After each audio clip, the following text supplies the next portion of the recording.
The Pat McAfee Show. There'll be no rules for our guests, for us, for the things we can talk about. Yes, speaking his mind. I've never had a problem expressing my opinions or my thoughts or anything like that. While being relatable. I haven't had that manufactured fake-ass celebrity that a lot of people have whenever they go on those big networks. I've had a chance to really build my crew, build my following, build my audience. And ridiculous. What am I supposed to do? So I'm supposed to look at something that I can definitely afford and say, nah. Is that what I'm supposed to do? The Pat McAfee Show starts in 3, 2, 1.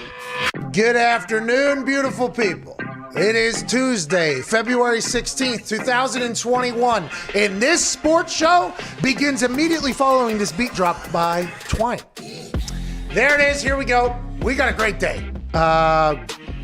Michael Lombardi, former general manager of the Cleveland Browns and New England Patriots coaching assistant, will be joining us in about 22 minutes to talk about all the things happening behind the scenes right now that we can't see. All the people that are lying try to move and shake their team to a better place. Then in the second hour, we have a man named Rob Ninkovich joining us from the New England Patriots, multiple-time Super Bowl champion. Now he works at ESPN.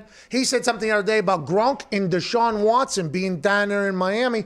Who told him that? What are you shaking your head for over there? First photo was not Rob Ninkovich. Who was it?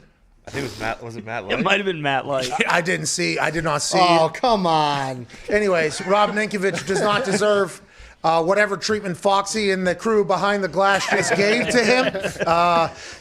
This is a Mike Bibby, J. Will situation. Not all whites look the same, Foxy. Okay, not all fucking whites look the same. See, if I defend myself right now, then you guys will be like, oh, Foxy's pointing fingers. Now, who is it? But Because I will say, I didn't make that package. Who was it? The guy that makes the packages every single Bill. day. Not me. It was Bill. Bill probably. McComas. Bill, you son of a... But also, in fellow Bill's white defense, guy. Bill McComas, most basic looking white. Okay, Bill, not every white person looks the same. All right, not every white How professional dare you. athlete is the same person. Oh, he's got a patch jersey on and a so beard. that's definitely not. That's Ninkovich for sure. He has a beard. What do you mean? Anyways, if you're listening on SiriusXM Channel 82, Mad Dog Sports Radio, we do apologize. There's pictures being shown over my shoulder, a la the Jon Stewart show, our daily show back in the day where he would talk and pictures would be up there. I don't necessarily see them unless they go up on the full screen. I did not know that we completely spit in our second guest today's eye and face with putting up the wrong white whenever we were referring to him. Rob Ninkovich, multiple-time Super Bowl champ, will join us. He said Gronk and Deshaun will be down in Miami next year. Who told him that? How does he know that? We'll talk to him about all the rumor mills happening. And plus, there are some things coming out about the 2017 New England Patriots team that we will talk about. I assume I'll follow up with him about that as well. Dove Kleiman did some deep internet diving and found some interviews and everything like that. It seems like the Patriots are potentially on a path of failure for the next 10 to 15 years. If the stories from behind the scenes that are coming out being leaked, which is mostly bullshit, we do know that, is anywhere near true. We'll talk about that today. That is actually a rather large story. Russell Wilson isn't going anywhere as of a couple hours ago via Josina Anderson's tweet that says hashtag current status. There's a lot of drama potentially still popping off with Deshaun Watson down in Houston. Since J.J. Watt was released from the Houston Texans by Jack Easterby and the boys, a snowstorm has crashed down on Texas. Ice everywhere. Jack Easterby, a man of the Lord, seems like he brought hell's wrath alongside of Texas whenever he decided to get J.J. Watt out of there. T's and P's to everybody in Texas and in the country that is battling this bullshit blizzard that is currently outside of our office as well. And in the third hour today, we have Darius Leonard joining us. And I cannot wait to chat with him. Darius Leonard is known as the Maniac. Just last week or a week before that, he challenged Triple H to a wrestling match. Triple H responded by saying, you come down here, we'll be a tag team. Let's go the Game and the Maniac versus whoever. We'll talk to him about his wrestling dreams and the Indianapolis Colts, which are right in the middle of this entire quarterback drama with Carson Wentz and potentially Russell Wilson, but he is currently not on the move. He is not on the move. But so we can't just continue to perpetuate an absolute lie like that. Russell Wilson's allegedly not leaving anywhere, but the Colts are looking for a quarterback. Darius Leonard put out a tweet the other day. It said he doesn't care how big your name is when you come to play for the Indianapolis Colts. And more specifically, he was talking about the defense because I think people are saying maybe J.J. Watt comes up to the Indianapolis Colts, which would be awesome for the city, the team, and the AFC South going back to Houston and playing against them twice a year. He said, I don't care how big your name is. When you come here, you work every day or something like that. Okay, he's setting a tone. Down in Tampa, they are not saying that, by the way. They're like, hey, you want off Wednesday, fucking do whatever you got to do. Darius Leonard and the Colts have a great squad right now. Cannot wait to chat with him about all of that. At Tone Diggs is here. He battled the elements. I did tell him this morning with how bad the roads were. By the way, don't know how it is where you are. Here, highways are just covered in snow. All of our streets covered in snow. It is still snowing. It's only getting colder, I believe. It is not great conditions. Told all the boys, hey, if you don't feel safe, don't come in. FaceTime with Diggs last night, and I said, hey, Diggs, you're too far. Stay home. Do not want you crashing. Me being the reason for your death, I would have to come out and say, I love Tone. I love Diggs. Thank you. I told him to stay home. He deserved to die. He chose not to do that. That's what I would have had to say. Didn't want to have to say that. But all the people on the internet that are talking about this storm that we're currently living in, they don't remember. You and I grew up in Pittsburgh. Hell yeah. Okay, it is mountainy there. A lot of hills there. It is very cold. We get a lot of snow. But whenever I'm taking a video at a red light and the entire 6-lane road that I'm on is completely covered in snow and there's people sliding everywhere, the people on the internet that are saying, that's not a storm. Where the fuck do you live? And why do you live there? I understand that what we are having right now is not maybe like, Greenland, all right, or Alaska or wherever the hell you're at. But I think anybody would say this is a relatively bad blizzard we got out here. And there was 300 some crashes this morning in Indiana alone. 300 some crashes this morning. I assume it's only going to get worse.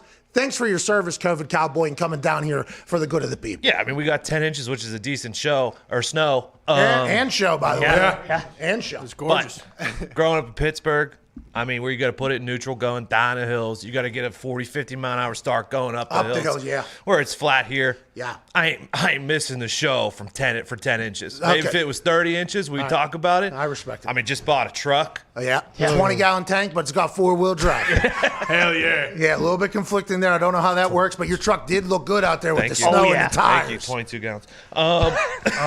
Just got a baby tank. I love driving the snow, ass though. tank. But, yeah, and I mean, unless you're like Buffalo or Minnesota or something like that, keep your mouth shut, okay? There was a lot of people snow shaming me. A lot of people snow shaming me. Bullshit. Really? A lot of people were snow shaming me on the internet last. I think that was a big thing. I guess that happens when blizzards pop off. And I want to let those people know that have to battle through that type of shit every day. More power to you. Yeah. Because this morning I watched a sweet old lady in a Honda Civic try to get out of a Walmart parking lot. Oh. And she just yodely right into the guardrail. And she's probably still there if I had to Yeah, guess. probably. Probably still there if I had to guess. Now, look, would I have stopped and got her? For sure. Did not know she went all the way. There was obviously trucks and cops around, but that's happening everywhere. 300 and some crashes here in Indiana this morning. I assume it's like that where you are. Hope you're other than Florida. I'm getting messages from people in Florida. AQ's golfing down there. man. I'm getting selfies of AQ and Blaine Gabbert golfing at some golf course in Tampa. Super Bowl champs golf in the sun, something like that. Okay, AQ. I can't wait to deal with that for the rest of my life. Then I got Baron Corbin commenting under it. Oh, down here in Florida, it's good. Suck it, he says to me, Baron Corbin. Geez. So I think everybody but Florida is potentially in hell right now. Yeah. I want to let you know, although we do love the state of Florida and we appreciate the state of Florida and potentially going to be in the state of Florida soon. Yeah. We're on the side of everybody else that's battling through this. We'll continue to do the show as long as we have to. At Boston Connor, what's going on, pal? Not much, Pat. You know, all this stuff about the Patriots is coming out. You know, I did have a mustache this morning just because I feel like got to switch the mojo up a little after all this shaming for Bill Belichick in New England. Yeah, publicly not looking good for the Patriots at this point. Got Amendola coming out doing his thing his thing.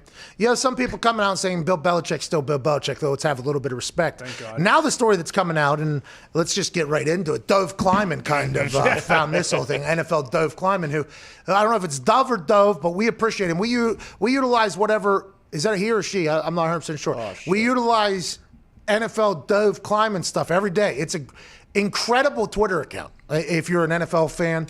and now granted, Shefty, Ian, all of them really insiders, Pelissero, and Field Yates, obviously, Right, and Mortensen, and all. There's insiders are insiders. Dove does an incredible job of collecting and like finding things and tweeting out. So we thank him immensely. Oh, yeah. The story that's coming out about 2017 New England Patriots of Brandon Cooks being traded for over there, that was allegedly a move that the Patriots made to have Brandon Cooks and Jimmy G become the dynamic duo of the past, like Tom Brady and Randy Moss. Brandon Cooks was brought in allegedly in 2017 to fit into the Jimmy G plan moving forward with the New England Patriots. That season, Tom Brady won the MVP, and they had to move on from Jimmy G. They send him to San Fran, and Brandon Cooks gets traded away after that as well, even though they had massive success. Now, looking back on that, the Patriots assumed that Tom Brady's style of football would not be one that Brandon Cooks would excel in, the specific scheme or strategy they had. Now, just a couple years later here, Jimmy G almost got traded because he missed a deep ball in a Super Bowl by 7 yards. And Tom Brady had the most deep ball completions he's ever had this season, became a proficient and very efficient deep ball thrower for the Tampa Bay Buccaneers because Bruce Arians and he and Byron Leftwich came together and they decided to do that. So Bill Belichick, if this story is accurate, we don't know if this story is accurate. We have to say it. Bill Belichick, Josh McDaniels thought Tom Brady couldn't throw the fucking deep ball. You know what I don't like about your deep ball? The damn thing doesn't get completed as a deep ball. That's what they said. Is their evaluation process completely gone if they didn't know Tom still had it? Bruce Arians, Clyde Christensen, quarterback coach for the Tampa Bay Buccaneers, told us before the season started, he said, I watched all the film, right? His arm still had tremendous pop. He was hitting holes. If you watch the film, you could see he could still sling it. And we will do that here. And they did this year. What's going on in New England? Does this worry you?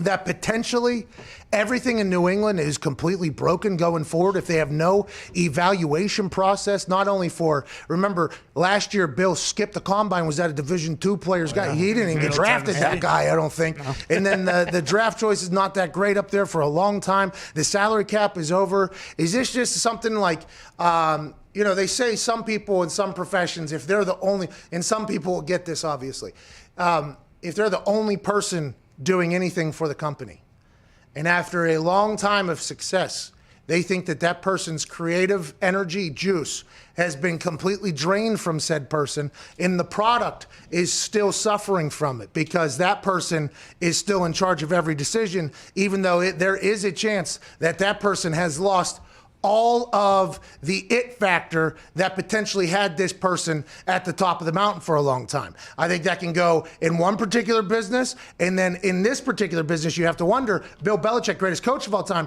greatest GM of all time as well, because he was the GM of the dynasty. Has he just completely lost it? Is he broken? Is that a problem in New England? Are you guys worried at all as more of this Danny Amendola? It's more like the Tom Brady way. Now you got this. Does that not worry you going forward at all that maybe Bill Belichick is done and he just ain't got it anymore? Well, with Danny Amendola, I choose to listen to more of Aqib Talib's take versus Amendola's take, so I understand that completely. There's two sides to every wheel, as we know.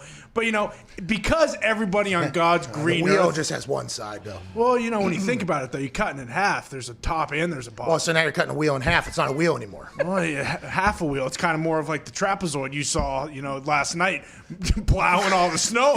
You know what I'm saying? Very true, very true. But anyways, two sides of the story. Go ahead. But because everybody on earth believes the Patriots are dead and Belichick lost it and all of that, it makes me feel better just because I like to fade the public. If everyone's thinking left, I'm going right. Oh, you're a contrarian. And hey, look, Brandon Cooks, he signed a massive contract, and then what?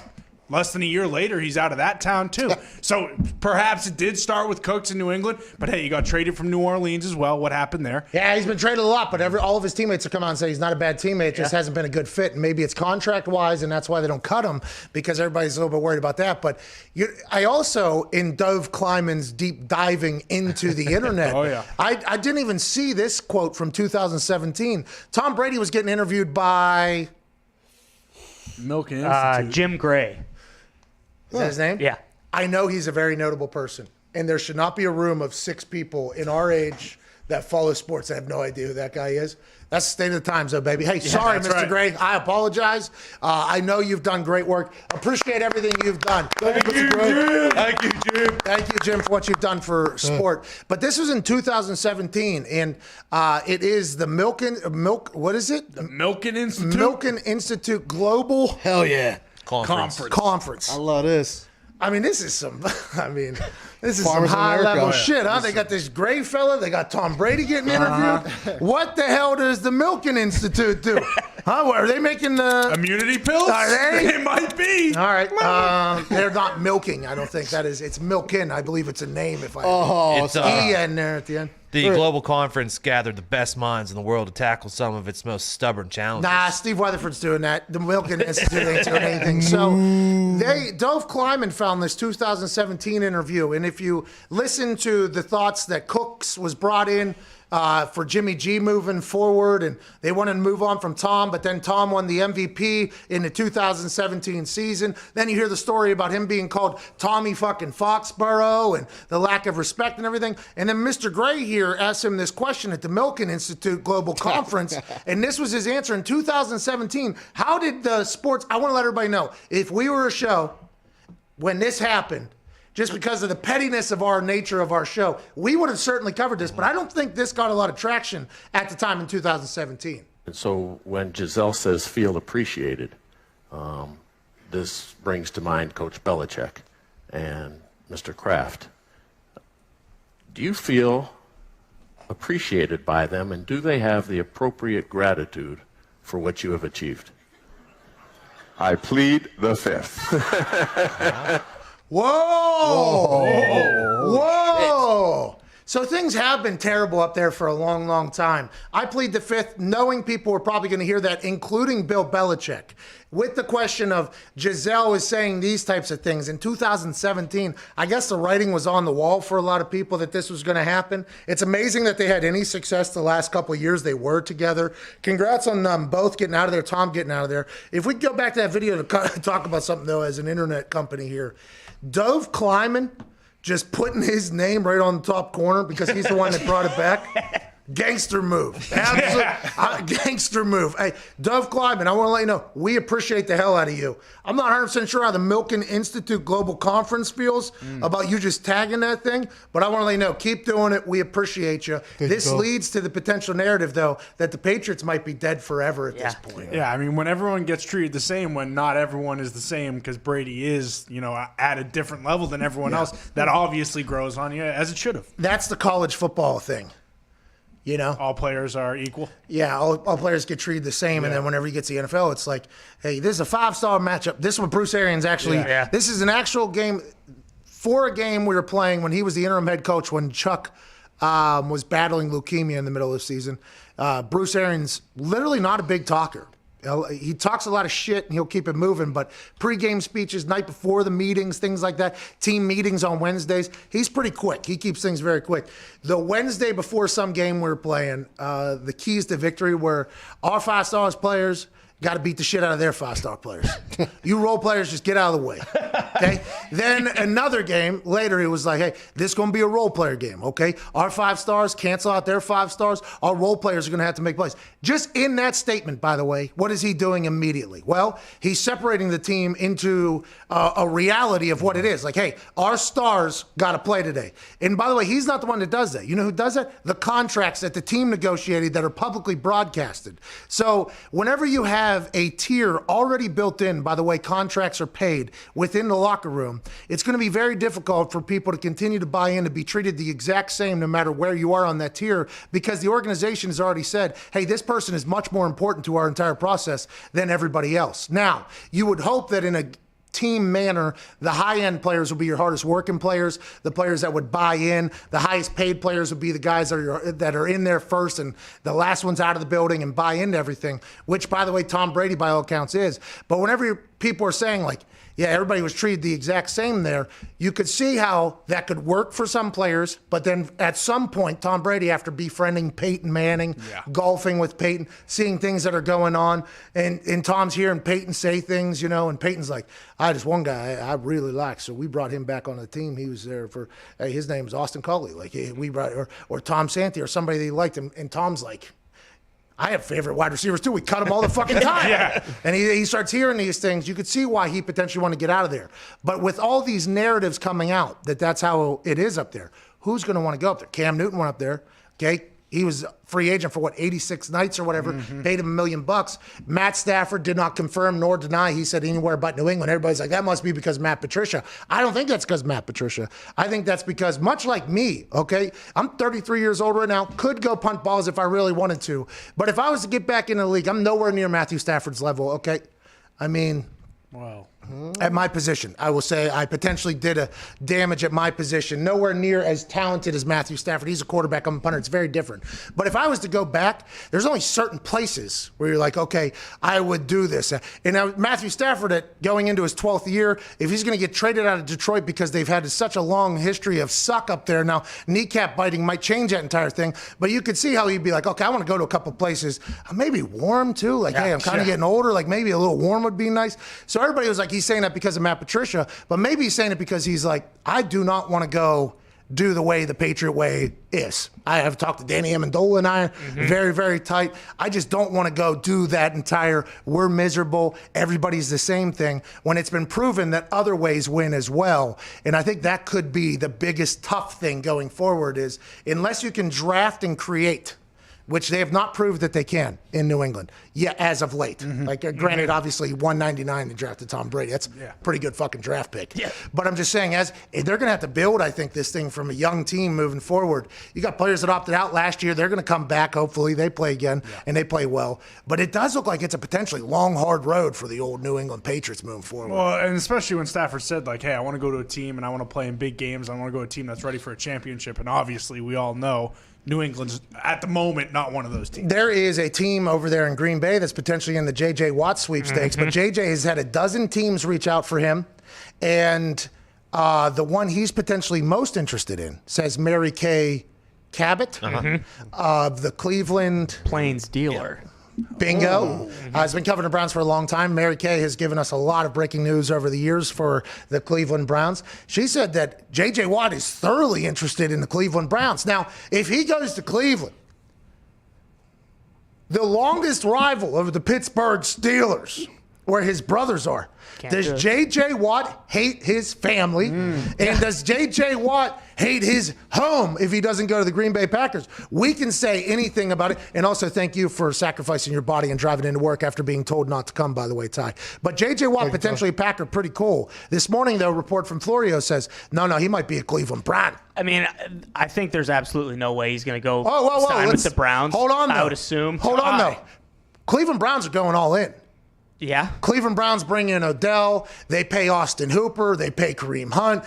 Now Baker Mayfield had his best year yet. Well, he considered they're going to have to pay him probably. But the Browns, Myles Garrett, they're going.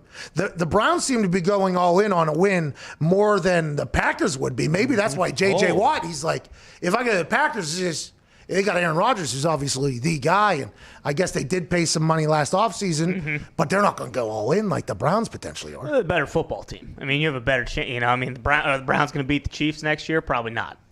But I think to your point too, like the only thing that worries me is, typically the Packers don't make like a splash in free agency like this. They wouldn't go after a guy like him, but also, like, if he can go to Tampa or if he can go somewhere warm and you've been in Texas, it'd be very tough. I mean, he's from Wisconsin, but shit, it'd be nice to just go be in Tampa where it's nice all year round. You're going to be good. You're not paying any state income tax. That's quite appealing. I was going to say, that really stacks up. Joining us now is a man who was a general manager in Cleveland. And also, he was a pretty important piece of the New England Patriots executive committee. He is a man who will talk to us about, this free agency that it is now. Was it anything like that in the past? Is this crazy? And how do you get people to come to Cleveland instead of, let's say, Tampa or somewhere else? Ladies and gentlemen, host of the GM Shuffle Pod and the Lombardi line. Ladies and gentlemen, Michael Lombardi. Nice to be back again. How are you? Paisan, we miss you over here. Great haircut. You look fantastic. Let's get right into it. J.J. Watt stories are coming out. Mary Kay Cabot of the Cleveland Plains dealer in Cleveland says J.J. Watt has legitimate interest in the Cleveland Browns. They're a great team. I don't know why you wouldn't have legitimate interest, aside from the fact your brothers are on the division rival in Pittsburgh, potentially go back to Green Bay because you're from Wisconsin, maybe over there in Tampa. When you're a GM, like let's say Andrew Berry is in Cleveland right now, and that team's different than the one you were currently involved in when you were there. How do you talk to these players to get them to pick Cleveland over LA, Tampa, Miami, maybe these other places that are going to become a bit appealing? But, it's always about two things. It's about the chance to win and the chance to make the most money, right? So I think whenever these free agencies, we hear about them all the time, rarely there's more than two teams interested in any one player. A lot of it is the agents driving up the interest to create a situation where there's this, incredible market for a player. He's got 8 teams, 9 teams. I've never been, other than Reggie White when he was a free agent, I've never been in a market where it had 8 teams. Like I never have. And this year, because of supply and demand, the supply is so much higher. The demand will be lower because don't know. So, Cleveland has an advantage because they have cap room. They can pay all the money up front, put a higher cap number on it than, say, a team like Pittsburgh who has no cap room. So it's all predicated on that. So I think as a general manager, you got to kind of ignore the noise, focus on what you think the value is of the player and what role the player can play for you. Thank you for bringing that up. Because, you alluded to a couple things there. Allegedly, a dozen teams are interested in J.J. Watt. Depending upon what J.J. Watt's looking for, I'm intrigued to see how this whole thing plays out. But whatever you just said, that you have to ignore the noise outside. You were a part of trading for a number 1 overall pick with Trent Richardson coming to the Indianapolis Colts. You were in the Cleveland Browns side of that thing. Get a number 1 overall, get rid of an asset that you thought no longer was worth that or whatever. And I guess hindsight, you ended up being accurate, even though Trent was a good guy. Okay, the whole thing, it seemed like you were right in that move. How do you know what's real and what isn't? Because that's a blind bid, right? When you're a GM and you're in a trade, that's a completely blind negotiation where you have no idea what the other people are offering at all, right? Then you have to, do you even listen to the insiders, or is that all bullshit out there because agents are trying to get their narrative out there? Other GMs, I'd assume, are trying to get their narrative out there. Like, how do you pick and choose what's real and what isn't? Everybody has an agenda, and you got to figure out what the agenda is. So as a GM, like for the Trent Richardson, I basically said, if we don't trade this guy now, what we know about him, people are going to figure out sooner than later. Jeez. So the perception is right now, the perception of him being a great player is the reality. Once that's not the case, then we won't get any value for him, and then we'll really be stuck. So you've got to maximize when the perceptions are higher, when you know what the reality is. That's A. B, you also got to know who your competition is. So, there's a bunch of teams interested in J.J. Watt. Interest and putting money on the table are way different, way different. I don't doubt there's 8 teams interested. I don't doubt that 8 teams made phone calls to his agent, 12 teams. But I'm talking about cash on the table. I'm talking about a substantial offer where you're getting this green in exchange for the player to sign. Those are about 2 teams at the most when you're competing. And when you're in this trade market, you've got to look through it and see what makes sense. Let's take Marcus Mariota, for example, right? The Raiders have him under contract for $10 million. He's due to make $20 million if he becomes a starting quarterback. So if you traded for him, you got to count that he's going to be and operate under that contract. He's going to be $20 million. Okay, who's your competition for him? Washington was interested. I don't think they're interested anymore. New England was interested. I'm not sure they're interested anymore. So the more work you do on the player, you kind of leads you to where it's going to go. And so you just basically know that the Raiders have to cut this kid because they can't carry $10 million. And so you've got to wait till the perfect timing to swoop in to say, okay, I'm interested, but it's only going to be for this. Interesting. So you have to scout for other teams as well. You have to look at their cap space as well. For instance, with Trent Richardson, were the Colts the only ones that were in that conversation? Was that conversation already finished when Jim Irsay was putting out tweets like, hey, something big is about to happen? He was tweeting like, hey, something massive is about to come to Indianapolis. And we in the locker room were like, whoa, what's going on? This was middle of the season. What the hell is going on? Was that a part of it? Was that after the deal was done? Or was that something you were like, oh, I can do whatever? It was done. So I'm in Los Angeles. right? And Joe Banner had a relationship with Ryan Grigson, so he's actually going through the trade. I'm at USC scouting players. We're getting ready to play Minnesota that weekend in Minnesota. So I went out to LA, kind of do UCLA, USC. I wanted to watch the UCLA quarterback. I wanted to see some of the players out in the West Coast because then I could fly to Minnesota. So I'm out there, and I parked my car right in the parking lot at SC. And so I'm in the meeting. I'm scouting these players. We're watching the tape. And my phone beeps, and Joe's like, I think I got it done. Because earlier in the morning, we were like, if he gives us the one, we got to make the deal, right? And I was afraid he was going to back out of it. So Banner says, he texts me and says, we got the one, make the deal. Okay, call the player. So I got to go find my car. I forgot where the hell I parked it. I'm walking around that parking lot like I can't believe, right? So I call the security guard. This lady shows up. She says, I'll drive you around. You'll find your car. At that moment, I'm in her car. At that moment, I am in her car. I give her $20. I said, man, you can't repeat what I'm about to say to anybody, right? You can't repeat. She said, I don't want your money. I said, look, you take that money. You can't repeat. That's when we made the trade, and then I called Richardson to tell him he was trading. There's a GM lost in California. Okay, there's an NFL general manager lost in the parking lot in LA. I couldn't find it. I'm like walking around like I was really. So now, ever since that day, he's getting a number one in return and winning the trade while he's just stumbling around in a fucking parking lot. It's funny. My son was in San Francisco when we made that trade, and they were playing you in the next game.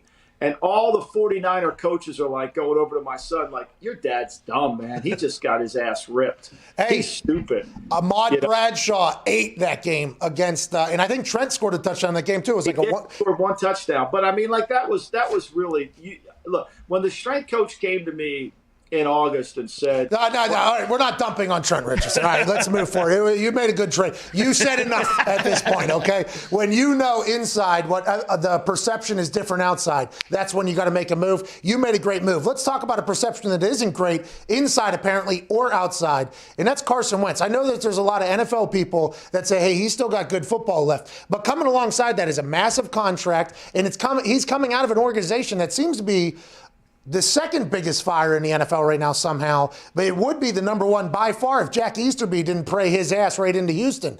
The Eagles organization seems to be on fire. Everybody knows that they want to unload Carson, but when you know that somebody wants to unload something, don't you kind of have them in the bag? And then all the media reports are just a bunch of bullshit, it seems like. For the last 2 weeks, he's been reportedly about to be traded within the next couple days. Then they said there was an incredible interest from Chicago and Indy, and then the next day was reported no fair offers have been made. It's like everything's kind of bullshit coming out of there. Where do you think he ends up, and how do they win that trade other than just unloading that contract and getting Carson out of the building?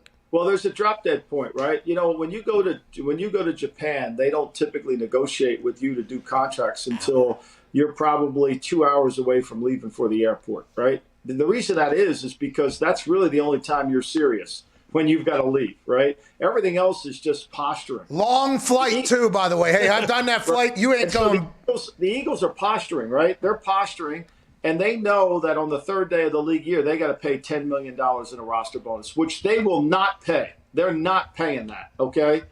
And so they got to make a trade by then. So they've tried to create this illusionary market out there. They've tried to do it. They've taken billboards out with the worldwide leader. They've done everything they possibly can to create this market that has come flat. 2 weeks ago, he was supposed to get traded for a blockbuster, right? And that hasn't happened. So most teams are looking around saying, we're not in it. We're not in it. You in it? We're not in it. And so the Eagles at some point will realize 2 days before that roster bonus is due, either we make this deal or it ain't worth us to pay $10 million. What's the billboard at the worldwide leader? That's funny. That means leaking information to ESPN? Yeah, they're basically making it seem like you've got a lot and people called your bluff.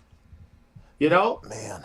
That's kind of... They're saying, wait a minute, we're interested, but we're not interested at these numbers. I hate that everything I think and everything that we've been told for all this time is just a bunch of bullshit.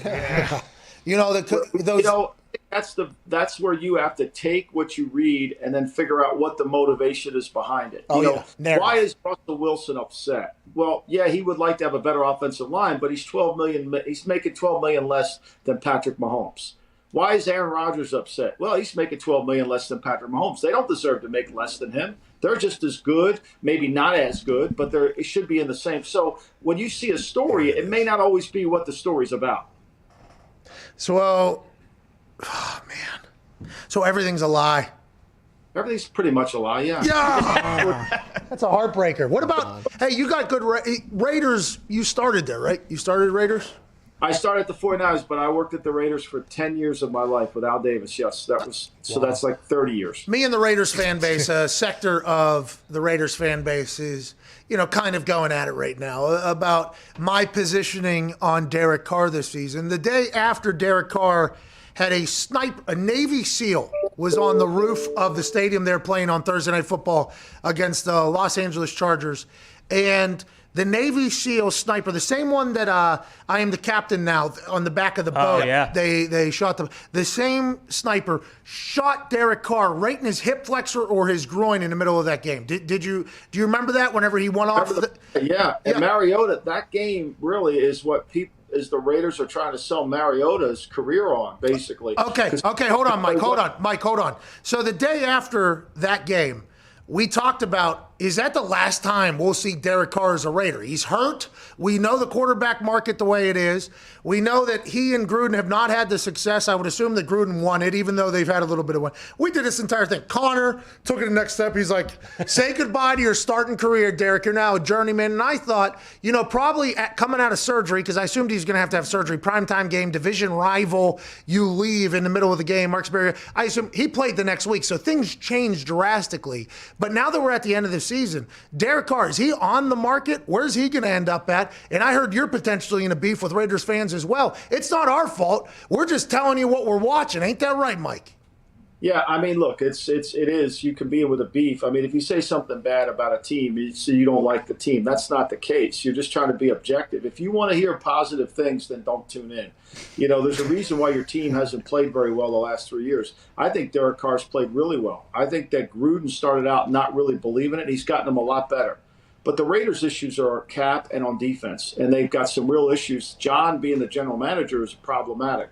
But I think after they've gone through this, unless they got a blockbuster deal for Derek Carr, I don't think they will trade Derek Carr. I think they will end up trading Mariota or releasing Mariota because they can't afford him as the backup. They're in cap trouble in the sense that they've got to get below the cap. Plus, they got to get Waller, who makes $6 million a year. He's underpaid. They've got to do something about his contract. They got to sign Nelson Aguilar. They want to sign him back. So they've got a lot of issues. And look, let's face it.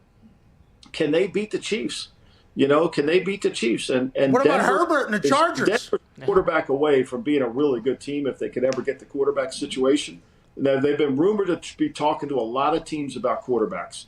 I thought they were going to make a trade last week for a quarterback, and one of the teams backed out. I don't know quite how that happened, but I think the Broncos will be very aggressive. I think the whole conversation about Drew Lock being the guy is over. What was that? Well, you just referred to. There was a trade that was about to be made last week, and then a team back. I thought there was some action on Denver was going to trade for a quarterback that I think that whether it was Wentz, they say they're not interested in Wentz, whether it was somebody, I don't know quite who it was, but they were in position to trade for somebody, and it just didn't go through. So I think my point here is San Francisco and Denver are both secretly active looking for quarterbacks. Well, hopefully one of them will land Carson Wentz. So you're saying Derek Carr starter next year for sure? That's how you feel about the whole thing? And how will they do? You think they make the big? If they don't make the big jump, do they? Is Gruden's got to ask himself the question: how do I replace him? And it's not Mariota. Who do I get? He's got to. Now here's what he has to do, Pat. He's got to extend him. He's got 2 years left on the deal. He's going to have to extend his contract. He's got him on a really cheap deal right now, and that's important. Well, hopefully it all works out for Derek Carr and the Raiders and everything like that. I hope they win. Herbert in that division as well, by the way. That's going to be a problem. Patrick Mahomes in that division. That's going to be a problem. I mean, they beat the Chiefs, though, last year, by the way, so they can obviously compete. Is Derek Carr the guy in John Gruden's eyes? That is a great question for us to have, and if you have it, you better make sure that you get ready. These Raiders fans are awesome. I want to let you know they are a very loyal bunch, but a lot of them are stupid as fuck. Okay? Connor, what do you have? Yeah, Mike, allegedly Bill Belichick brought in Brandon Cooks in 2017 for a Jimmy Garoppolo offense in 2018, and then Brady obviously won the MVP. Is that something Belichick would do, and do you believe that report? And were you there? No, I wasn't, but I mean, I know what was going on. I think that Cooks certainly was, first of all, Nick Cesario loved Cooks coming out of Oregon State. So the organization always liked Cooks before he even became available. So there was always that. And I don't think they were building their offense around that as much as they were trying to get an outside number one receiver to challenge that part of the field that they needed to.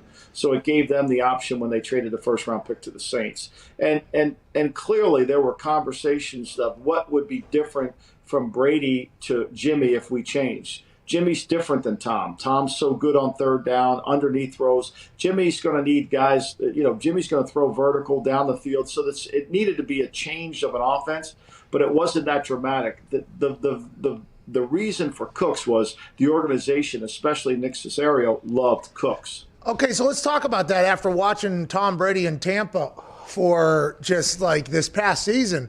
He still had the deep ball. He still was good down the field. Is that an evaluation issue from Bill Belichick? That was the overall question as this information was getting released about Brandon Cooks being in there for Jimmy G's offense moving forward and everything like that. And the offense always being dink and dump almost the entire thing, except for that year with Randy. Then he goes down to Tampa and the guy has his best year throwing the long ball that he's ever had. Is that an evaluation issue in Bill Belichick? Because you guys didn't know that he had that in him still, or what do you think?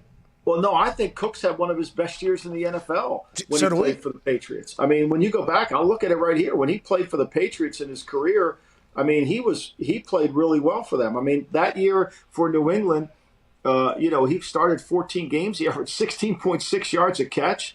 He had 7 touchdowns, had 65 catches. I mean, 16.5 per catch is pretty damn good. I mean, I thought Tom threw him the ball. They needed it. My point is they needed an outside receiver.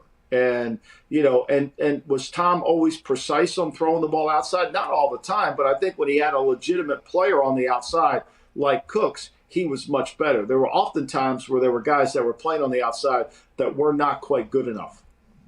They're already tweeting about, per Michael Lombardi on the Pat McAfee show, the Broncos were close to trading for a quarterback list. You're already starting to plot out there, Paisan. I don't know if you know that or not. They were close. I mean, look, they're going to be active. I think they're going to be really active in trying to trade for a quarterback. I think the Drew Lock conversation is over. Von Miller's potentially out the door, too. That kind of, I don't know who's reporting that, but there's rumors this morning on the internet that Denver Broncos are potentially going to move on from Von Miller. It's like, okay, Von Miller's going to be out there potentially on the market. J.J. Watt's going to be on the market. I mean, there is Tampa Bay Buccaneers could be 9 deep next year. Yeah. What do you got, Ty?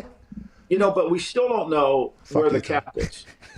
We still don't know that. And we saw some reports the other day about how the TV contract, they want to wait until they know exactly where they are with that before the cap. That's going to be critical. If this cap goes up to 195 as opposed to 185, that'll help a lot of teams, and it will help some of these free agents on the street to try to generate more interest and more money. But we got to wait to see what that cap is. A lot of teams are waiting on the cap. I mean, we saw Sanders, the kicker, get signed by Miami today. The reason 22 mil.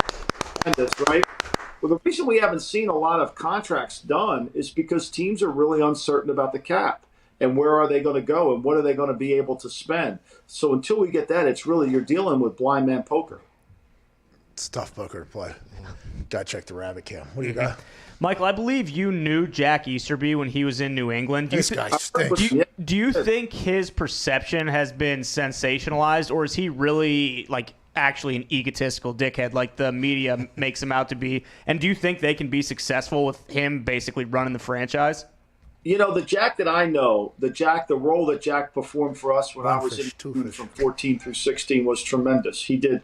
The players loved him, and you could call a ton of players. Brandon Cooks was there. You can call a bunch of players that were around Jack, and his role as team chaplain and team culture builder was really good, and he did a tremendous job with that. Now he's taken on a different role, and I think part of the issue here is, whenever you get into the green stuff, whenever you start talking about salaries and dealing with players in terms of their career, you can't have the same impact that you have when you're their prayer coach. You can't go John 13 into the financial statements. It's really challenging. So I think that's really the issue. And it's hard to separate that. Jack's very good at what he does, but in this role, he can't quite have that same impact because he's dealing with their salaries. He's dealing with their finances. He's dealing with who stays, who goes. And, we could all get around the Bible and pray, but when you're dealing with people's future, that becomes a little cloudy, and you've got to separate. That's why we keep church and state apart. Isn't that a rule, right? So I think that's the issue. And I think, obviously, he's become a lightning rod for them down there and what's happened. And it's become challenging, as I've said, for him to do the job to the best of his ability based on the perception. Jack, 15, 16, saw them 4. The Lord gave his rib for his wife and took a 50% pay cut in hopes of chasing a Lombardi. Can I get an amen? Amen. Brother, I got you, brother. Ladies and gentlemen, Michael Lombardi. Thank you, guys. He's the best. Hey, I'm watching the Gump picks every day, loving them. Hey, Gump's getting hot on the soccer. He's good, man. You can't beat Gump. Hey, also, we need to get you back on Hammer Down. We got to talk about that this week. We are, that show is really, it's becoming something pretty special. We need you back in the mix, Paisan. Let me know. Whatever you need me, my bud. Ladies and gentlemen, Michael Lombardi. Thank you, Ron Bull.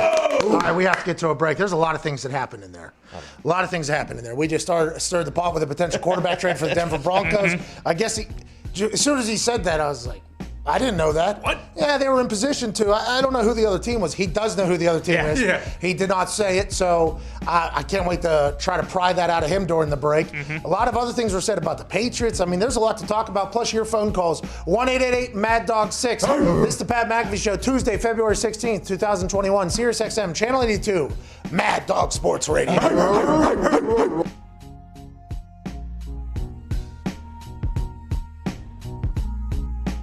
I think I've realized this year with the conversations, you do seem to be a rather normal human, which is very interesting, right? I assume for a lot of people to hear.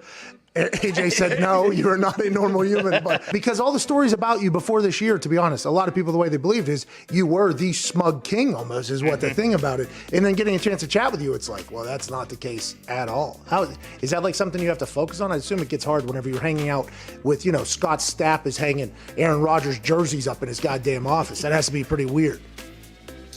Well, look, I think that's an interesting thing to talk about. I think a lot of times, people have said things about me, and it's been the same few people, and that's been kind of the prevailing story or thing that's reflected on.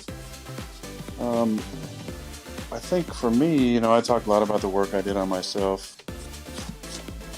It was nice, and it wasn't intentional. Like, I didn't sign the show to have, and you guys know, we've talked about this off air, but there wasn't like some agenda doing this. It was like, fucking talk to Pat and AJ every week. Yeah, that sounds pretty awesome. It has been, by the way. It sounds amazing.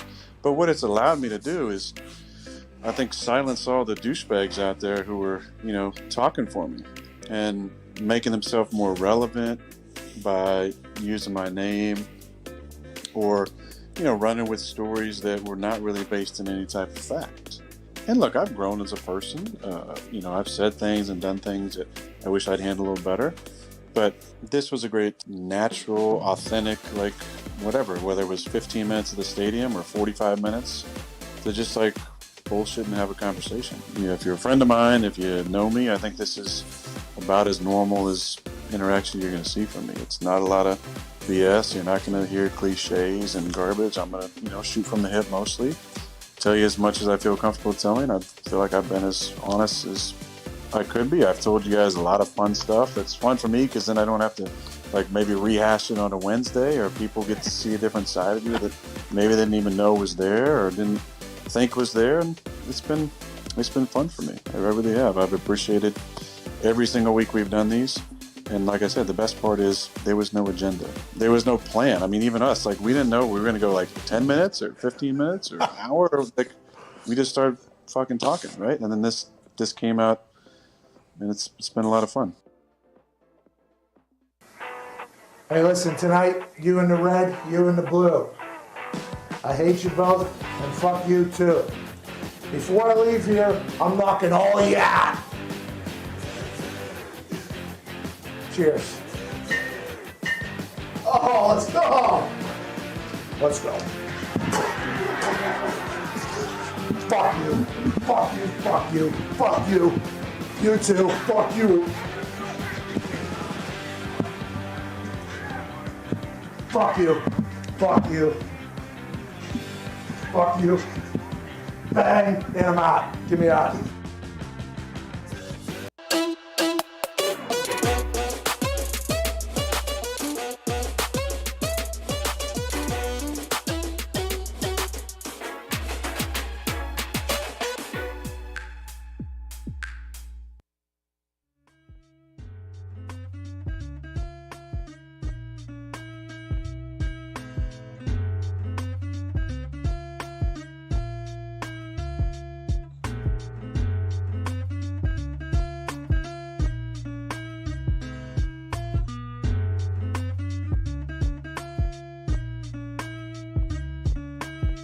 Giving the old white guys something to complain about. It's the Pat McAfee Show. Welcome back to the show. Getting some DMs from people. Rob Ninkovich will be joining us in about 10 minutes or so. Cannot wait to chat with him about the rumors he was stirring up. Yeah. Got Michael Lombardi saying the Broncos almost traded for a quarterback last week. Shout out to Michael Lombardi, by the way. That was an incredible phone call. Every time he talks to us, I learned something. This time, I learned that he was just stumbling around a parking lot in USC whenever he traded Trent Richardson out of Cleveland to the Indianapolis Colts for a first-round draft pick. He won that trade. Haven't won a Super Bowl yet, but by the way, neither team has since that happened. But he was just stumbling around in a USC parking lot while that was happening, coming out scouting a quarterback. I'm looking at a quarterback. Seriously. You get another first-round pick all of a sudden. Gets picked up by some lady. Hey, I'll give you $20 if I tell you what I just did. Hey, lady, if you don't tell anybody. You don't tell. Yeah, not. Hey, listen, I don't need you to be a sounding board for it. I don't need you to go tell people this. It's not a commercial. I need you not to tell anybody for the next 10 to 20 minutes because this is probably going to be pretty big news. It was in Indy. I don't remember if it was league-wide or not. It was a big deal here in Indy because Jim Irsay was cutting promos for the trade on his Twitter account. Earth-shattering trade coming in. By the way, whenever we did need a potential back, here we go. We had Ahmad Bradshaw, but he was hurt. He had a neck injury. We had a guy named Boom Herron, too. Ooh. Every time he touched the ball, they would scream, boom, out of Ohio State. He was awesome. He was absolutely awesome. He ran the ball very hard, very well for us, played special teams. I loved Boom. But whenever they made a trade, Boom kind of was the third guy out there, that whole thing. Trent Richardson became our starter. He started just getting the ball every single time, and our team started not doing as well because Trent, for whatever reason, couldn't, mesh in whatever with our team. And there was a lot of overhead shots of him zigging when there was a potential zag open. I have had to do that, so I guess I could judge a little bit. I've had a rush for 18 yards, and I've had a rush for 0 yards. It's not always as easy on the field as the Skycam makes it look, but Trent Richardson couldn't do what a lot of other running backs seem to be able to do, which was as soon as you come into a franchise, take over, which is what I think we're hoping for him to do. We had Andrew Luck. There was numerous times where we were putting the ball in Trent Richardson's hands because he's a first-round draft pick, as opposed to Andrew Luck's hands, which, by the way, number 1 overall pick as well. It was a very interesting dynamic that came into it, but Jim Irsay was cutting promos that it was going to happen. It was like, okay, because we had a good team that year. Like, all right, we're getting better on the team. We're going to take off. Here we go. And then it obviously doesn't work out. And while that's all popping off, fucking Lombardi's just stumbling around out there in the U.S. Wild time to be alive. Hour one's wrapping up. I said we were going to answer phone calls, but we didn't have enough time because we plowed through the first commercial break by 27 minutes or something like that. So we're going to have to get to a break here. Hard Out's coming in about a minute. We might stay live on you. No, we won't because I got to run to the bathroom. That's on me. Hour 2, that we'll have Rob Ninkovich. We'll have some phone calls, 1-888-MAD-DOG-6. There's some tweets around the internet we'll look at a little bit. Zito's got a new hoodie for sale. Zito, what is the poll for today, by the way? Today's poll is, what team will Carson Wentz play for in 2021 with over 73,000 votes? Last place, Eagles, 13%. Other, 16%. Bears, 26%. Colts, 46%. Damn. That sucks. It seems like that is the case. Everybody's saying you go hunting with them. I'm not going. I don't. Come on, go hunting. Why not? I don't have time, dude. I mean, I do.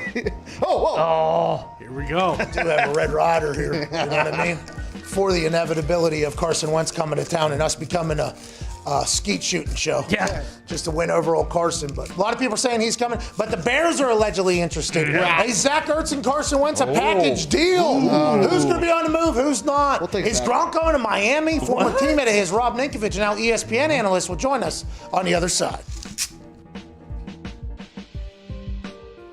Ladies and gentlemen, joining us now is a man who is an absolute stud, a man who's a Super Bowl champion, a man who has a nickname that when you hear it, you think, oh, that dude's a badass. Ladies and gentlemen, the Shermanator, fullback for the Kansas City Chiefs, Anthony Sherman.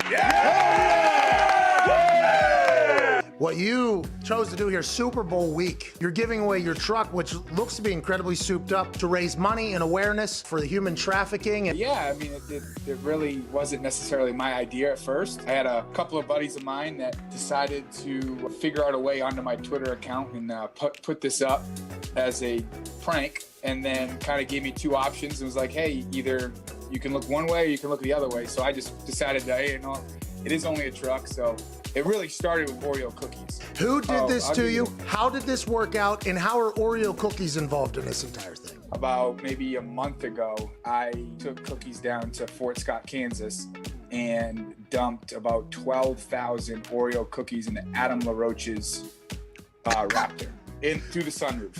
This is Adam LaRoche, baseball player. The baseball player, yep.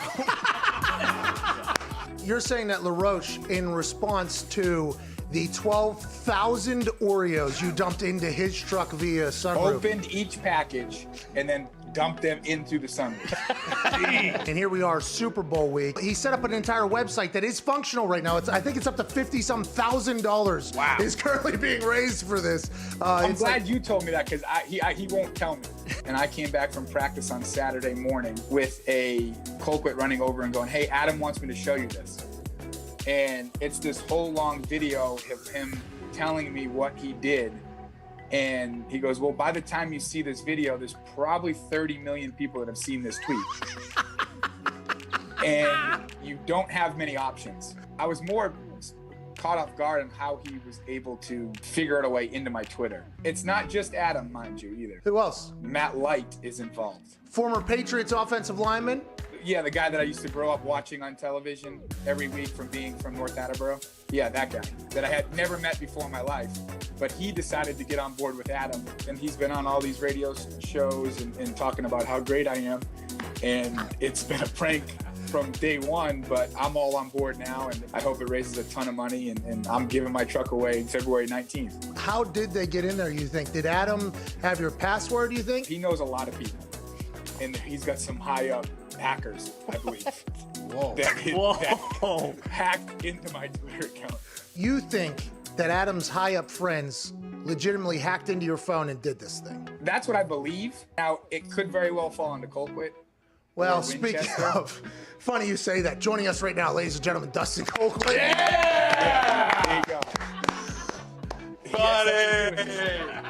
He said he will not prank Adam LaRoche ever again because he has too many friends too high up that hacked into his phone and did this entire thing alongside the help of Matt Light.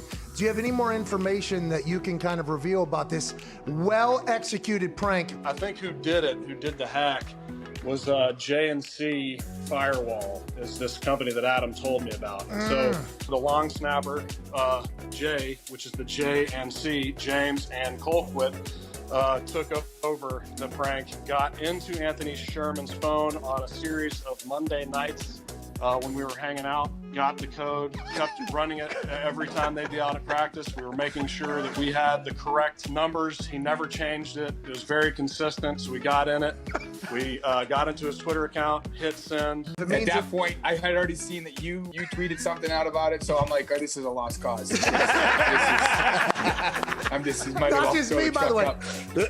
Tim Tebow, yeah. Big names were sending this out. They were like, what a hero. James Winchester, hanging out at Sherm's house, acted like his phone died, so he needed Sherm's phone. Sherm threw the phone, it was not on, so he said, Sherm, I need to call her back, give me the code. He spit it out, and James Winchester is Danny Ocean. And the real hero of this whole thing, the Shermanator, is doing a great thing to raise a lot of money for human trafficking awareness and to end that whole thing. What a hero you are. Yeah. Thank you, sir. You wanted that truck forever, huh? I wanted it forever.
The Pat McAfee Show. There'll be no rules for our guests, for us, for the things we can talk about.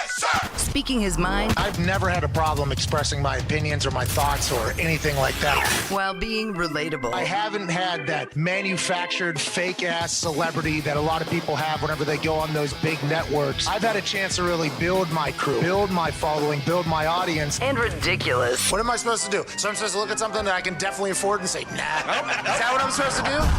The Pat McAfee Show starts in 3, 2, 1. Welcome back to said show.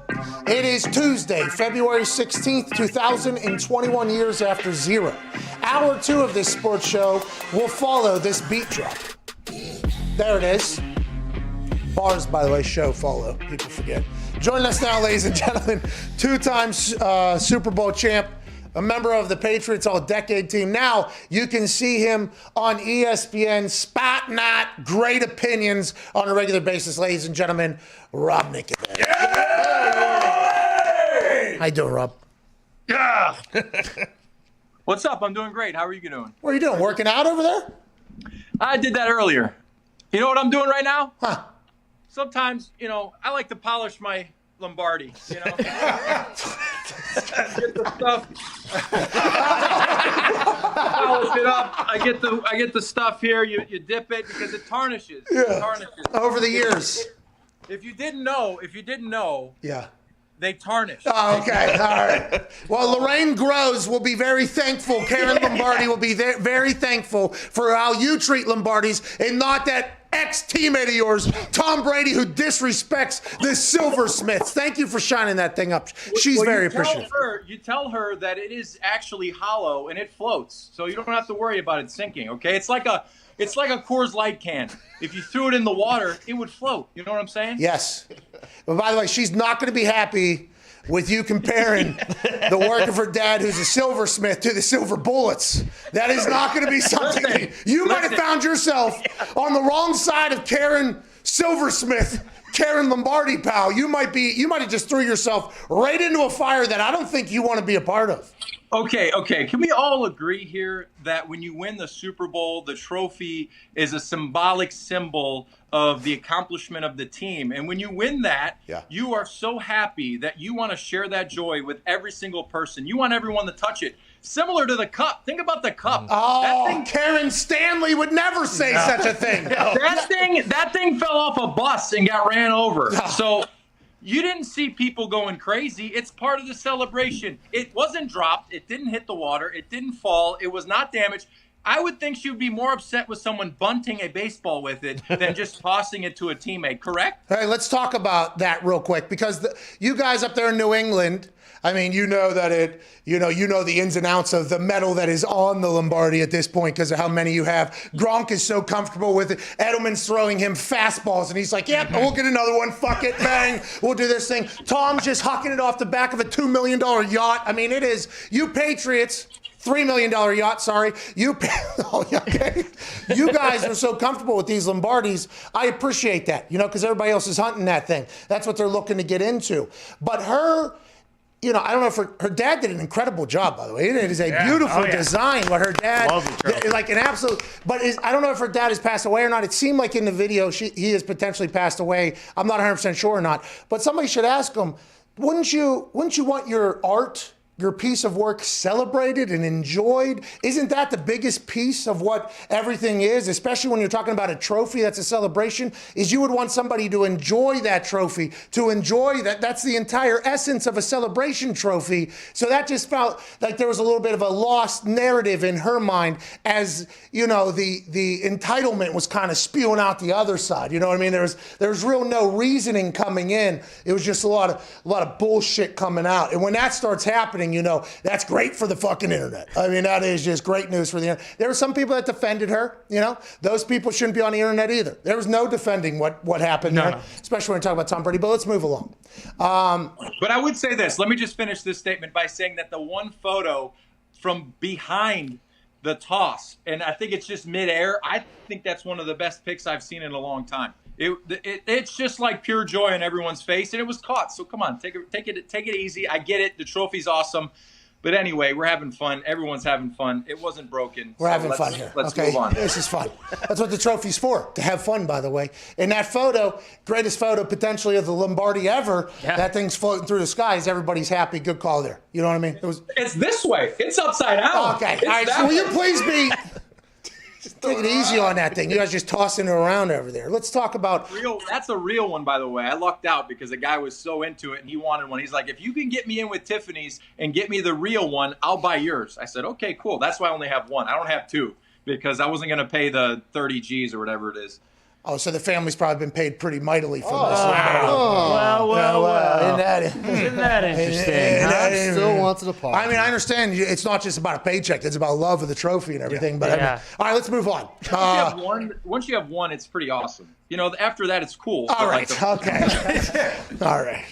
God, you guys are going to be able to do that forever. I don't want to offend you. Come on. You guys are going to be able to do that forever, by the way. All those Patriots, like, well, I have 4 rings. Yeah, it's good. I only have two. But anyway, I have a bone to pick with you. You have some pretty cool cars. You know, I see your Instagram. I see your story. You guys got a foot of snow. Your cars are sitting outside with about a foot of snow on them, and I think you got a Ford GT out there, or the 500, the Shelby. It's sitting out there getting all cold and wet. That's right. You know, I think I see a Bentley. A Bentley for a big leg guy. I know you can afford the Bentley. It's an amazing feat. But they're letting them sit outside like that. What are we doing? They're tough, all right? My cars aren't soft, all right? They might come from a privileged background, but I'm going to toughen them up. There's a lot of important stuff in the garage, okay? So sometimes the cars need to stay outside. Now, that Bentley, I got it. By the way, I did a little pimp my ride on that thing. That thing has 740 horsepower in it. Yeah, I got new engine put in that thing.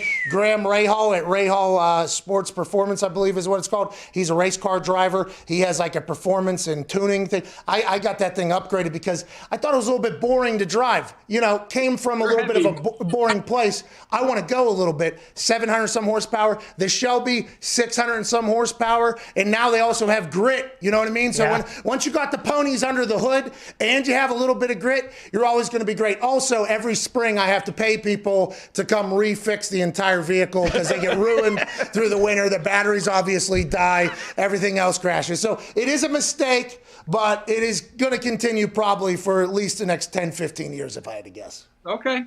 But at least you got the horsepower. That's what it's all about. You a car guy? You like cars? Yeah, I got a little garage myself. I don't keep them outside, but I got a few. Smart. I got a few. Me too. That was kind of my thing. I like the older stuff though. I got a '69 Skylark, and don't confuse it with a Tempest from my cousin Vinny because it's completely restored and redone. Okay. It's like a resto mod. Yeah. I got a 65 Stingray. It's beautiful. 32,000 original miles. The one that I really like though is I got a Hellcat Red Eye wide body. Okay. 800 horse. No, you don't. You ain't got more than my bet. 800 horse. No, that's in the engine. What's on the wheels? What's to the wheels? Yeah, you don't even know. Okay, so it's not probably about 625 to the wheel. You lose about 20% through the drivetrain, and it's automatic, so that takes a little percentage away. I want to let you know, 700 plus in a Bentley at the wheels too. So that's what I was referring. Oh, at the wheels? Yeah, so you're like almost 900. Yeah, you got to remember though, that car 2,000 pounds almost. I mean, that thing is crafted like it's an actual yacht. I think that car's probably 5,500 actually. It's probably pretty heavy. Well, let's talk about sports, right? Let's get into sports. You said something on Get Up, and I didn't see the actual quote. The boys just reacted to what you said, and it was a headline later on other shows. Rob Ninkovich, former teammate of Rob Gronkowski, probably friends with Rob Gronkowski, says that he's expecting Rob Gronkowski and Deshaun Watson to be playing in Miami for the Miami Dolphins. Is that what you said, or were you close to saying that?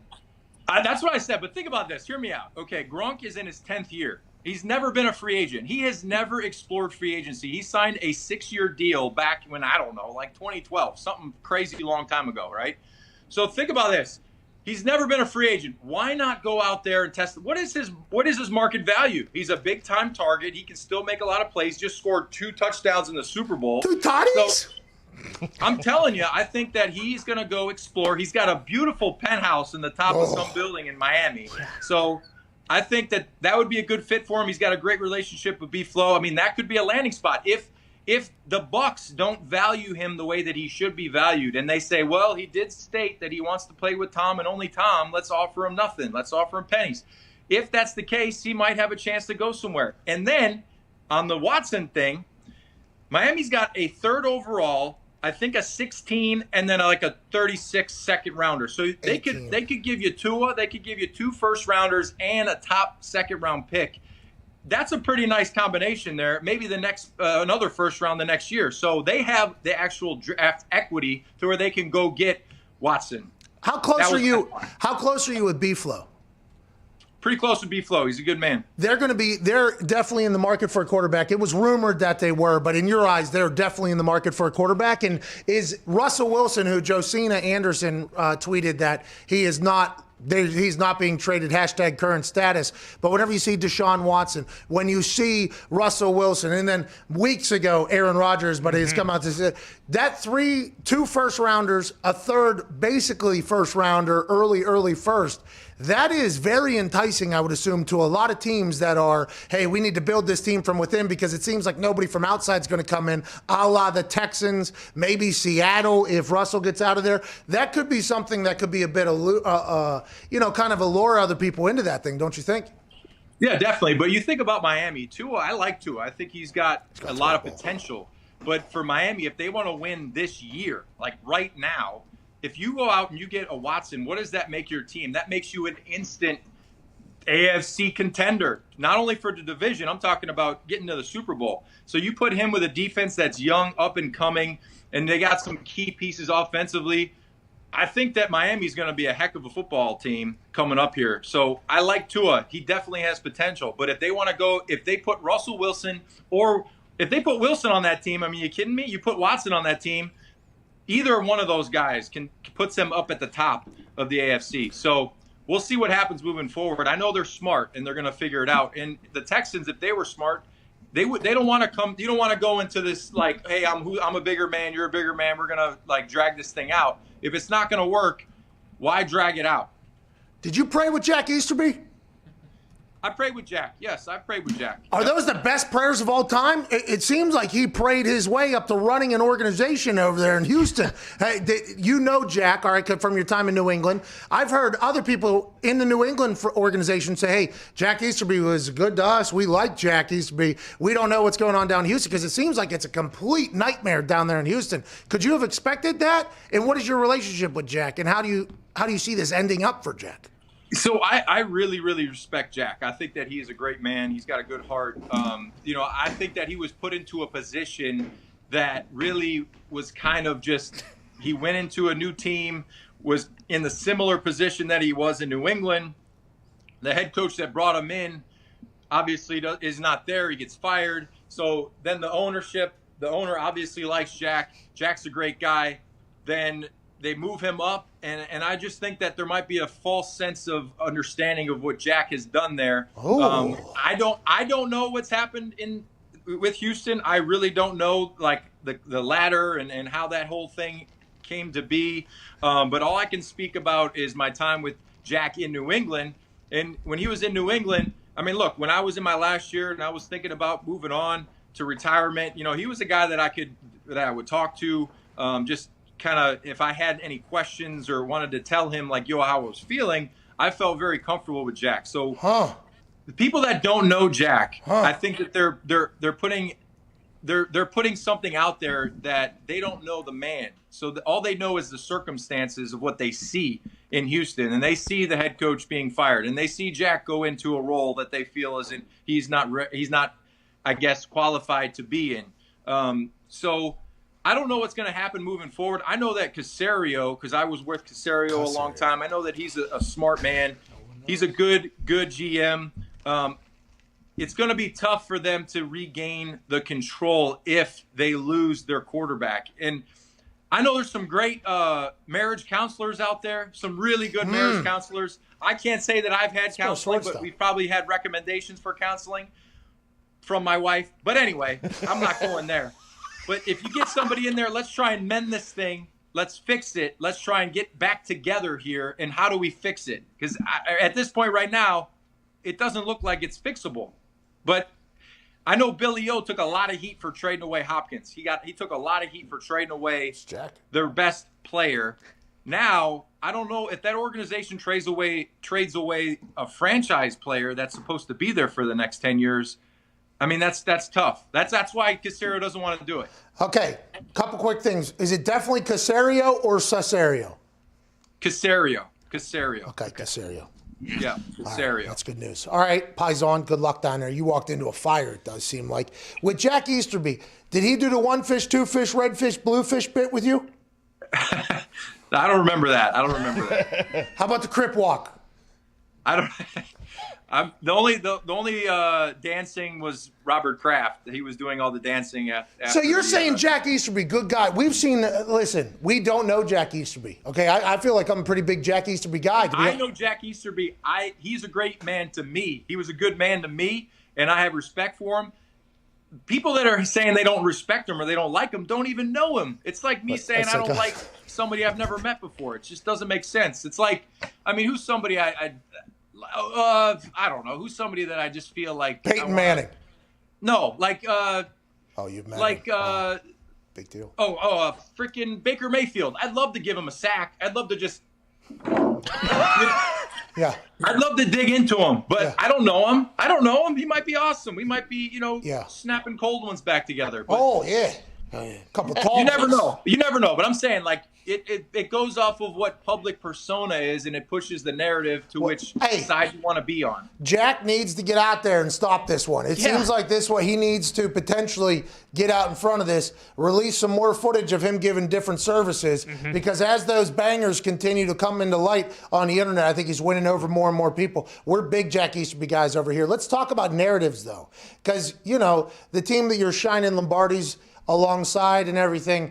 Obviously, anytime you have that long of success and that top of the mountain in all of professional sports, by the way, whenever people leave, there's going to be stories told, there's going to be conversations had, opinions are going to be given, whether they're in context or out of context. The entire Super Bowl week, the narrative was there's a team Tom Brady, then there's a team Bill Belichick. That's kind of how it was being painted, because there was really nothing to talk about Super Bowl week, to be honest, until Jack Easterby came in, and then we're like, my God. Yes. Amen, Jack. Thanks for coming in there.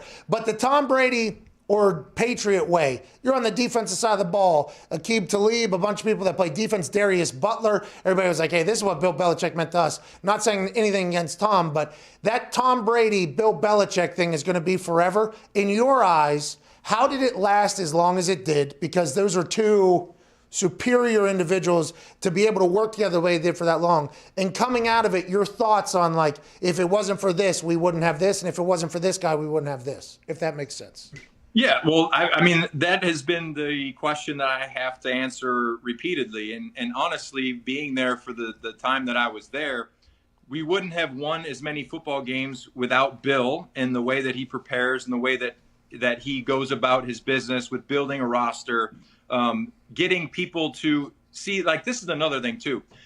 He is the best coach I've ever been around at making a team forget about their success and move on to the next year. So we would have a ring ceremony, and he'd have a team meeting and say, all right, guys, like, let's not make this a big deal. We're getting our rings today.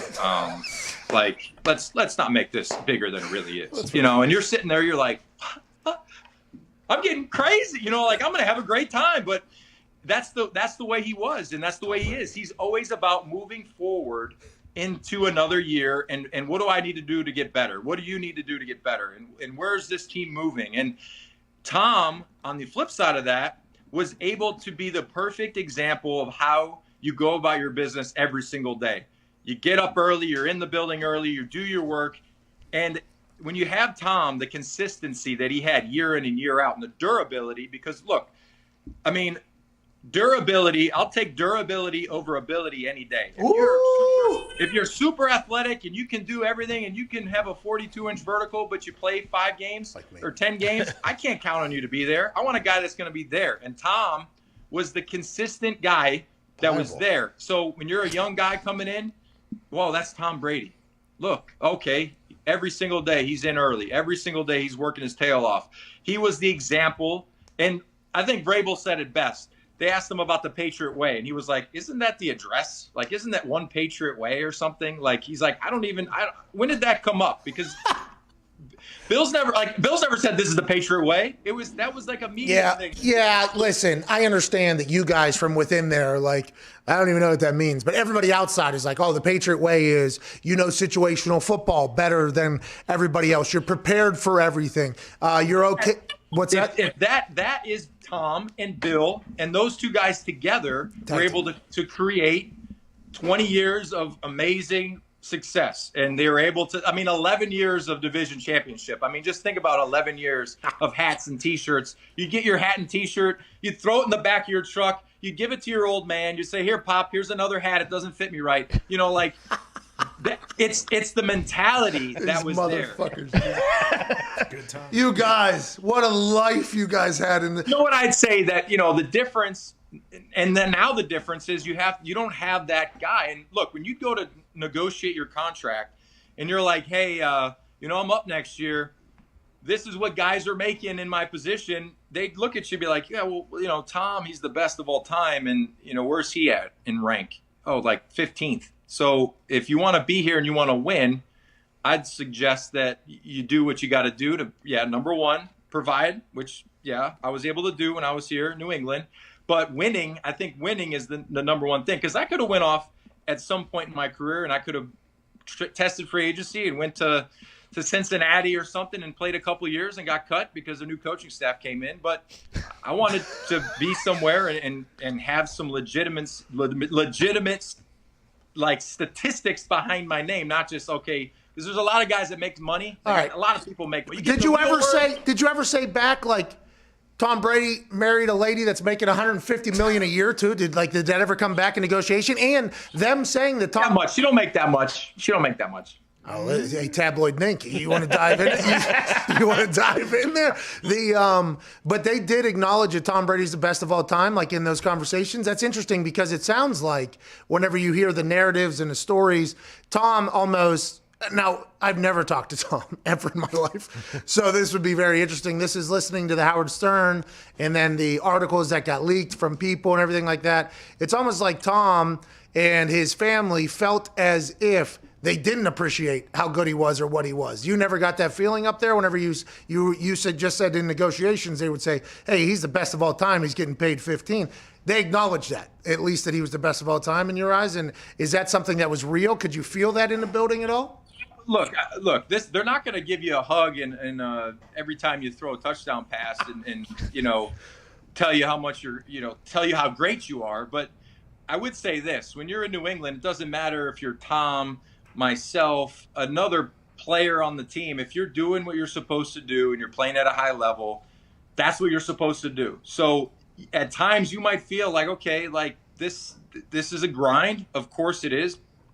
That would be the first meeting of the year. It'd be, this is going to be a grind. This isn't going to be the easiest, but we're going to win. So you say, okay, let's go. I'm ready to go. So there could be a point there when you're younger. See, when I was young and I was a special teamer running down on kickoff, my first opportunity to get a little money, I was like, wow, like they want to give me $2 million? Are you kidding me? Yeah, that's awesome. Where do I sign? Where do I sign? So that's when you're a young free agent and then you start playing a long time and you look back and you're like, man, I really outperformed that one.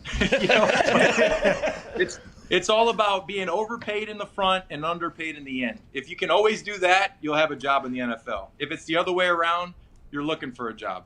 Yeah, and it depends on who you are. You can be who you can afford to be or whatever. And let's go back to your first point here. I assume Connor has a question for you as well. Diehard Patriot fan, loves the Ninkovich. He's been actually. He shaved the mustache in to look his best for you today, actually. That's right. He's very pumped up. You put the dye in there? You put the fiber? A little bit of, Nah, all natural. Natural. Now, he's built for a mustache. But before Connor's question, let's go back to your first point there where you said Gronk is going to be a free agent for the first time.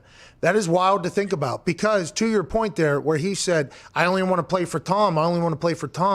Gronk is potentially one of the biggest free agents about to pop off. Oh, yeah. Everybody's talking about a lot of other. Gronkowski is potentially one of the biggest free agent names out there. I didn't even think about it because I automatically assumed that he was just going to be with Tampa and be with Tom. But now you're like, hey, he's never got to experience this. Maybe he loves football again like he did way back in the day. His body feels good. He's experienced football now in a different way. He got a chance to see what life is like post-football. He knows that's going to be a success. Maybe he'll want to test the waters. There's going to be people that want to grow. Like that Miami theory. Tua with Gronk is probably a much different Tua, I'd assume, right? Tua's biggest issue was he never thought anybody was open, so he'd hang on the ball, and then he'd end up, he wouldn't be able to let loose. Gronkowski is taller, bigger, and he has toilet seats, his hands out there. I would assume that helps out every single quarterback that'd be out there. He's probably going to be a very hot commodity on the free agency market, I'd assume. 100%. And this is what I would tell Gronk. If I was a GM or a head coach and I'm trying to get Gronk to sign on with my team, I would say, listen here, Rob, we're going to take care of you.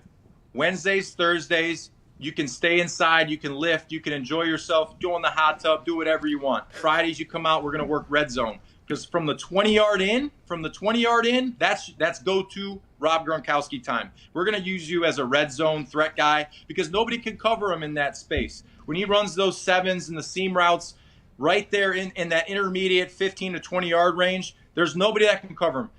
The linebackers nowadays, I mean, they're 6'1", 220. They're not going to be able to cover him. You got to put somebody that's at least 6'4" on Gronk. So that's what I think is going to be a best fit for Gronk. What's a team that can, number one, pay him because he's going to deserve – this is the last bite of the apple. This is the last time he has to actually say, okay, I'm going to sign a 3-year deal here. Maybe it's 10, 12 a year. That's the last, maybe more, because another team's going to value him so much more. So it's the last bite of the apple. So if I was Gronk, I'd say, look, I got 4 rings. I just did it again. Let me go out there and let me ball out. Indianapolis would love to have him. Green Bay. He would love a lot of Indianapolis. Green Bay, I think, would be a great time for him. I mean, just something to think about out there, Gronk. What do you got, Connor? Yeah, Rob, you just said that Bill would tell you guys, like, it's going to be a grind, but you're going to win. Now that he can't really guarantee the second half of that statement, does he have to change his way he kind of recruits players into contracts? Well, I think that was one thing that I said last year was when you lose Tom, it's going to be hard to get like a veteran, say a veteran receiver, a guy that wants to go out 1 or 2 more years. And like just now, you see Adrian Peterson says, hey, I'd like to go play with Tom. There's a lot of older veterans that want to go play for Tom because they understand, look, he's only got 1 or 2 left. They just won a Super Bowl. And when you have Tom on the team, your chances of winning go up substantially. So I think that I personally don't think that Bill's going to change his rhetoric on what he's going to say. He might say, look, this is going to be a grind and we're going to win football games through hard work and it's not going to be easy here. I don't think he'll change that mentality because that's just the way he is. I mean, he's an old school coach. He's been coaching a long time and I don't see him changing his tune. He's not going to turn into Pete Carroll overnight. Go ahead, Ty. Rob, you said you were talking about testing free agency and where you could have gone. If you were in, let's say, like J.J. Watt's shoes right now, what do you think your mindset would be with like the climate and where you like would Tampa? I mean, it seems like that would be a pretty awesome place to go if he's trying to get a ring. Yeah, the only thing that I'd say about that is the last time the team went back-to-back is 03-04, and that was the Patriots. So it's really hard to go back-to-back. It's really hard. It's really, really hard. Just based on the fact that you went that deep and you get into the Super Bowl and you win the Super Bowl, and then there's kind of that little hangover. That's what I'm talking about Bill and how he's so good at that, getting over that and moving on. I think Tampa's going to be great next year. I think they're going to be in it, but it's going to be really tough for them to get back to it because now the target's on their back. Now everyone's going to be like, oh, we got to beat the champs. We're going to beat the champs. So if I was J.J. Watt, I'd probably look at the available teams. I'd probably want to stay somewhere that I knew the coach was going to value what I can do on third down. Tennessee. And I think Tennessee's a great spot for him. Green Bay. With Vrabel as the head coach. I heard you saying Tennessee in your voice there while you were going. I literally heard it in your voice. I'm thinking, I mean, Tennessee, obviously, what is the one thing you think about Tennessee? They got a great running game. They got a good offensive line. They got a great quarterback that it's going to be there for a while. They got a great receiving core. They need a pass rush. They need a defensive leader and a pass rush. So if you bring in J.J. Watt to Tennessee, That's going to help your pass rush. It's going to help your team leadership. And you got Vrabel, who's coached him, so he understands what he can do and what he can do well. And in the locker room and everything, he's literally seen not just the J.J. Watt that we've seen on Jimmy Fallon and things like that. He's seen him behind the scenes. Nink, you're amazing every time we get a chance to chat with you. We appreciate you, man. Take care of that Lombardi, will you? Because that family is thinking about burning your house down right now. You legitimately do that, by the way. You legitimately do that, don't you? What's that? Sorry, what'd you say, Pat? You legitimately do that, don't you? That's why you have that entire thing. You legitimately do shine the Lombardi up, don't you? Yeah, every once in a while. Yeah. Good but today on this lovely day, I did it to be on your great show, so that's why. Well, we're lucky every time you come on, and anytime you want to shine your Lombardi on our show, you let me know. Ladies and gentlemen, Rob Ninkovich. Thank you, Rico. He's a good guy. Mm-hmm. Oh, yeah. Shining the Lombardi on the show. Sorry about that. So it is Caserio. Yeah. Mm-hmm. Italian GM, formerly with New England. Lombardi says, Caserio, huh? That's what he actually said whenever he said it. Very Italian of him. What's that? Who did we have on NFL Network? Scott. Ravens. Ravens. Daniel Jeremiah. Yeah. Daniel Jeremiah. Cesario, right? Yeah. I mean, we're never going to get that guy's name right, but it doesn't matter because he's in Jack Easterby's world. That's the only guy we will talk about. We have to get to a break. We'll answer some phone calls on the other side. I can't wait to listen and talk. We have a bong bomber on the line. Joe, Logan, Colt, Ryan, and John. Everywhere from Philly to Ontario. Ooh, wow. Let's go. I can't wait to chat with everybody. We'll see you on the other side. Big thanks to Rob Ninkovich for joining us and his Lombardi. This is the Pat McAfee Show, Tuesday, February 16th, 2021.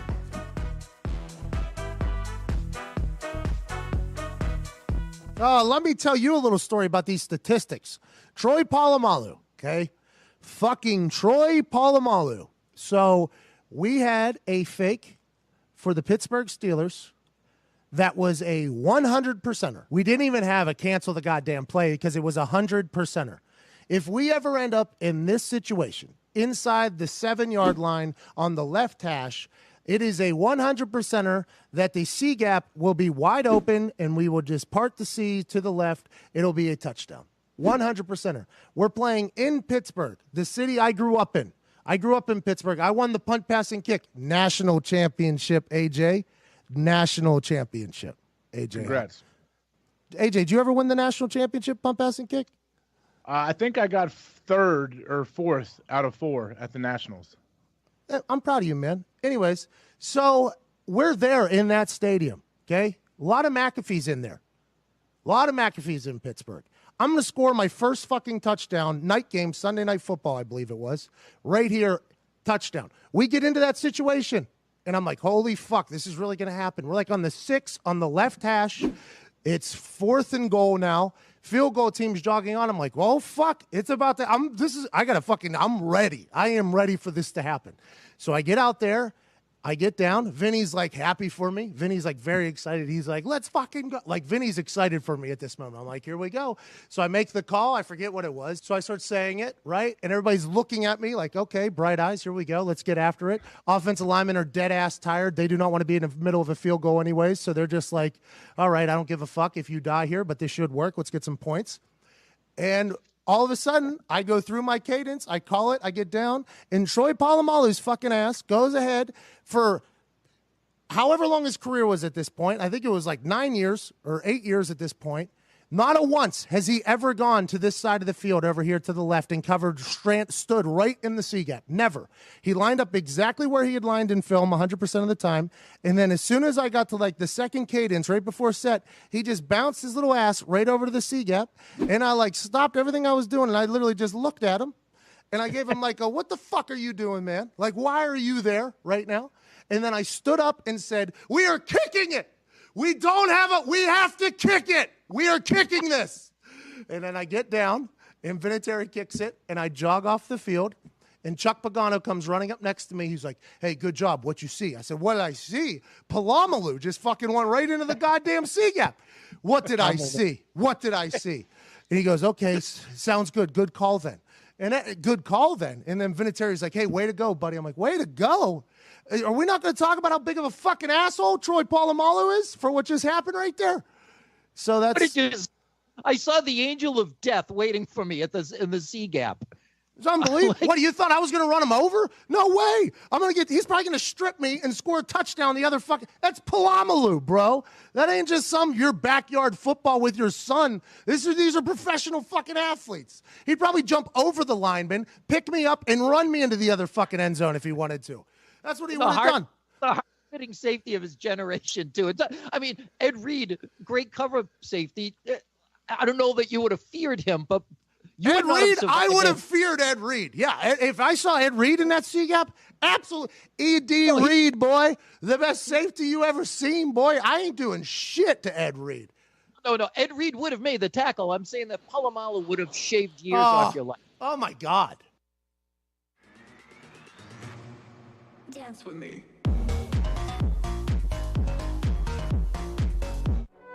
Every day is game day for these guys. It's showtime on the Pat McAfee Show. That's right, lady. Most people are overpaying for home and auto insurance. Lots of them know it too, but don't want to hassle with finding a better rate because the shopping experience sucks.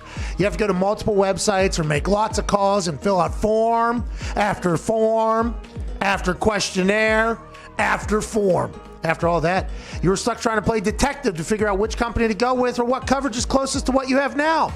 Then you really don't know who's on your side and don't know if you've really covered all your bases or not. Sounds good to me. Who knew shopping for insurance was such a disaster? Oh, wait, you did. And if you have insurance, you have had to dance with me in this struggle against finding the best insurance on the market.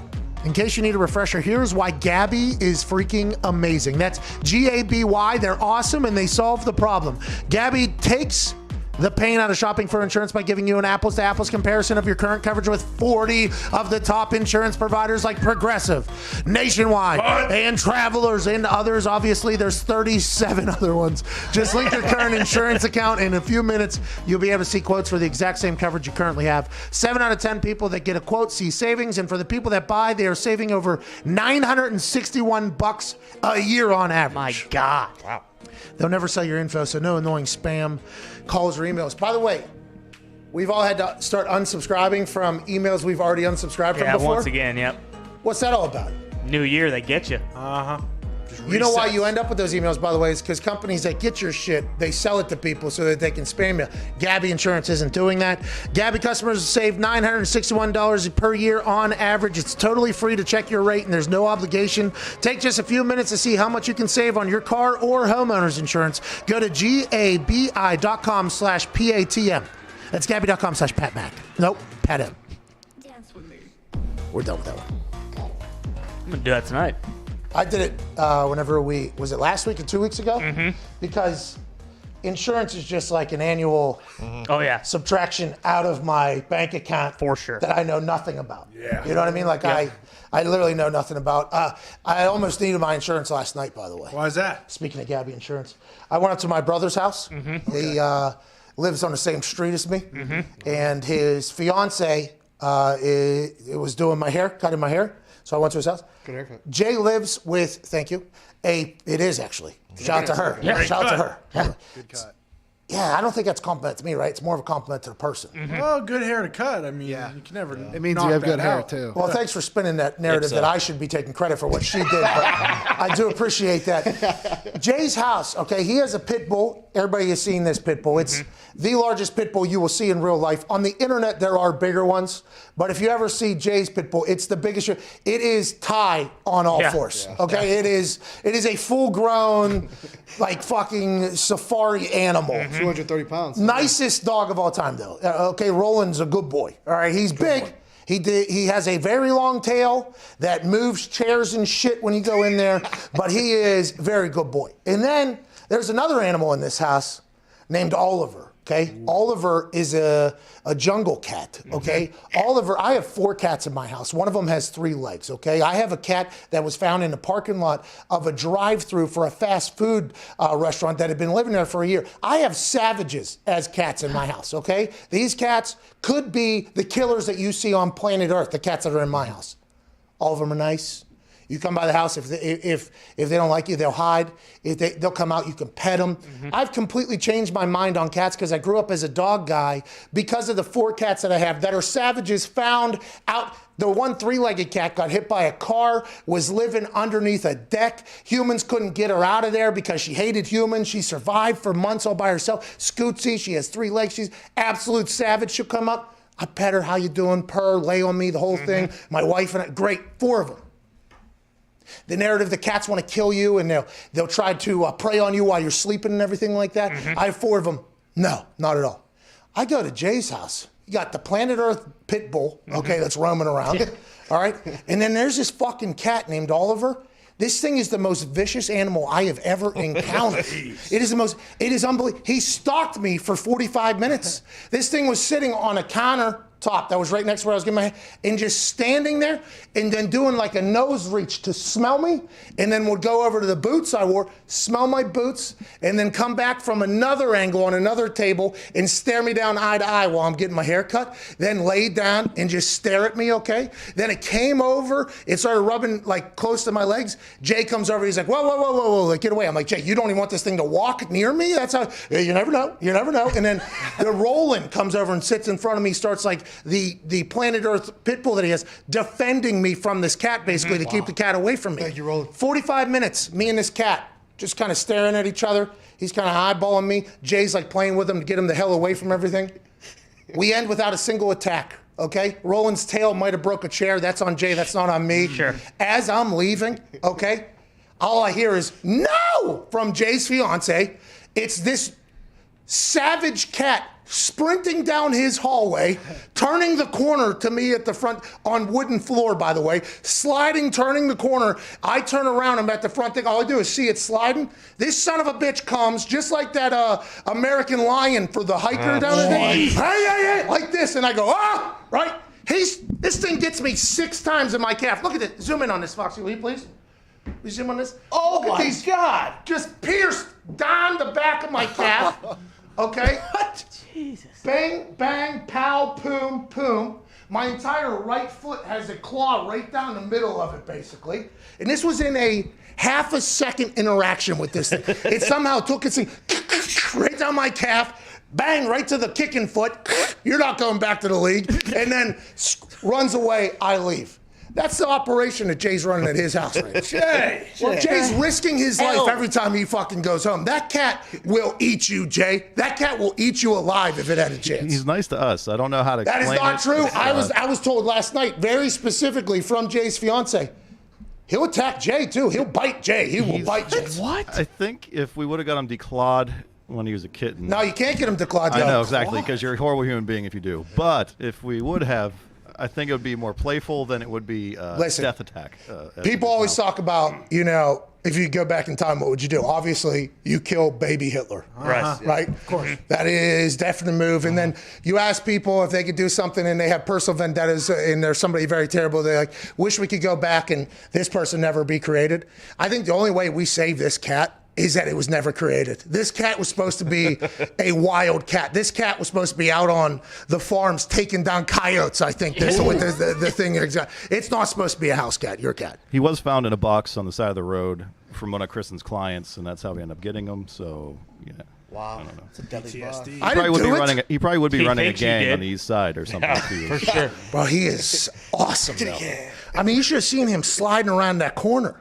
And his fiance go, no, like seeing it happen. I'm like, oh my God. I didn't think I was gonna be able to get out of there. My fucking calf is swollen from these things. I got blood coming out of my leg. It is, yeah, this was it. This was Oliver. This is last night. I recorded this at Jay's house. This is Jay's cat, Oliver, chasing me and stalking me after getting a great haircut, trying to leave the house. That goddamn cat. Cats, I guess, like very itchy with whatever they have whenever they, like last night, my calf was just like, oh, you're itching a bunch after. Like, yeah. Like I think he got like some of his like some hives. This thing might have rabies. It's the demon's juice they eject from their paws. That's what I'm saying. That cat gives cats a bad name. That one that Jay has, and I feel like I'm not the only one. I felt like it was getting along with me. Remember? I guess it was just eyeing me up the entire time. So you can't cut nails on a cat? Like trim it down? You declaw. No, you declaw. It's like you're basically fucking killing it if it. ever has to do anything. How about that little scratching post? You get a scratching post and the nails That get sharpens dull. them up, by the way. That Really? Yeah, that's kind of like gives a them. weapon. Yeah. Got to give him more catnip. Yeah, that's why don't you ever fucking drug that thing? Let's get some weed Yeah, for that let's get cat. Can we get some catnip on that thing? It just makes him more excited, I think. Oh, so he's like a meth head on that thing. Yeah. Jesus. Blood. What if he gets addicted to it, by the way? His fiance comes home, he's just sitting at the door. The fuck is it? Bitch, where's my drugs? That's what he would do, too, by the way. Get out of the bag. Just sitting there scratching his neck. Where's my shit at? I don't know if he'd be able to see it. Does he even scratch himself, by the way? There's no way he can. He control. This son of a bitch, he punctured my leg 7 times. Like, what? Did he feel me every time he was inside of there, too? Was he, like, celebrating that entire thing? You think Jay's cat was just sending a message through you to your cats? Well, that's the funny thing. As soon as I got back, my cat smelled cat, and my dog smelled Jay's thing. And then I started looking at my cats. I actually talked to my wife. Which one are we sending up there? And I believe it's Nova we're sending up there. The dumpster in a fast food restaurant cat that we have. Yeah. That my wife is an actual animal whisperer. Like that's a real thing. Nah, Sebastian's too big of a soft ass. No. Yeah, he's beautiful. Okay, by the way, he's been bought. So he's the last one going up there. Okay. Yeah. He doesn't even know about the life that could be. I thought he was a boxer. No, yeah, Nova is the gangster, and she was living in a dumpster at a Steak and Shake, I guess, and my wife going to get a very healthy meal, I'd assume at 1:32 a.m. from Steak and Shake. Yeah. Cat came meowing in the summer. I think jumped up either onto window and into car and just sat on seat. And then the workers told Sam, like, is that the cat from the dumpster or whatever? And Sam was like, yeah, it just jumped in the car or whatever. Yeah, that cat's been here for like 6 months in the dumpster or whatever. And Sam was like, all right, cool. Are you coming up? All right, we're going home. And that cat is awesome. That cat hunts squirrels in the windows at my house. Nice. And that cat probably going to be the death of Oliver if I had to guess. That cat was not happy that I got punctured by Oliver. I know it. I know it. That's Oliver's fault. Let's go to the Bong Bomber in Ontario. What's going on, Bong Bomber? Hey, Pat, boys, how's it going? Love you all. Love everything you do. We love you more, pal. What do you want to talk about? First off, I'd just like to start off by saying fuck Cody and any other slack-jawed yokel that doesn't like you or anything. They don't speak for Raider Nation. Raider Nation loves you, Pat. Knock on wood if you're with me. Hey. All right, so hold on, Bong Bomber. I appreciate you doing all that while having a Canadian accent because it just sounds so much better. And I did get into Letterkenny this weekend. I'll continue to watch that. Really? First couple of scenes are just wild to listen to. I would like to be in the... Literally the story of my life. That is the most accurate interpretation of Southern Ontario there is on TV today. Are you the hockey player, the hick, or there's like 3 different genres basically? Hockey player, hick, or skid. I'm definitely the hick. Okay. Nice. Letterkenny, great show. Anyways, I appreciate you doing that. And I did learn on the internet that not all Raiders fans hate me or whatever, even though it felt like that a couple of days, and I do appreciate that. So it means a lot, Bong Bomber. Thanks for calling in and reiterating that fact. What do you want to talk about? I just wanted to say that I think the Raiders should definitely keep Derek Carr. We had a top 10 offense last year, but our defense was an absolute fucking dumpster juice. And if we get a new quarterback, it's going to take another 3 years for them to learn Gruden's overcomplicated offense. So then we got another 3 years of fucking 500 football. By then, everybody's screaming for Gruden's head, and we're on a rebuild anyway. Add a couple defensive pieces. Let's give her another fucking go. How you doing? Keep it moving. Hey, that's what Bong Bomber. Yeah. That's what we want for the Raiders. Yeah. Bong Bomber with a good call. Dumpster juice, he says. Have you seen Letterkenny? You would like it, I think, Ty. No, I haven't. It's I'll on, check it out. It's on Hulu. Right? Yeah. I went over to Hulu looking for live sports. Couldn't find any of them. Okay. I'll tell you what, that app is kind of trash. Baker lied to you. Well, not only Baker. I mean, they're out there dumping money on all these people talking about Hulu. They need to actually dump money and get like shit on their platform. Like, you're spending the briefcases in the wrong spot, I think, for Hulu. Now, it did introduce me to Letterkenny, and I did watch some docs over there, the Britney one and everything like that. But I couldn't find live sports anywhere, and that's all they're fucking talking about over there. But Letterkenny is, I mean, it is the driest of dry. Just, hey, don't you, pal? Hey, babe, oh, shirt. Hey, we about to get into I forget what he called it. He called a fight something. Donnybrook? No, he called it something else in the first scene. It was like maybe the 4th sentence uttered was a word that I'd never heard of describing a fight. I was Dust up? Yeah, and that's something see, there was something even different than both of those. It was, Canada is a gem. Yeah. Oh, yeah. Just a gem of a town. You know what I mean? Yes. That sport curling they created. Oh, the best. I mean, we're the best in the world at it. We That's are the right. gold medalists. But hockey, that sport they create, I mean, we're the best in the world at it. But it is just one of those things where Canada's the best. Isn't it, Gumpy? Don't you think? Beautiful place. Good people. The best. Let's go to John in Philadelphia. What's going on, John? That didn't Hey, how sound you doing? genuine. Not too shabby, pal. What do you want to talk about? Carson Wentz. I'm obviously an Eagles fan. I think he'd probably do better in Indy, even though you said don't speak for your side. But if he goes to Chicago, wouldn't he have the controversy again between him and Nick Foles? And the Eagles are going to need a backup quarterback if Hurts get injured or he's just not that good. Because we can't put Sudfeld in, they're going to think we're tanking again. Oh, yeah, you're right. You're right. You put Sudfeld in there, everybody thinks you're trying to lose. And Peterson was like, no, he's on Ryan Fitzpatrick. Going for it. They said it was a Tilly, by the way, is what they used. It was maybe the third or fourth sentence. This two hockey bros show up on a Jeep talking to a hick and a skid, which I'm not 100% sure which either of those are. I didn't get far enough to figure it out. But the hicks and the skids were running some sort of, it seemed like a market, something was going on in front of them. And the two hockey players showed up in the Jeep in the battle of verbal joust between the two. It was I was dying laughing, and I was like, I don't know if I have time for this today, but this is going to be something that I want to see. The thought of Carson Wentz going to Chicago and Nick Foles being there, I did not think about, and is hilarious. Nagy, Pace are like, hey, you saw what worked in Philly. Let's fucking bring back the tag team. Okay, we get Wentz in there to start this thing off. Then we'll bring in Nick Foles, Ryan Fitzpatrick style, have him close this thing out. We'll win a goddamn Super Bowl just like the Eagles. Nobody said the Eagles could win a Super Bowl. It'd been 50 years since they'd done it. Imagine what we'd do here in Chicago. Let's bring that tag team in here. I don't know if Wentz will want to go there, but maybe him and Nick Foles, just like his relationship with Frank Reich, is similar, where maybe Nick Foles can help bring out the best in Carson Wentz in that quarterback room, which is so vital to some quarterbacks.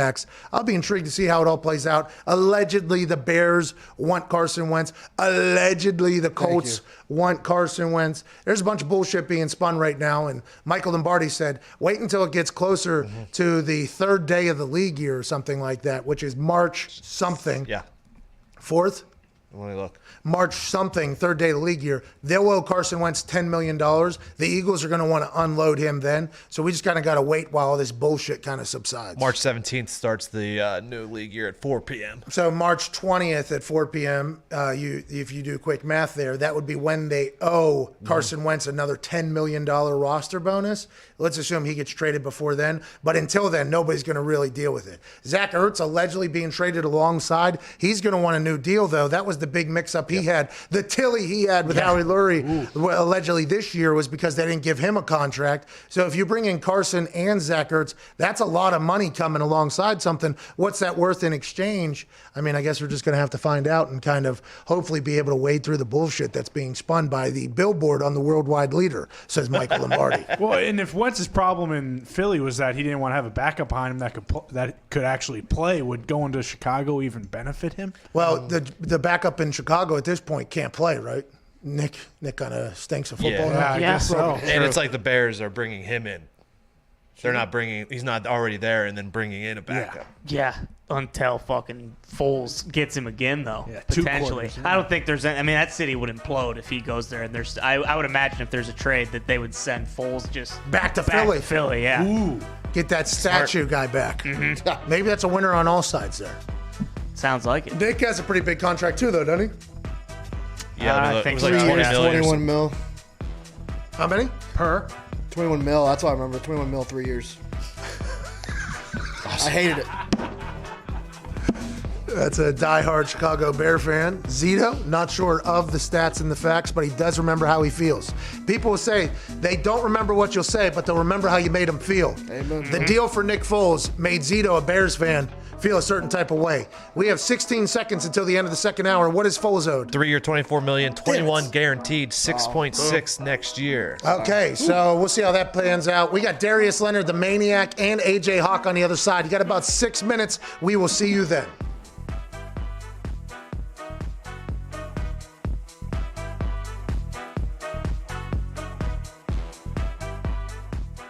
you have got to experience so many things, both as a businessman off the field and on the field.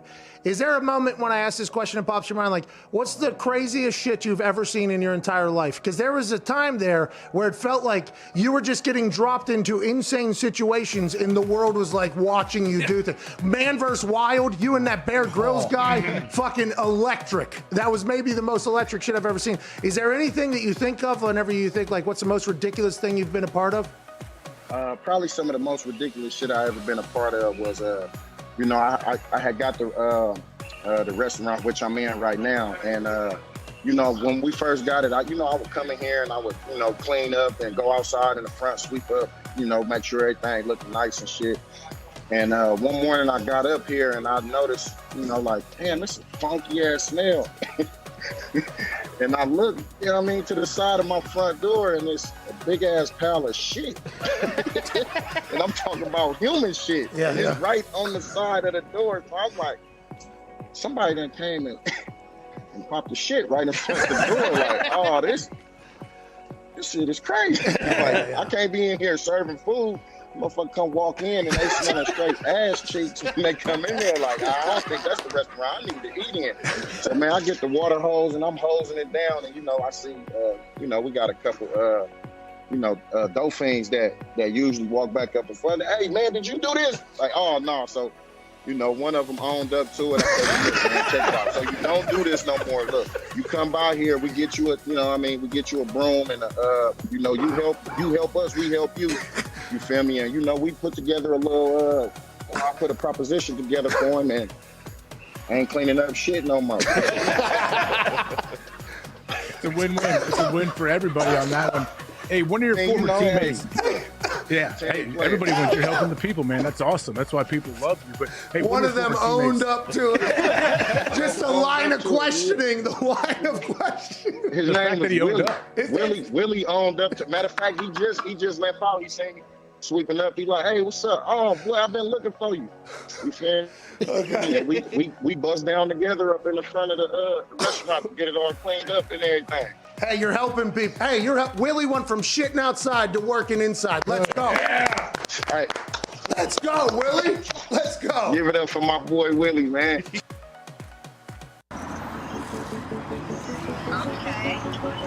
What's his pressure?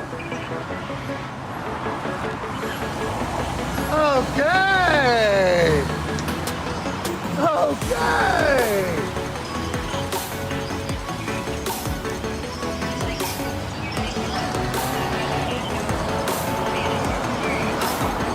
Oh my God! Best sign spinner in the world!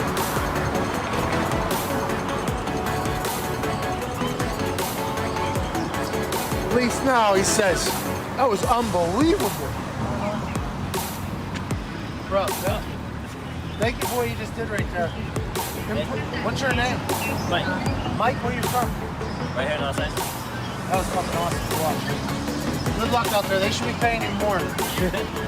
Tune in for the World Sign Spinning Championship in Vegas. There's a World Sign Spinning Championship? In Vegas. Are you like a national, are you a champion? I rank. You rank? What do you rank? I got 8th in the 2013 Olympics. What do we have to do to get better? How do we get to first place? What's the new move? What's the new move? Maybe light it on fire. Yeah, what I have is this one. Oh! At least now! Oh my God! If I was getting to the end with the kickflip, I don't know how you're 8th in the world. You should be number 1. And if I was leasing a place, I'm fucking coming here. Oh my.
The Pat McAfee Show. There'll be no rules for our guests, for us, for the things we can talk about. Speaking his mind. I've never had a problem expressing my opinions or my thoughts or anything like that.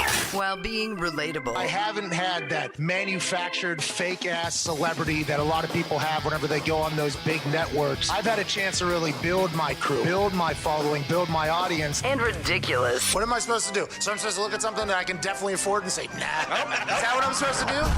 The Pat McAfee Show starts in 3, 2, 1.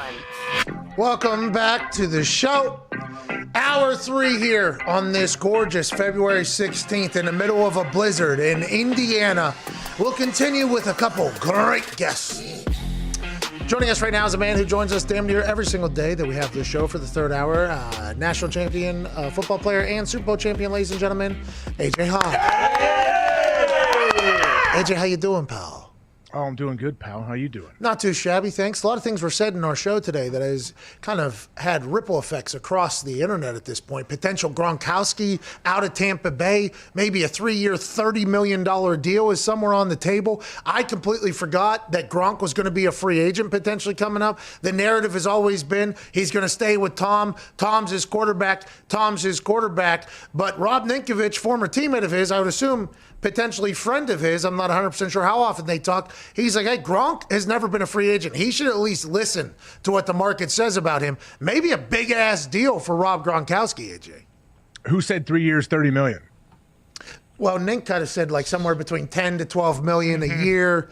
If you get like a 3-year deal, you start doing quick math there, 30 would be the bottom of that thing. I think in a third down in red zone league, which is what the NFL has become, and it kind of always has been, but now even more so with the way offenses can move, is just whether or not you kick field goals or score touchdowns. That's kind of the whole game. Rob Gronkowski's like the king of those two things. I would assume the open market potentially gives him an offer that he will really test his Tom Brady's my quarterback theory, I think. I'm not 100% sure, but I think so. Oh, I think it could, I guess. I just don't know if someone will give him a 3-year deal. I think a 1 or 2 year in finding a way to get the most guaranteed is what he would like. But, man, I just don't see him leaving Tampa, though. Like, so what is Tampa able to pay him? Even if it's a 1-year deal, what can they give him? Well, we're assuming at this point that Tampa Bay is going to be giving out smaller deals to acquire more talent, and everybody's kind of buying in a la the Patriot way that they had for years because Tom's there. Every kind of older guys chasing a ring, coming to town, maybe taking a smaller deal. Who knows if Gronk will hit the open market, if they will be able to pay him, if Tom will be his quarterback. I'd assume there'll be other people interested. The offensive side of the ball has a lot of free agents. So does the defensive side. It's J.J. Watt's a free agent. Allegedly, potentially, Von Miller's out there. I think Justin Houston's a free agent. A man who is the guy who runs the defense here in Indianapolis. A team that is built for success. Also a man who called out Triple H a couple weeks ago on Triple H's own platform, which I have a lot of respect for. All-pro, linebacker of the Indianapolis Colts, the maniac, Darius Leonard. Yeah! How you doing, Darius? I'm blessed and highly favored, man. How you doing? Yeah, hey, damn right you are. Hey, keep that thing going, too. It's fun to watch. We'll talk about everything going on in your life, but let's talk about what I was just referring to there, because you did put out a tweet about this whole thing, about, hey, big-name free agents, it doesn't matter who you are. If you come to Indianapolis, we're a group that likes to work. We like accountability, this whole thing. So, obviously, inside the building, you guys know that there's a potential free agent market right now with teams and players that want to get to Indianapolis because the way your team has been built. How do you view that? Your culture seems to be so strong inside of there. Is that why you guys are so comfortable with potentially bringing in big names? Or what are your thoughts on the entire free agency process? And by the way, congrats on having a team and being a massive part of a team that is now a place where people will want to go to. Hey, man, I appreciate that, man. But, just thinking about, I've been here for 3 years and, Coach Frank been here for 3 years and just knowing what we built. A lot of people don't understand the culture, of the Colts, and especially on the defensive side of the ball. What we're asked to do is a lot. And then you watch tape. There's so many guys who doesn't play as hard. And if you're even thinking about coming to the Colts, we're gonna hold you accountable for absolutely every single thing. And you got to work hard. You got to put the team first. You got to be able to say, okay, I don't care about my own accolades. I'm here to help win ball games, win the championship, and that's the ultimate goal. Darius, was it like that from day one, like when you walked in, or did you try to bring that culture with you? I don't know, Coach Frank. Coach Frank, he had the offense side of the ball, but our defense coordinator, Coach Flus, and I say he is the most demanding defense coordinator that I ever played for, and it pushes you to be the best. Like he tell you, you would hate him as a coach just because he pushed you so hard. He's gonna make you work absolutely as hard as you ever thought as an NFL ball player. So yeah, that's the culture. There's no such thing as a house guest. If you on that field, there's no such thing as watching the ball. You got to get to the ball every single play, and you got to make sure that you're around it. You got to hustle. You got to play hard. Talking to us now is all-pro linebacker for the Indianapolis Colts, a man who has accomplished a lot in his very, very young NFL career. It's only going to get better. It's been fun to watch. The Indianapolis Colts culture, the one you just talked about there, do you think there's a chance that older players maybe don't want to come be a part of that? Or do you think that's something that is maybe like, hey, this is probably what the greatest of all time, big name free agents would like to see, by the way. That's why they're coming to Indy, is to win. Do you think there is potentially some people that just won't fit in with Indy, especially at that high level? Do I think there's some people who won't fit in? Yes, of course. Okay. 'Cause nobody, think about it, you're a vet. We don't, like, Coach Flus don't care what year it is for you. You're going to work extremely hard. Like, we have so many guys who came in, and it was like a shell shock to them. The first thing they say is, man, I ain't running to the ball. I ain't doing this. But then, we all out there, we're holding everybody accountable, and everybody's joining that, jumping on the board. So, I mean, it's demanding, but I don't see a lot of vets coming in and say, okay, I can do this year in and year out to win a championship. And I would automatically assume that you give that style of accountability a lot of credit for your massive success here that you have had. Why do you think your transition from college to the NFL was easy? Because you had that game against Clemson where you had 17 tackles or whatever, and the name The Maniac was born after that. But you kind of went to a smaller school, obviously. Then you make it to the NFL and have an immediate impact. Then you only get better and better. Why is that, you think? Do you think it's because the accountability? Do you think it's because you've fallen in love with the process of it all, or have you always been like that? For one, like you said, being from a small school, I'm an underdog. I always been the underdog. When I got drafted, they said I was, the worst draft pick. Now, doing everything. Who said it, Darius? Who said it? Who said it? League report. They said I was one of the worst draft picks, man. That hurt my feelings. I wanted to go out and just, I wanted to ball out each year. And then, now it's more so like, how can I be at the top each year? That's the ultimate goal. When you play this game, you want to be at the top. So, how can I be the best linebacker? How can I do this? So each year, I try to get better. You hear all the critics. I think there's a lot of people out there, who talk trash and never play a down of football in the day of their life. So, I mean, it sucks. It sucks that, you got to put everything on the line. You still don't get no respect for it. So, I mean, that's my goal each year, to get better and be at the top of the list each year. So I think that's why I'll get better, and I love the process. And, great people, great football players enjoy the process. They just don't enjoy the reward. They enjoy the whole process to get to that reward. Hey, speaking of people, I guess, giving someone a hard time, you came to the defense of Nick Sirianni after his introductory press conference. Hey, that was a bad press conference. Yeah, what do you think happened? And I know you know listen, the guy. I'm gonna be real with Nick. Like, each Saturday night, offensive coordinator, defensive coordinator, special team coordinator, they all get up there to talk in front of the team. You can tell people who love to talk in front of people. You can tell people who don't like to love talking in front of people. And, me and Nick, all 3 years, Nick came up there, and his crutch, every time he said something, he said, all right. So each night I counted how many times he said, all right. And then after that, I said something to him. And then it just kept getting shorter and shorter. So he stopped using all right.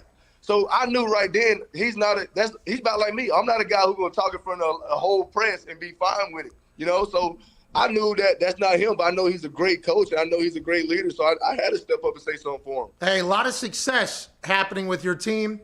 That's why it is becoming a very hot conversation of what quarterback is going to end up being the quarterback there. And I think that's a massive decision for Chris Ballard to make. But I think the world, Bleacher Report thought you were the worst draft pick.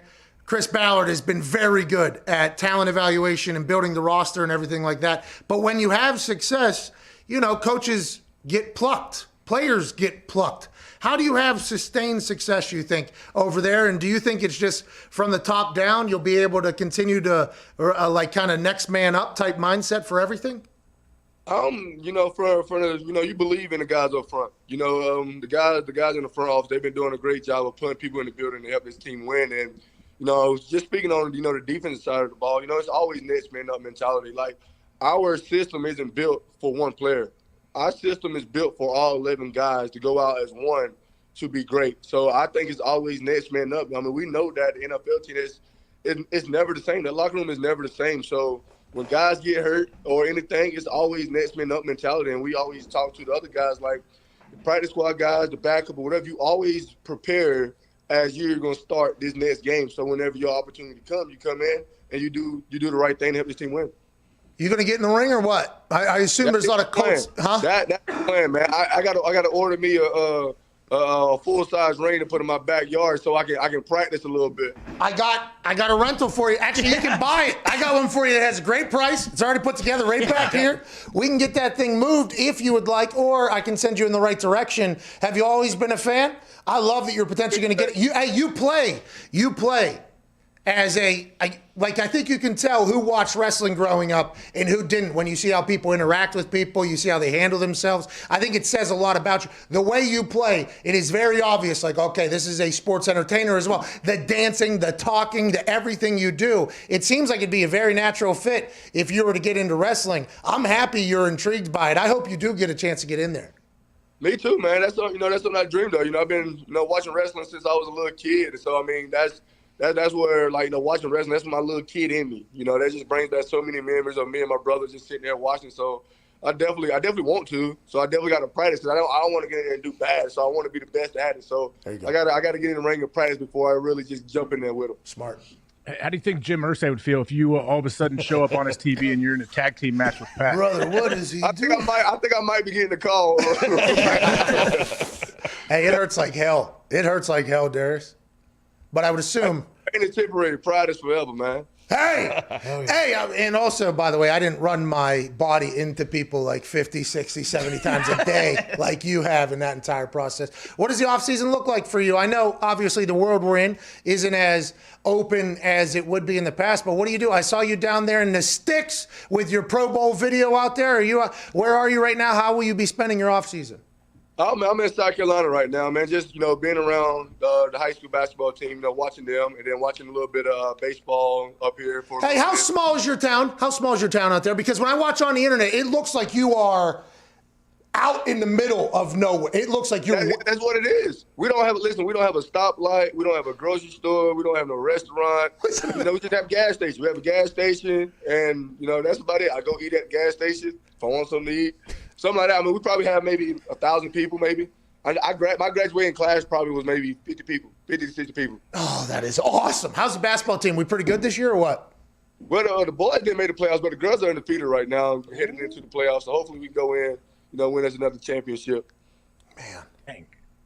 Okay, so what kind of shock was that going from your high school game to college? Not only, just having so much more around, like the game of football. What's the town's name as well? Lakeview, South Carolina. Lakeview, South Carolina. But it was crazy, coming from a small school and then, heading to South Carolina State. It was a complete shock, and then especially like having 30 guys on your football team, going to 100 guys on your football team, and then a guy playing both sides of the ball and never come off the field. I remember my first game, I come off the field, my helmet's still on, and I'm standing on the sideline while the offense out there and the defense making corrections. Like, I'm so used to being in the game the whole time. Like, it was a complete different vibe to stand on the sideline. That's something I don't like to do. What position did you play in offense? Running back? I was a receiver and running back. Oh, you got good hands? Oh yeah, come on, man. I got recruited as a receiver. Like, when I went to South Carolina State, I was gonna play receiver. And then they put me on defense that my redshirt year. And after that I never touched offense again until my senior year. They let me catch a pass. You have some of those. You have some nasty picks. Now that as you were talking about that, I was thinking about some incredible plays you made that I could also see AJ Hawk making, same position. You know what I mean? I could see AJ making the same play. By the way, with the cast, guy did that. But you've had some. Are you friends with opponents? Are you it seems like the modern NFL? All right, there's a lot of dapping up. How you doing? Hey, let's get a picture together. Let's do the jersey. Back in the day, it wasn't always like that. There was always guys that got along, obviously, but it wasn't as friendly. I think the world that we're currently in, you're learning a lot more about people that you didn't in the past, so it probably makes you respect them a lot more than you potentially did in the past. Do you have an old school mentality where the opponent is like enemy, or are you cool with everybody because now you're a Pro Bowler and you're at the top of the world, probably meeting every single opponent that you're playing against now? Oh, me, man, everything between the whistle, there's no friends. Everything between the lines, there's no friends. But, I mean, after the game, yeah, we could be friends then. But, during the game, I'm talking trash. I'm trying to get in your head. I'm trying to get that ball off of you. I'm trying to make you quit. So, that's just my mentality. But, after the game, yeah, we can take a pic, we can jersey swap. But during the game, we got to go at it. Hey, you and Aaron, by the way, I heard you guys had a conversation. I heard you and Aaron. I felt so bad to be even a part of that entire thing. I was like, no. I don't like. I hope you got you. By the way, watching you rise in the NFL has been really fucking cool, by the way. I had no idea you came from a town of 10 people, but just watching you, because that first year you should have got Defensive Rookie of the Year by everybody, and then you didn't, obviously, and some people voted for the guy that howled down in Dallas, and I love the way you responded to that entire thing. You started doing the how, actually. It was like, oh, I love this dude. Like, I like this guy, and you've been a great staple in the Indianapolis Colts locker room, man. I think we're very lucky to have you. Connor, what do you have? Yeah, Darius, growing up, did you watch like Ray Lewis or A.J. Hawk perhaps to kind of model your game after, or was that just something that came natural? Man, to be honest, like I said, man, I was an offensive-minded guy. I was a Deshaun Jackson guy, everything offensively. I just thought I was going to, go play receiver. And then once I went to college and, I started playing linebacker, that's when I would start looking at, Derrick Brooks, Ray Lewis, and just watching how they played the game. How did they impact the game? Like, I think they were two different total linebackers. And, Ray Lewis was a downhill, hole plugger. And Derrick Brooks, he was more so in the window. Let me pick this ball off. Let me make a play out there in space. And I just try to merge them two together and try to become one. What do you work on through the season? And I asked you earlier, but we got off topic because you come from a town of, if this census is accurate, from 2010, 800 people, actually. Wow. It just kind of came up. We kind of went on. But what do you work on at this point? Is it, you have to stay physically because you fly around. I mean, you're very fast. You have to be able to maintain, obviously, durability and everything like that. But in the off season, is there like certain homework assignments you give yourself? Like, okay, I need to do this mentally, film wise, or what does it look like as you continue to get better here in your young NFL career? Just watching out my bad plays. What did I do wrong? How can I be better? If you think that you're so good, but when you really look at tape and watch a whole game and you realize that, okay, I stayed on this block too long. Okay, I should have dropped back. They high-load me. You should have known it was coming, and just stuff like that. And then, for a small guy playing the game, at 220, and my hands got to be good. I got to have good hands, so I got to make sure that my hand placement and all that stuff is good. So, just taking boxing class, working on your hand-eye coordination, and that's what's going to make – I think that's what's going to make me better, just, my hands, my quickness, and make sure that my striking ability is good. Hey, whenever you talk about a guy like Gronkowski, and he might be a free agent coming up, which I did not even think about until Rob Ninkovich, former teammate of his, said, like, hey, he could potentially be on the move. But whenever you talk about Travis Kelce, Gronkowski, George Kittle, these tight ends that are big and move, how does it help you being an incredibly, and how do you go athletic guy, and how does the game go forward in covering if these guys are going to continue to happen, which feels like it's growing and growing? How does the defense have to adjust to that? What style of player you think is best to take out, who's probably becoming one of the biggest weapons on any team that has a guy at it, which is the tight end position? You got to have a linebacker that can cover. If you look at the tape beginning of the season, coach looked at me and said, I'm going to have you playing more man-to-man coverage on tight ends. And, for me, I took it as a challenge. And man-to-man is, okay, who's the best? So, you just got to make sure that you got someone that can actually cover and who's not afraid.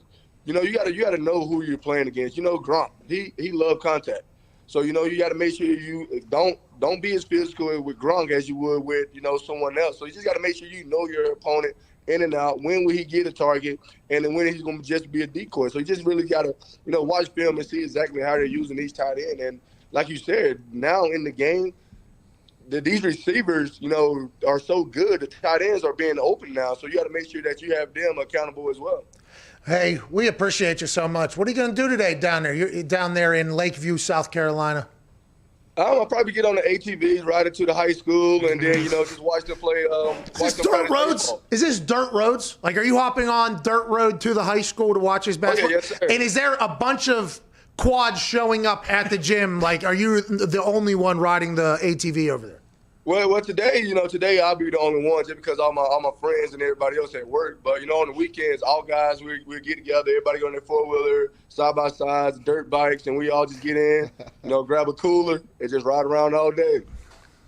Hey, that's awesome. That's a life I aspire to live someday. Ladies and gentlemen, the maniac, Darius Leonard. Thank you, baby. Thank you, Darius. Man, it's a movie, dude. He's living in a movie right now. It's not exactly Varsity Blues, but yeah, it's its own little version. He's literally living in a movie. It's like, hey, I'm gonna go to high school basketball. Anybody want to come? Yeah, I'll meet you. You grab a cooler.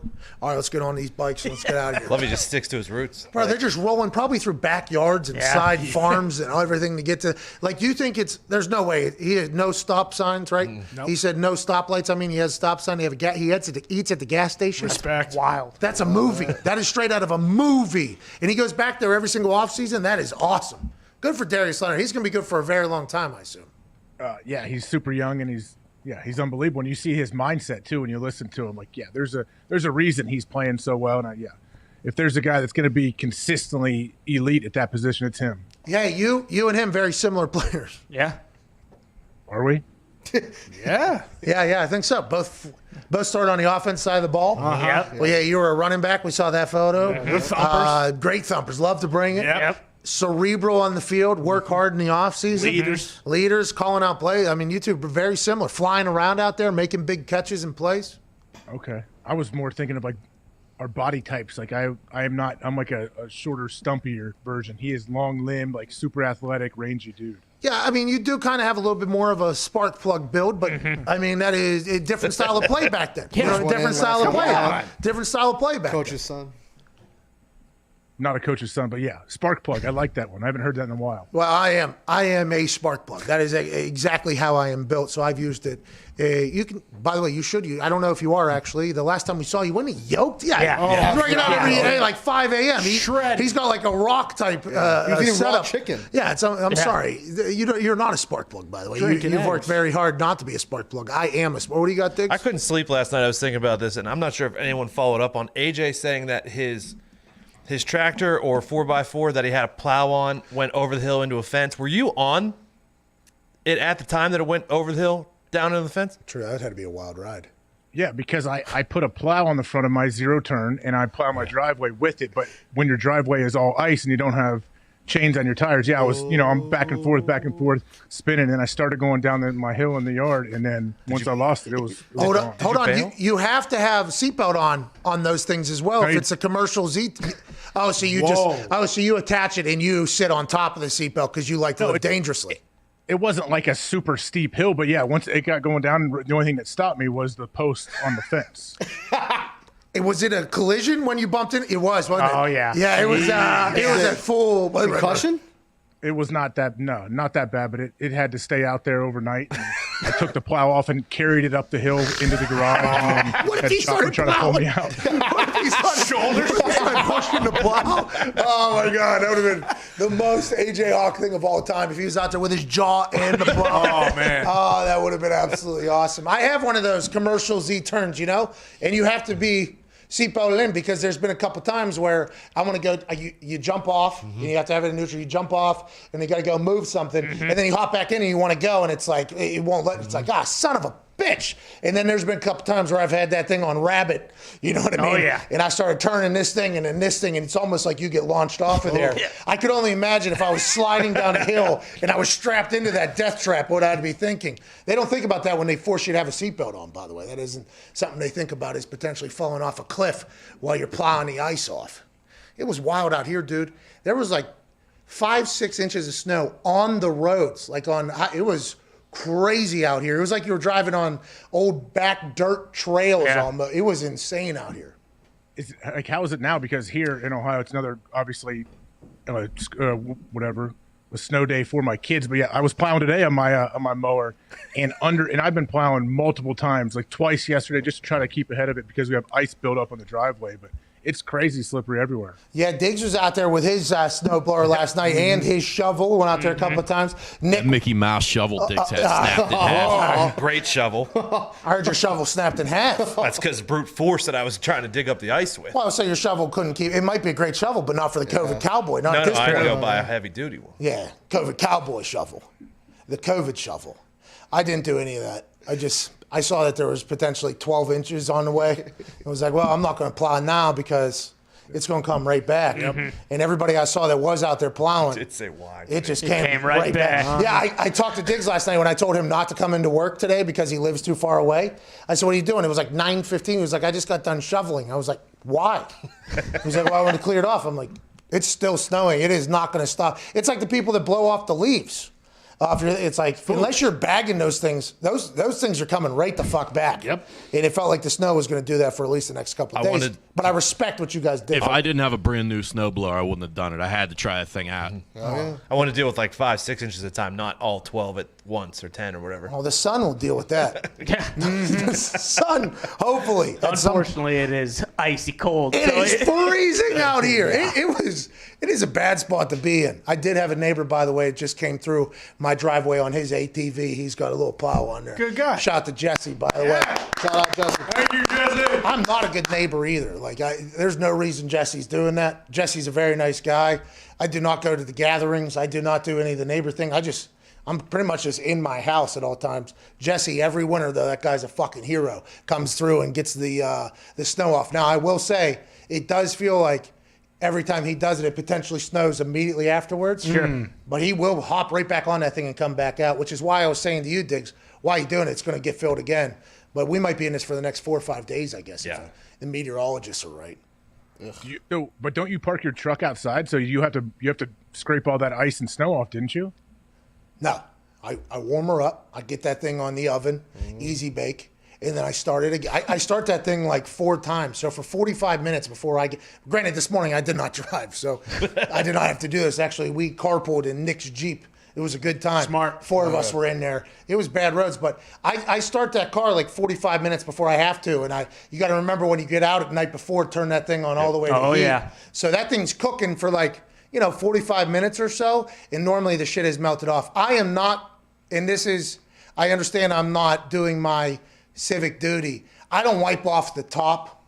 And when I'm driving, Just blowing straight into the windshield. I feel so behind you. bad. Yeah. I feel so bad. Every time I'm like, you know what, next time I'm going to get the top off. And then I realize as I'm going out there with shorts on, I ain't fucking standing out here getting the top off. People are going to have to deal with that. And then I get on the road and I immediately feel like a terrible person as the snow is just dumping on the person behind me. So I'm kind of conflicted. I guess I'm not a great neighbor at all. So shout out to Jesse doing that. And I should probably start scraping off the top. That's not that bad though. So you get some of these semis, they're having like full sheets of snow flying off the top of them on the highway. I mean, it's crazy out there. Yeah, it really is.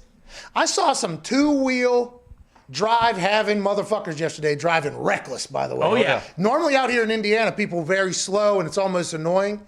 Yesterday, there was like one lane on the highway that had the road, like the tracks on it, So that's where everybody was driving. There was 2 other lanes potentially, and you're going at like 35, 40 miles an hour in this one lane. You could see how you could get tempted to go into the lanes that don't have any snow removed at all because nobody's been driving on it. Then you see this Honda Civic come flying by, and I'm like, yo, that is an aggressive move. I don't know if that Civic even knows. And then I started thinking deeper, I was like, oh, these are probably drug smugglers right now, just trying to get to wherever they got to get to. They know they're not going to get pulled over. Let's try to make as many as we can. There was this Nissan Altima that did like a dip move into the thing and just kept it moving. I'm like, how are you that confident in what you're doing? Oh, you got something in your car that you want to get out as fast as possible. What is that? And as a previous two-wheel driver, if you go less than 20 miles an hour, you are getting stuck. You have to keep up the momentum. Yeah, but out here in Indiana, flat. There's really nothing. You know what I mean? Now, granted, I got close to my house. There's this one little thing. There's people trying to push a car. Oh, boy. So that means they're outside of their car. okay, in a downhill valley in Indiana, not that big, but it's still a valley that is kind of, there's people trying to push a car in the ice and snow. So now you are standing in between your car that you're pushing and the car that potentially can't stop behind you. And by the way, that ain't going to work. And also, how about the other side of the road coming down around there? Yeah. So I rolled down the window and said, "Dumb!" and then just kept driving. Had a lot of those this morning too. Oh, yeah. People were walking, just rolled down the window in Nick's Jeep, "Dumb!" and then rolling it up. I want to let them know that somebody did let them know that they should not be doing what they're doing. You did what you had to. I did it just like you, and just like you. Like, I would like to be able to sleep at night. If Diggs died this morning, I did call him and tell him not to come in because the roads will be too bad. So if at least I could sleep. Ty, same thing. Just like those stooges trying to push that car, minivan, I think, that was never going to make it. Good God. Never going to make it. There was a cop that came down on the other side, which is good news, turned the lights on and all that. But, I mean, who knows how that ended. Still haven't got an update. Hopefully they're all right. Probably a fucking 16-car pileup by the time you get home tonight. That is a recipe for disaster. Good luck. Dumb! Hey, so how are you going to feel, though, if you four guys are riding home today? Obviously, you get stuck in one of these little valleys. Do you want people to drive by and just yell dumb, or do you want them to try to help? No, we have too much weight in the car. Yeah, we'll be okay. We'll pick up Nick's Jeep and walk it up the hill. Yeah. We'll just be a part of traffic. Don't you worry about us. Okay. Dumb! There was dudes this morning. They were just walking in the middle of the street on the right side of the road. Yeah. If you're walking, you're on the left side so you can see what's coming at least. Right side of the road, just dumb! Can't do it. Most guys have tried different ways to last longer in the sack. But thinking about baseball doesn't always work. The folks at Roman, an online men's health company, are changing the game with Roman swipes. The secret to longer lasting, better sex. Hell yeah. You ever heard of this? Hey, you ever heard of this? I have heard of this. Yes, I have. How many kids? 4. Okay. That's a lot. Long time member. AJ. Roman swipes are a clinically proven way to last longer in a sack. They're effective, easy to use, and fast acting, but don't require a prescription. Roman can ship the swipes to you in discreet, unmarked packaging, and each swipe's packet is small enough to hide in your wallet for whenever you need it. Swipes are great where they will not transfer to your partner, so you can last longer without worrying about anybody knowing about your tag team partner. They're super easy to use. Just take the swipes out of the packet, swipe it on. So wipe it on, let it dry, and you're good to go. That's it. When you go to getroman.com/Pat McAfee, full name, GETROMAN.com/PATMCAFEE, you can get your first month of swipes for just $5. Wow. When you choose a monthly plan. That's getroman.com/Pat McAfee. Did you sign up, AJ? I think I was one of the first 5 members. Yep. That's awesome, AJ. Congrats. Thank you, Original AJ. 5. Be like AJ. Be like AJ. For the next 4 minutes,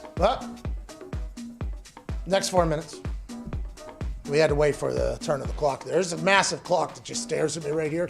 It's really the only thing that is staring at me all the time in this show is this clock. And I've missed a couple hard outs, obviously. We have seen that, which is weird because that thing is right there. But whenever it's like 5 seconds to the next minute, it's always like, I should probably wait just to get it. Yeah, there it is right there. Gorgeous clock. Hey, shout out to that clock. Nice. Foxy, did you make that move right there? Yep. Wow. Foxy, what a play. Moves the camera over there, zooms in. I'm usually not that quick. No, that's what we're saying. Yeah. Good job. Look at this. Got his work boots on today. Yeah. Oh, Paul. Oh, no. Foxy wore a brand new pair of boots in the office today. This office, you can't do that. You got to hold him up to the camera. Please do, please. Yeah, please. Foxy, please. Zoom in on those. Oh, man, those are dressy. Like it's pretty formal. Thank you, AJ. Yeah. I don't know if he was See, what happens is Maybe when you cardboard. wear something in this office that the other guys in this office may not wear, like Pat will just stare at him. That's not true. He just stares at him, and then I look, I go, just say it, just get it out, Pat, just say it. Just because you wouldn't wear it doesn't mean I can't wear it. No, that's not All what right? happens. This is one side of the story. I stare at them because they're brand new, and it's like, I actually said nice boots. I complimented the boots. That's what I did. All right. He got all self-conscious though because it felt like potentially when he put them on today, he was like, "Oh, That's do I your like spin these? zone. Statement. Do I like these?" That's your spin because there's snow on the ground. I'm gonna wear my new pair of boots, and then you guys that get all crazy that I'm wearing something new here. Let's not act like those are snow boots, pal. Yeah, I mean, those are not They're great not. at all. I actually said they're not snow boots, but they worked. All right, let's get to a break. People are fading the boots in the chat. People are saying no good to the boots. Yeah, fade the They're boots. probably saying with that lighting, they look like incredibly uncomfortable in plastic. That is not the case. That is good leather. Is that no? Great leather. It is good leather.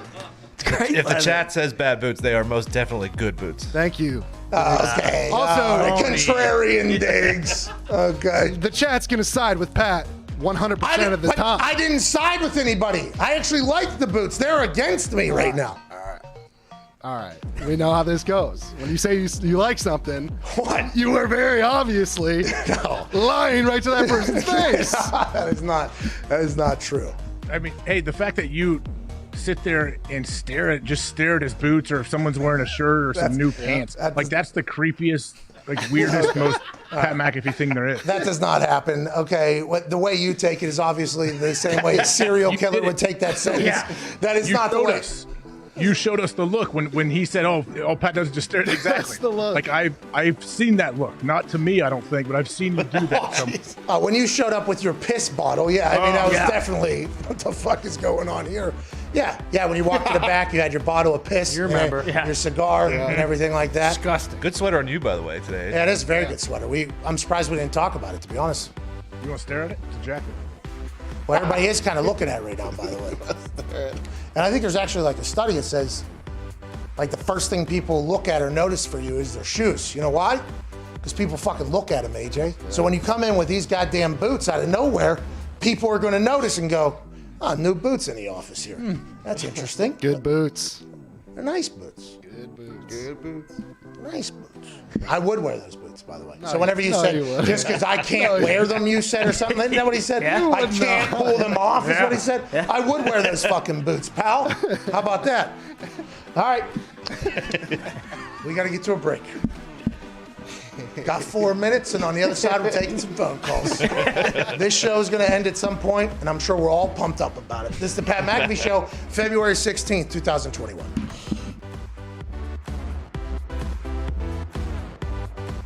He's saying don't go off the top, it's too shallow.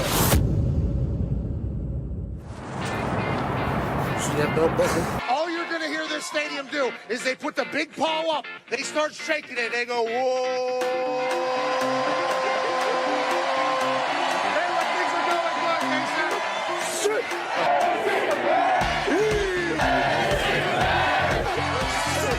Yeah, he loves the defensive side of the ball. He said yesterday to me that this is a blue-collar team. They win it on special teams. They have 5 block kicks this season. The defensive side of the ball, Lynch leads the Big 12 in sacks. But also on the offensive side, Denzel Mims is an absolute animal. He is a weapon. Charlie Brewer, the quarterback from Lake Travis. His dad was a quarterback in Texas. Yeah. His grandpa was a quarterback in Texas. And the people here in Waco just so happen to get a chance to see Charlie Brewer on a daily basis. Okay. Hey.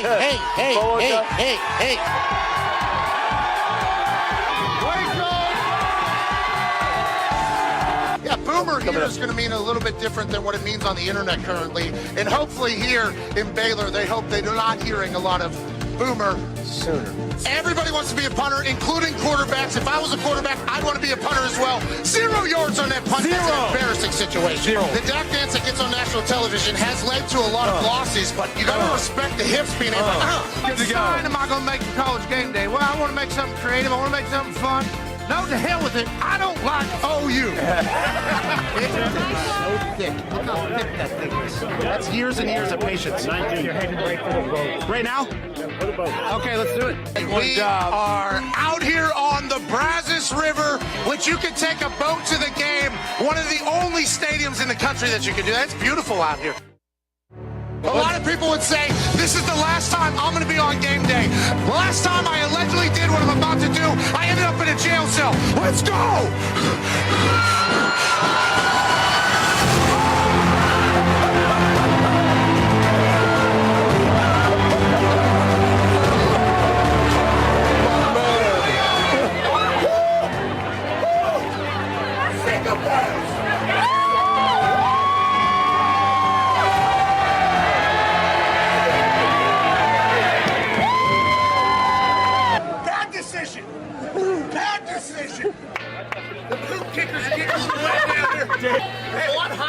You look like Ric Flair.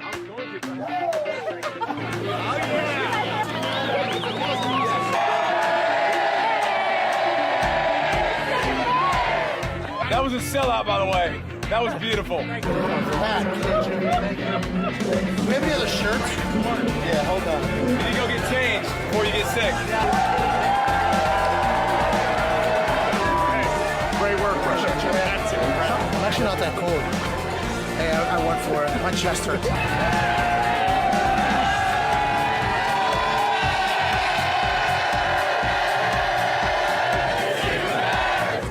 It was like 5 feet. I was standing there. That's full commitment, by the way.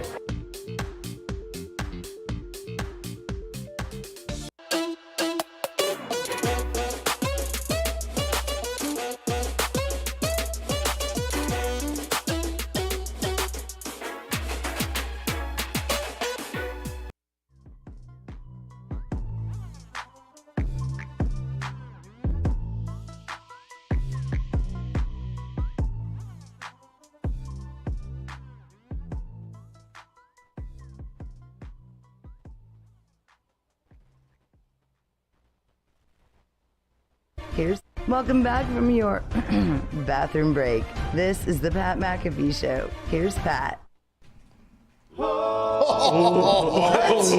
Yes. Feels good, doesn't it? Yeah. Hell yeah. Welcome back to the show.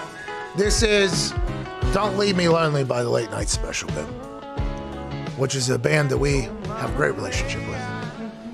If I say I got to go, there's a place down by the coast. Oh. They have other songs where I try to decipher their lyrics, and we fail there as well. It's a big vibe band, you know. Yeah. It feels like because I'm not thinking about it away now. Yeah, young, but away now. I know mama told me one day a love like you would only don't leave me lonely. Mama told me. It's a vibe song, you know. It's a vibe song. I love that this show is on Sirius. Like, if you just stumbled upon this channel and that was this show's coming out of break. Let's see what they are. I will say, I do not listen to many shows. This morning in Nick's Jeep, we were a Sirius Jeep going into work this morning. Nick is a Sirius subscriber and surfer. He's on Sirius a lot. We bounced around to a lot of different channels. I'm not sure I heard anything that's anywhere near this particular show, and that's kind of what I was thinking while we were bouncing around. I was like, wow, goddamn, our show is the worst show. We went to 6 different shows, I think, and the thought of people bouncing from that one to this one in that moment that you just referred to right there, oh my just way on the way God. home, though. Scotty Farrell. Scotty Farrell's on Sports Grid, right? On the way home, yeah. I've heard he is a legend, Scotty Farrell. He talks like this. He's from Pittsburgh? Yeah. Leather voice, they call him. Let's go. Scotty Farrell. This morning, who did we listen to? We listened to Sway a little bit. Nice. Ooh. Sway had a hell of a show. How, Sway? We listened to Linda Cohn on Shine. Killed it. She crushed it. Linda Cohn, by the way, OG. Legend. She is, I think she's doing this show Friday. Oh, nice. Really? There we go. I think so. I think Linda's doing it. Pumped up about it. Going to have her on the show at some point. Big fan of her operation. We went over to... we bounced around a couple different times. I heard a lot of people talking. Some people should not be talking. We are in that category of people that should not be speaking, but here we are. Let's go to Ray in Michigan. Ray, what's going on, bub? Hey, can you guys hear me? Oh, yeah, Ray. What's going on? Oh, I just wanted to say, first time ever calling into any radio show, so feels a good moment for me here. Glad it's you guys. Hey, Great Ray. show you guys put on. Hey, we appreciate that, Ray. It's just you and me talking, by the way. There's nobody listening. This show stinks anyway. So what do you want to talk about, pal? Oh, none. Just want to talk some NASCAR with you guys. I see you guys talking. Seem like you're interested. Seem like you all got fired up for Daytona. Talking about it the past few days. Talking about that guy's car was on fire. Just raced back out there. I mean, I've been following this since I was a little kid, and that's the stuff that happens every year. And now that we can get in some action here on betting on Michigan, I think there's a big chance to win some money. Okay, So who we betting on? Who we betting on? Aside from KY and Mitch McConnell, who are we betting on going forward? Are they going to win every single week? I know there's a difference between a road course and a super track and an oval and a round and all that different shit. Who should we bet on going forward, Ray?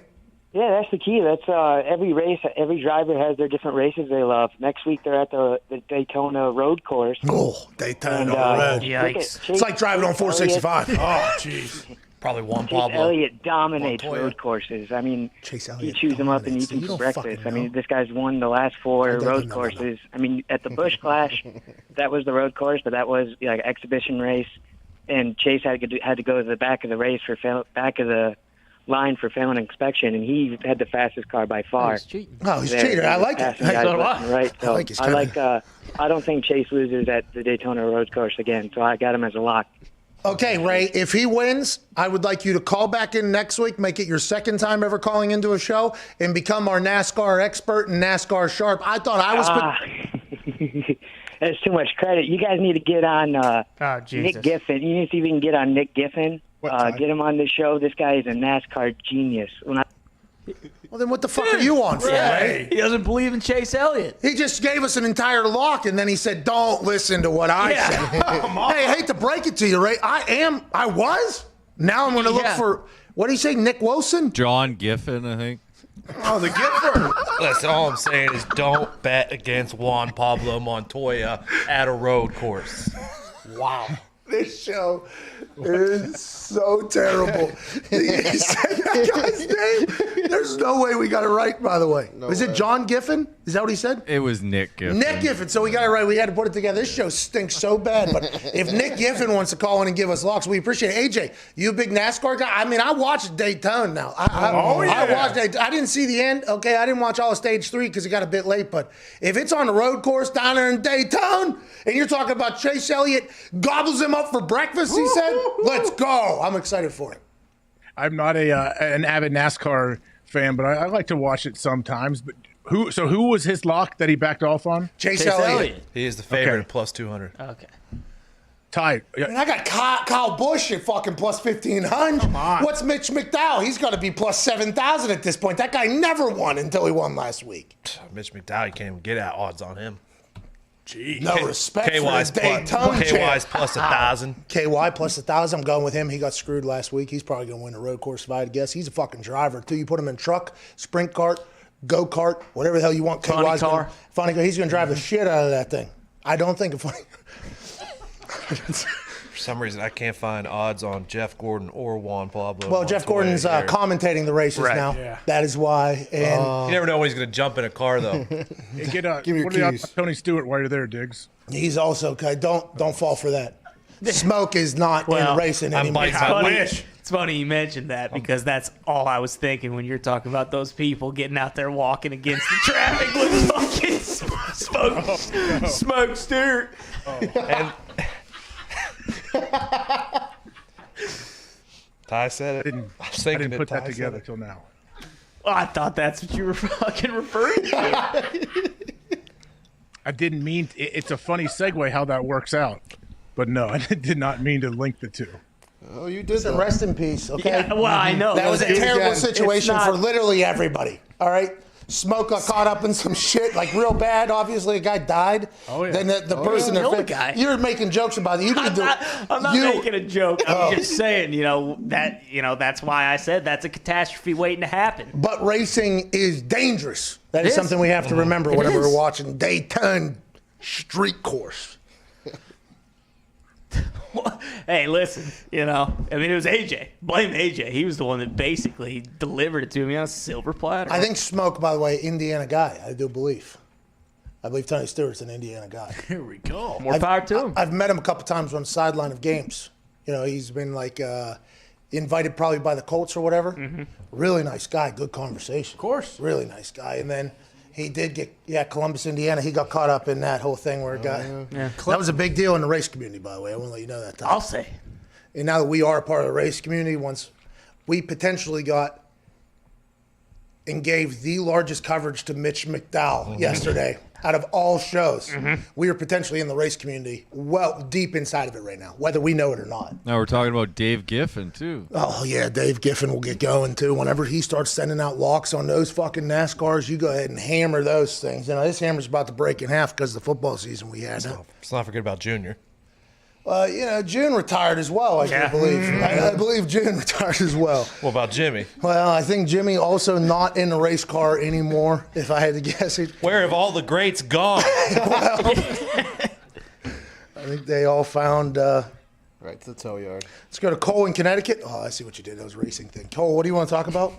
What's going on, boys? Before I say anything, Pat, this is the best thing to listen to. All right, this is not an awful show. This is the best thing to listen to all day long. Thank you, Cole. Thank you, Cole. That means a lot. Of course, man. Yeah. Other thing I want to talk about is the Spurs just got 3 games postponed, and the Hornets also got 2 games postponed. Because Uncle Do you think that's going to mess up Didn't realize it takes all two teams that are kind of like on a roll right now?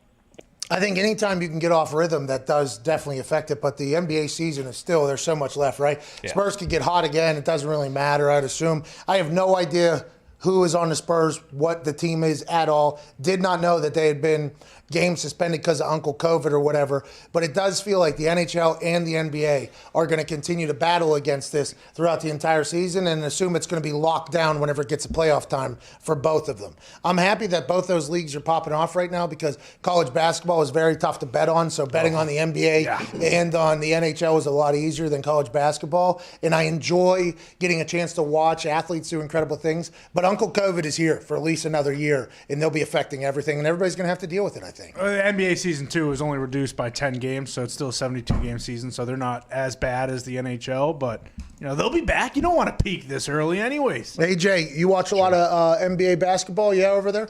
I do not, but aren't there only like 4 teams that have a chance to win it all? Well, that's what people are saying is going to happen in the NFL if the free agency frenzy continues to grow in the NFL like it was and is in the NBA. Now, I think it's much more of a team sport in the NFL, so I don't think that'll ever legitimately happen. There will always be teams that come together, like, by the way, the Spurs did for a very long time, if you're talking about NBA team stuff. But, yeah, it feels like there's a couple guys that can control who's going to be good and who's not going to be good in the league. Remember, the Greek Freak last year was the entire conversation. It seems like he's not even a part of it anymore now that Kevin Durant is back with the Nets. Bron's going to do his thing. You feel like Kevin Durant's going to do his thing. I'd assume there'll be a couple others that pop up, but yeah, it feels like guys are controlling that league right now if they want to. And Kyrie Irving just figured it out. He said, you know what, James Harden, you're the point guard, I'm the shooting guard. Let's go get some wins. And Kyrie, by the way, has been playing the best he's been playing in a long time. That's right.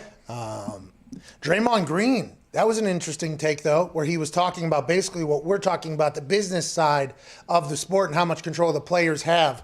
He was talking about how the media bury players that are looking to move, but they commend teams that are looking to move a player without the player, which is an interesting give and take. But I feel like the people he was talking to will never care what Draymond Green says because they view it in a much different fashion than Draymond Green. I respect that he did it, but the people that have to hear that are never going to listen to that conversation with him. Yeah, and preaching to the choir, would that be accurate for that part? I don't think so. More like speaking to a wall. The people that feel like the players are terrible people when they want to be traded, in love when teams want to trade players, those people are never going to listen to a player telling them that they should care about that. Those people just, hopefully, you know what, 2021, maybe their minds open, and I appreciate Draymond doing that and taking a stand, but I feel like that's potentially a lost cause, but I like that Draymond's taking a stand. This show is wrapping up. The next show will be much better with Chris Mad Dog Russo, Mad Dog Unleashed. We'll be back tomorrow with another sub-average show. Be a friend, tell a friend. This is Sirius XM, Pat McAfee Show, February 16th. Had to get to the thing there. I was filling. How do I end? But we did it. Yeah, because the conversation there is obviously the teams are allowed to do whatever the fuck they want. They're the ones that own the operation and own the business or whatever. And Draymond's like, well, okay, that can be right, but I think he was speaking to the people that speak publicly in the media and potentially, blogs and everything like that, the narrative that gets pitched whenever it's one thing versus another. But that is in every sport that happens. That's in everything, basically. There's people that enjoy, like, the establishment, and then there's people that enjoy almost the the like the comeuppance almost, it feels like. There's always going to be those two sides kind of at odds, I believe. But I like that Draymond came out and took a stand, AJ. Well, isn't he just basically saying? I didn't even get to see what he said. I just read the quick headline. But is he saying like when a player wants out or wants to go somewhere else, they're viewed as like a selfish person? They want more money or they want more rings in a team. If they want to get rid of a guy, it's like, oh, this is a good move because this guy's not as good as we thought. Yeah, and then also, no, not because it's just good business move. It's good for the team, or maybe even for what he thought. He talked about how Kyrie needed a break for his mental health, and he got chastised for being selfish and everything like that. But if they're sitting players out right before the games and stuff because they want to trade them, it's just, he was talking about how the perception of the two different moves, although they have the same basically motives inside, they are perceived very differently by a certain group of people. And I think that is who he was directing his artillery at, if I had to guess. Yeah. Spot on. Yeah. Feels good about it. A lot of big words in there, too. So the old whites that potentially hate me for my vocabulary are going to have to deal with that one. Gotcha. They're going to have to sit on that one, aren't they? Artillery, comeuppance was in there. And I think it was used. I think it was accurately used. correctly. I think so. Pretty good little day. Nailed it. Thanks, man. So he's talking to the media. He's talking to the media and the fans, I guess. Probably the fans too, obviously, mainly. Yeah, because nowadays everybody can have a voice with social media. So I assume he was talking to literally everybody. Like, hey, fuck you for the way you paint the picture here. I like your glasses like that, but I think it's thank you. I think it's good to get out there and say that. Yeah, he definitely has a gripe there, but it's not going to change anything. But at least that's out there. It's on the record for him. Yeah. Well, and everybody knows whose side he's on. And he's also taking a stand, letting people know that, hey, we see this as well. It's not just outside the NBA or the NFL or anything like that who see it, And I like that a lot. I like that a lot with Draymond. He's like a member of the media now, though, isn't he? Mm-hmm. Oh, yeah. He did the pregame show. With Lefko? The Thursday one? Yeah, during the Or the playoffs. Tuesday one? I thought it was the one with Shaq, wasn't it? Or was he with Shaq Lefko? is on both, by the way. Shaq's on both. Shaq's on Tuesday and Thursday. The A one, though. And everywhere With- else. The A one. The Thursday one, you're saying. Yeah. What do you mean the A one? That's what I'm saying. What was he saying with that? The real one, he means. Yeah. What do you guys Whoa, franchise for 20 years. That's the one I'm talking about. Oh, you're talking about the award, the one that is. Yeah, that wins all the fucking Emmys. What That's about the one with D and Lef and Shaq? And That one's good, too. I never said I didn't like it. I love watching that. Draymond. Yeah, I love it. Lefko's my guy. Love Lefko. Lefko is our guy. He's a good guy to us. He's a good guy. Nice guy. You watch that show, AJ? How is anybody supposed to trust anything that anybody says on the show? What do you mean? What are you talking about? What the hell does that mean? Like, I just have no idea. Like, I have to send you texts later. Like, I just don't know anything. Oh, I think you don't know, know what baby. I can believe. Don't believe I think anything. you know. All right. We got to get out of here. Now we have to go establish some credibility here. Jig us up. We got a big office. What do you mean by that, though? That's very rude. You can trust everything that we say in here. Now, listen, Ty was potentially, not in that particular case, but in other situations. But, I mean, what you said earlier, though, was uncalled for. What about smoke? Yeah.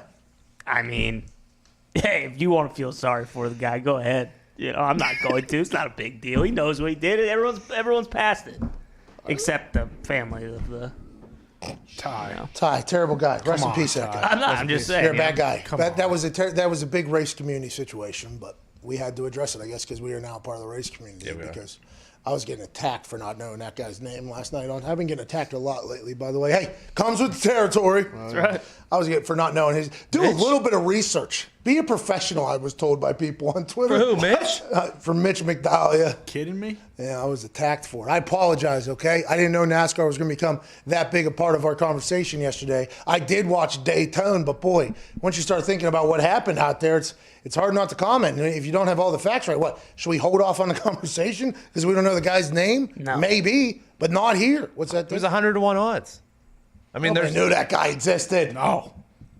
But He's a after winner, the though. fact, when the race, you're talking about the next day when you're talking about the winner. Oh, a simple Google search could have brought his name up. Who does it? You want me in the middle of the show to do a Google search? What type of fucking show am I running?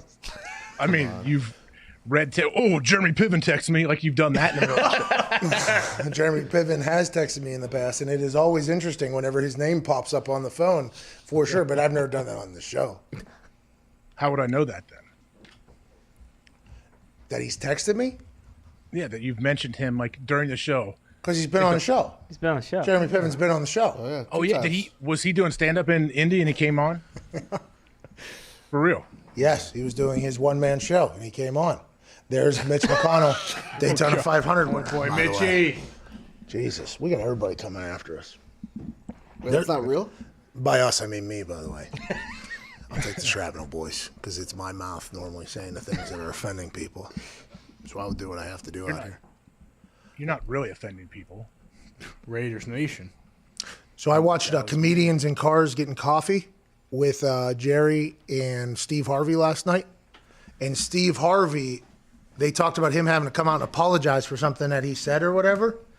And he gave a full speech about, one advertiser pulls it, and then another advertiser, they have to fake care, so they pull, like this is what he's saying in that whole thing.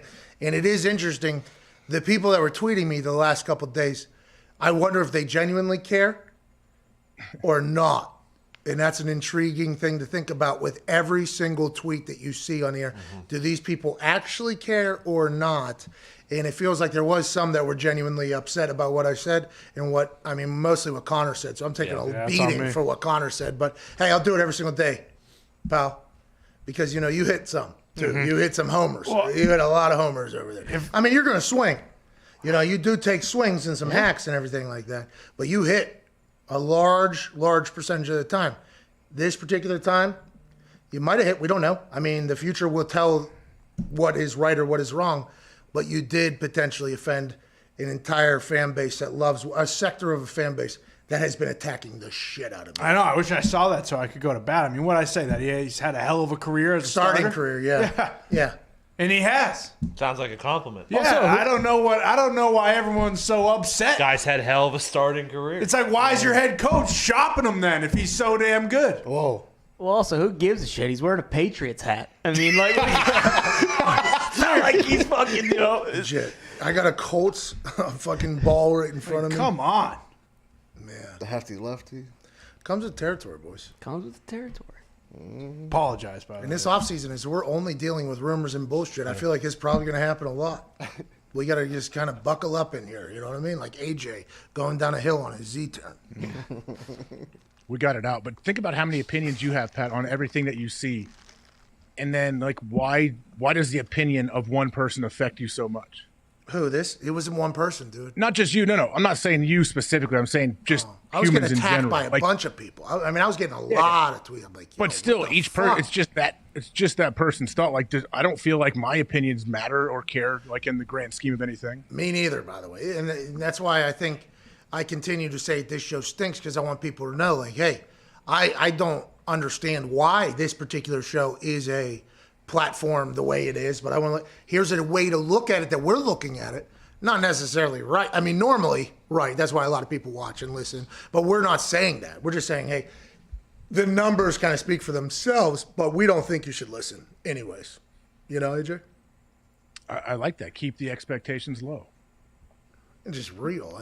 We watch a lot of shows, and there's a lot of missing out there. There is a lot of missing out there. And I always, I think the ones that got to me, the tweets or whatever, were people that were tweeting to me that's all I was trying to do, basically, was just stir the pot and be a troll. It's like, that is not what I'm trying to do. I want to unless I'm talking to the wrestling community directly, okay? I am not trying to ruffle feathers. I hate that community, okay? They are a dumb group of people, the dumbest, some would say. So when I'm talking to them, maybe I'm saying things that I don't necessarily mean just to piss them off. Sure. But everything else, hey, this is how I exactly feel right now. So that kind of offended me a little bit too, I think, Well, I get it. You're absolutely not a troll, because I don't think you care enough to be a troll. Why? You don't want to waste your time. You do have to care a lot, but I think whenever people are trolling out there, I don't think we give enough credit to the trolls in the amount of time, unless their brains just automatically think of, okay, this is how I which I'm not 100% sure. Maybe trolls are being genuine, and it just, maybe the people that, like Skip Bayless, he might believe everything he says. He legitimately might. Yeah. And he has for 30 years now at this point, just stirred the pot, and he genuinely believes it. I would assume there's some people that don't genuinely believe it and just kind of want to stir the pot. And the fact that their brains can immediately think of, okay, this is going to piss everybody off. Yeah. And then they just go ahead and jump right into the foxhole and just go ahead and take shrapnel all day. Like, they love that. I think we got to give them a little bit of respect too. But I'm not one of them. I cannot do that. I do not enjoy that. That is not my style. But people have had a lot of success in that particular fashion. Yeah, but don't you think if you're going to, like, that's going to be your career path?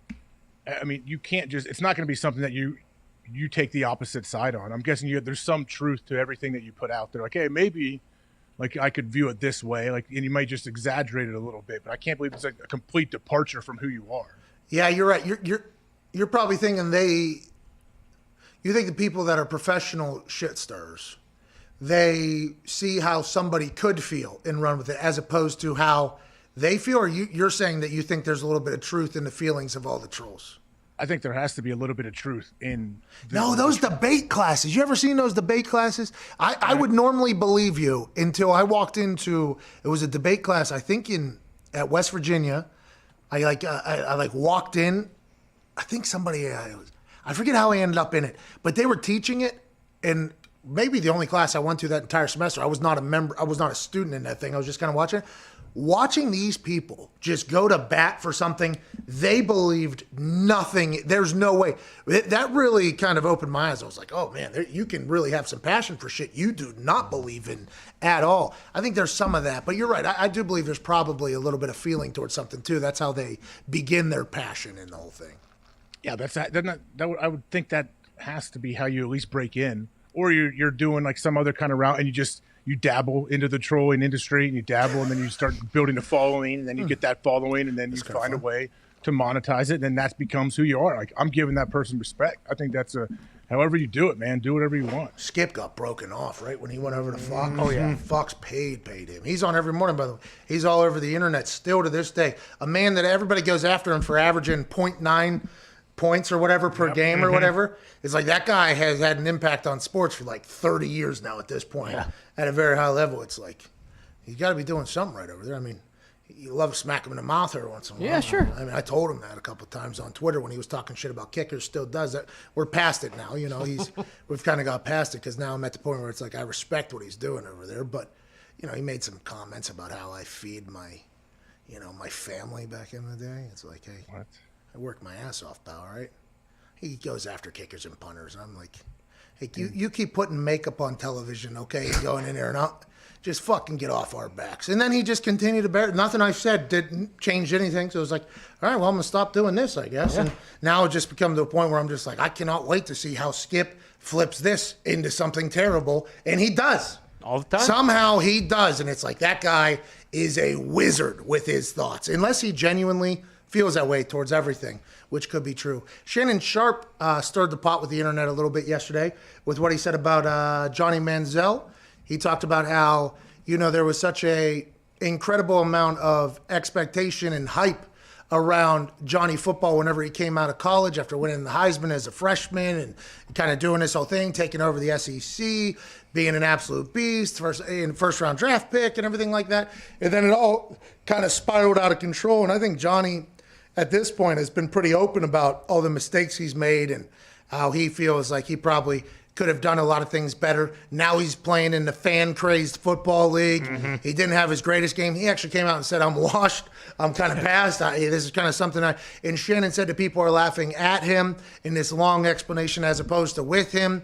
And obviously the internet got a little bit upset with that because Johnny has come out and opened up about his struggles and kind of revealed himself as being, kind of raw and genuine for a lot of the things that he has gone through. And I assume a lot of people kind of emotionally relate to that. But the issue was a guy named Bob Menery, who's the owner of the Zappers in the Fan Craze Football League, the team that drafted Johnny. He came out and went after Shannon Sharp for saying basically, I don't know, the narrative he painted, but Bob Menery's not a guy that anybody believes that is like, okay, this guy should be sticking up for anybody and anything. So it was just, the internet got stirred up. I'm a pro Johnny Manziel guy over here.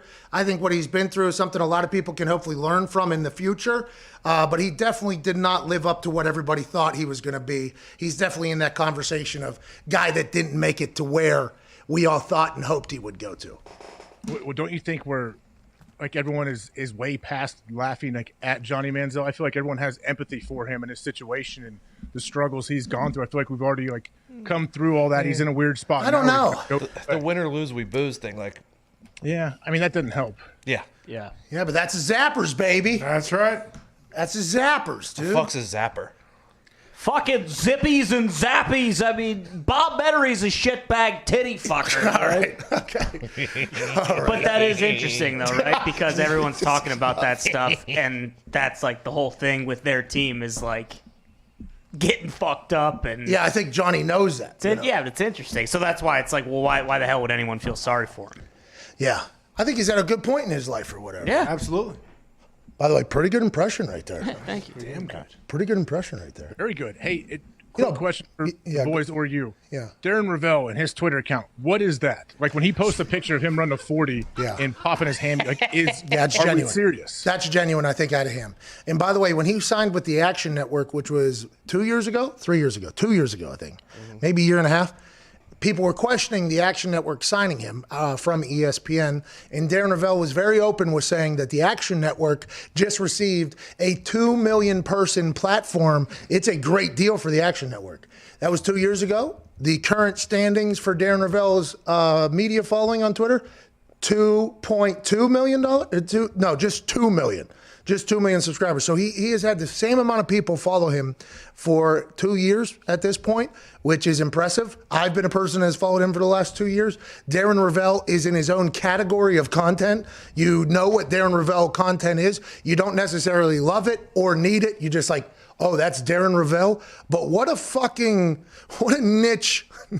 Darren Ravel has gotten himself into quite his own world on the internet. He almost got his fucking dick kicked in by PFT just a couple days ago because he was popping off at the goddamn mouth. PFT has been riding on that Peloton for what seems to be maybe 10 hours a day. He would drum Darren Ravel's face into the ground, which, by the way, Darren Ravel likes that conversation's even happening, which, by the way, follows to the next point.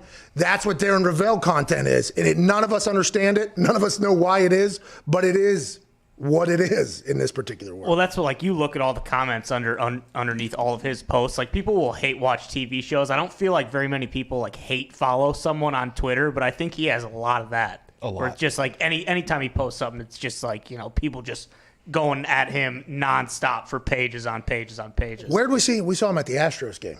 Yeah. He yelled your name and just kept running. Oh, yeah. It was one of the weirdest things of all time. Yeah. Well, I was sitting in a little bit. And he was running up the stairs. We had terrible seats at that point. I mean, we were at a World Series game, so that was cool. Yeah. We weren't allowed in the stadium until the seventh inning, though, because the MLB ticket app didn't work. So we were literally standing outside for 7 innings. And then we go inside, and the Astros are so incredibly nice. They were my tickets. Matt Hasselbeck was treated like he was a goddamn king. Guy got a massage while he was walking through the building with the Astros people. I was getting lost in the crowd or whatever. We finally end up on new seats that they got us. They were good. We were in the World Series. It was awesome. Yeah. Didn't know there was garbage cans and things like that popping off at that particular World Series. But then Darren Ravel, all of a sudden, out of nowhere, sprints up the stairs, like all by himself almost, like past us. And I think he saw me while he was sprinting, and he said, "Pat." And I just looked, and I saw a blur of a sport coat running up the stairs. And at the top, Darren Ravel was like standing up there at the top. And then we had like a point at each other, and then he walked away. And I was like, Darren Ravel was just all by himself sprinting through this stadium. He's his own. You a fan? Obviously, you're a fan of Darren Ravel. He's his own world, though, on the internet. He is. I don't know if I follow him or not. I know PFT's always kind of had a thing with him. But do they have like real beef going back and forth? I saw him start it, but I didn't know what's been going on the last couple of days. Something happened where they talked about how much Jose Canseco made in that Rough and Rowdy fight where he just flopped. He just completely flopped. I mean, I believe from what I saw in social media, Billy would have beat the fuck out of Jose anyway. So, I think Jose knew that.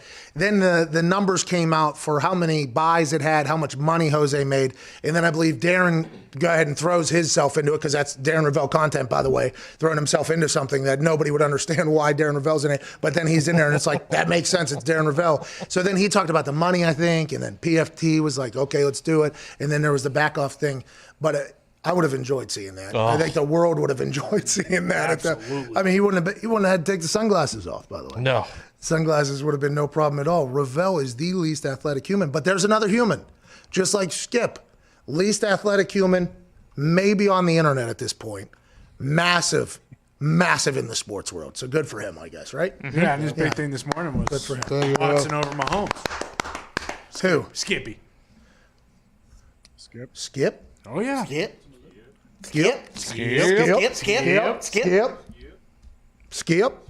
Don't be doing that, Skip. It is. A lot of people in the comment section are saying they hate Ravel. Like, that's what we're saying, though. Like, that's that's like his thing. It's his market. But are they setting up a possible like legit boxing match in Rough and Rowdy? Darren Ravel would never. That is. Man, that'd be By the way, that's Darren Ravel content right there. He's not doing the fight. Yeah. Man, I don't know. They got to work it in somehow. They got to figure that out. I want to see Darren Ravel fight anybody, let alone PF2 would be perfect. Maybe they should get him. Darren Ravel, he ran 30 yards. It took him 7-8 seconds or something like that. It was how he looked. Feet never left the ground. The time, it was how it looked. No, but I'm just saying though, like, of course, how he looked, he was running as if he was like a parachute. Yeah. You know, like he was trying forward too. Like he was running trying hips really forward to catch the air. It looked like he was trying to do while he was running, and then after you watch it so many times, you think like, man, that took a long time to get 5 yards. That took a long time to get 10 yards, you know? But there's a guy who has made a living in the sports space somehow. Good for him. PFD would beat the fuck out of him, though. Let's go to Logan in Seattle. What's going on, Logan? Hey, what's up, Pat? Happy to be on my third straight show. How was this call yesterday? How was the show yesterday? No. Oh, Logan, please. I was talking about your call. How was Logan's call yesterday, AJ? Do you remember? I don't know if I was. No, AJ wasn't here. What time were you on? What'd you talk about yesterday? I asked you about Aaron Rodgers being best man. Oh yeah, your question kind of. I mean, it was a good call. You had good energy. Yeah.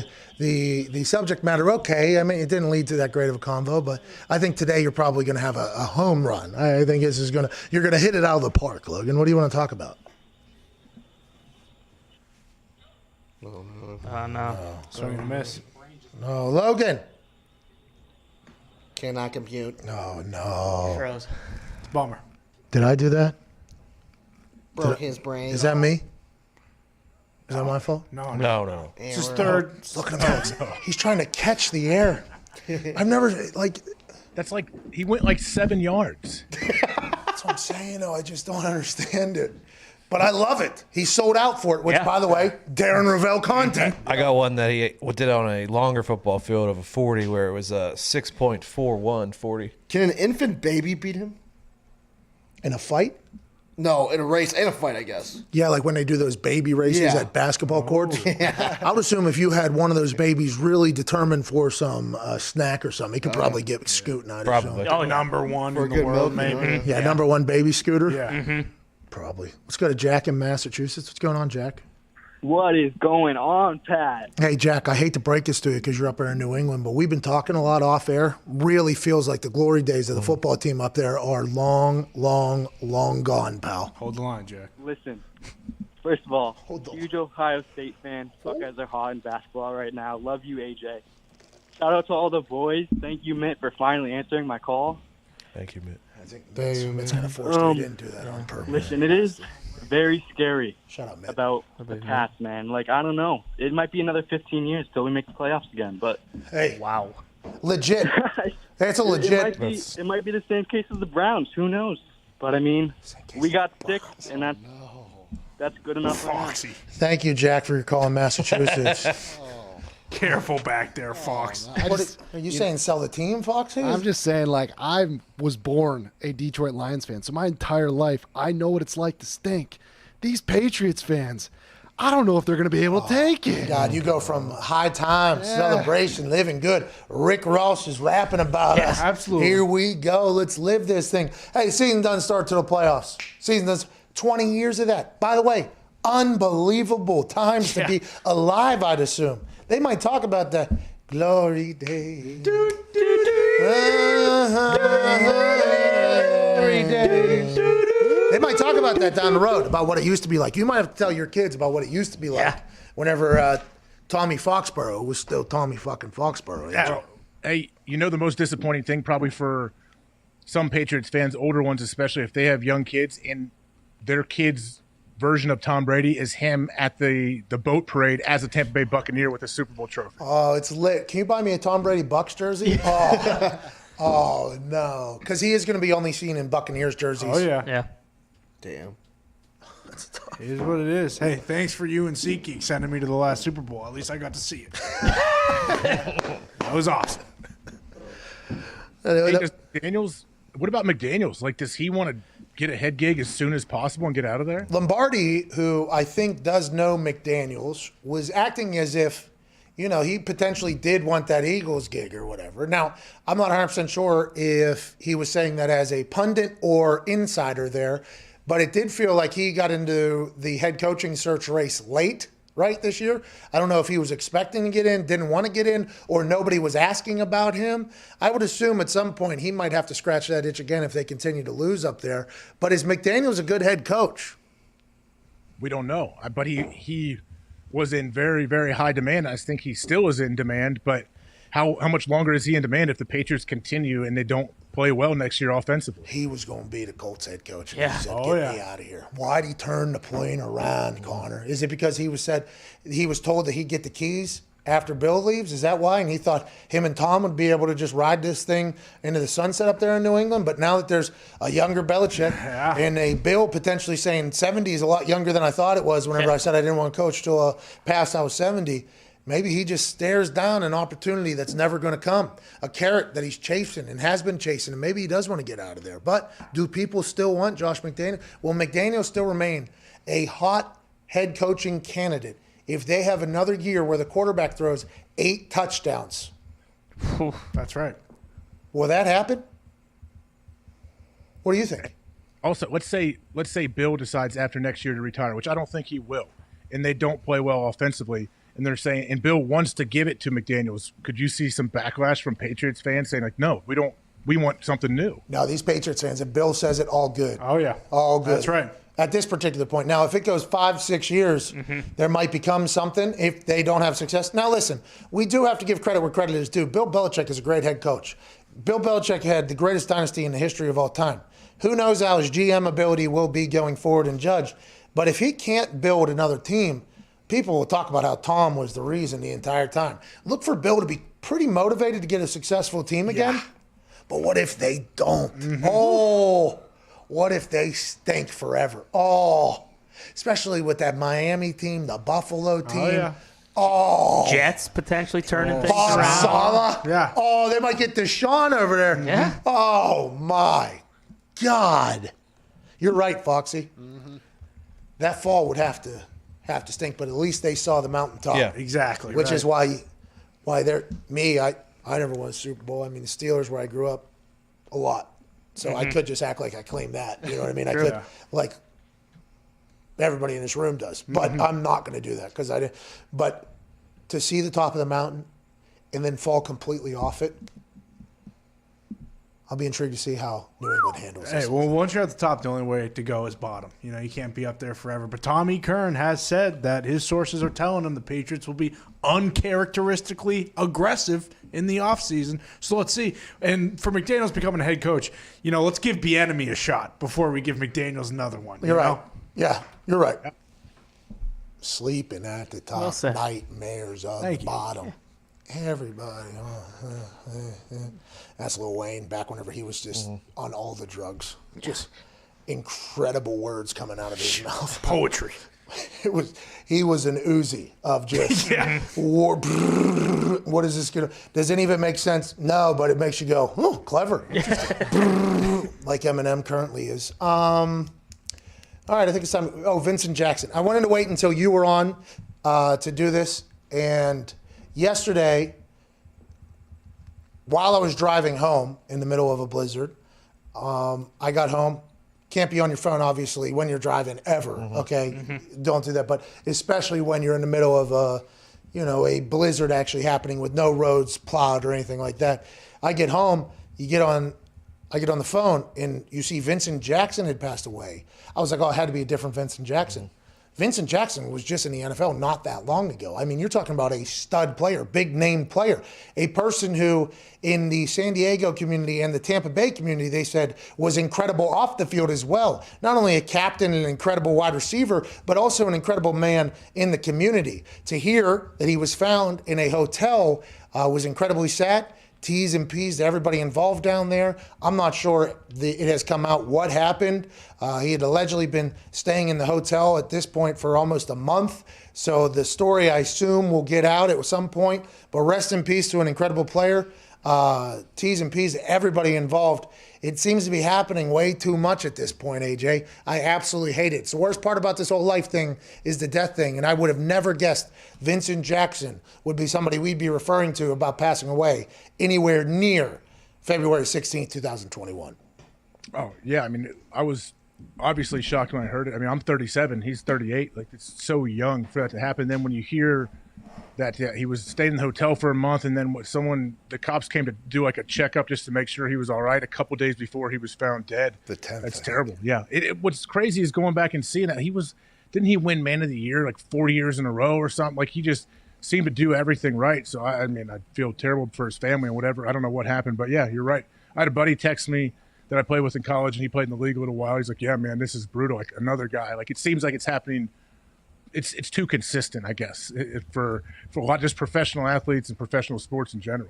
Yeah, it's sad. And I don't know what it was like all the time, but now that we learn about it and know about it, it's a bummer. Check in on your people, no matter how successful they are, what they have going on. Send a hello, how you doing? It's nice to, potentially feel as if people want you, if that's what happened. If not, I think it's good to tell people, hey, how you doing? I love you. Let's keep it moving, because you have no idea what's going to happen tomorrow to anybody, which is absurd, which is why you got to enjoy the hell out of this life, because we have no clue when it's all going to end. I mean, there might be an earthquake that just separates the entire planet tomorrow. Yep. Yeah. And everybody be like, yeah, I mean, maybe. Like that is something that could happen. Enjoy this life. Rest in peace to Vincent Jackson. We appreciate your contributions to the sport, to the league, the communities that you lived in. Yeah, we'll be back manana. AJ, thank you so much, pal. Thank you. I'll see you guys tomorrow. All right, dude. See you then, man. Have a safe ride home. I hope you don't get stuck and have people yell at you. Well, we carpooled. Yeah, so if Nick breaks down, I'll let him know. Dumb to him for letting it happen. I feel like I'm a good passenger to have in your car, though. You know what I mean? I do handle things for the driver. I try to help you out a little bit. Do you? I sent out a couple fuck yous this morning. Yeah. Dumb. It's good. Try to gotta handle all the. When it's like -30 out, why are so many people walking around? That dumb. Yeah. That's why. I don't. They're just walking in the middle of the road too. It's like, hey, we have no idea if we can stop. Right. You should not be where you are right now. This is dumb. Maybe they're just good Samaritans out there waiting for someone to break down so they can help them. That's not what they were doing. Nope. These motherfuckers couldn't push a damn thing if they had to. Saw a guy biking yesterday in the middle of it. Hey, that guy, by the way, stud. That's like when Cantor's out there in the middle of a blizzard and you got somebody in the background jogging. Yeah. City bike, too. Yeah. Oh, wow. Oh, he's renting it. Yeah. It's giving back to the city as well. We need it because these potholes are terrible. Yeah. That's right. If you could rent city bikes, that'd be great. Maybe we fix this city here and get the poop out of the middle of downtown. Yeah. Yeah. That'd be great. Go pooping down. Just dog poop hanging out? No. Or human? Human poop, yeah. That ain't Human Willie. poop. You ever think about going over there and dropping some down for them? Me? Like Willie? No. Oh, yeah. Maybe get a job out of it. I think that's what these homeless are not thinking, by the way.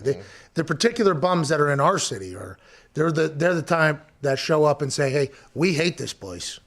We're going to ruin this place. And then we're going to leave and go somewhere else. Mm-hmm. There's human feces everywhere downtown. Everywhere. Everywhere. It's wild. Yeah, whose job is that to clean up?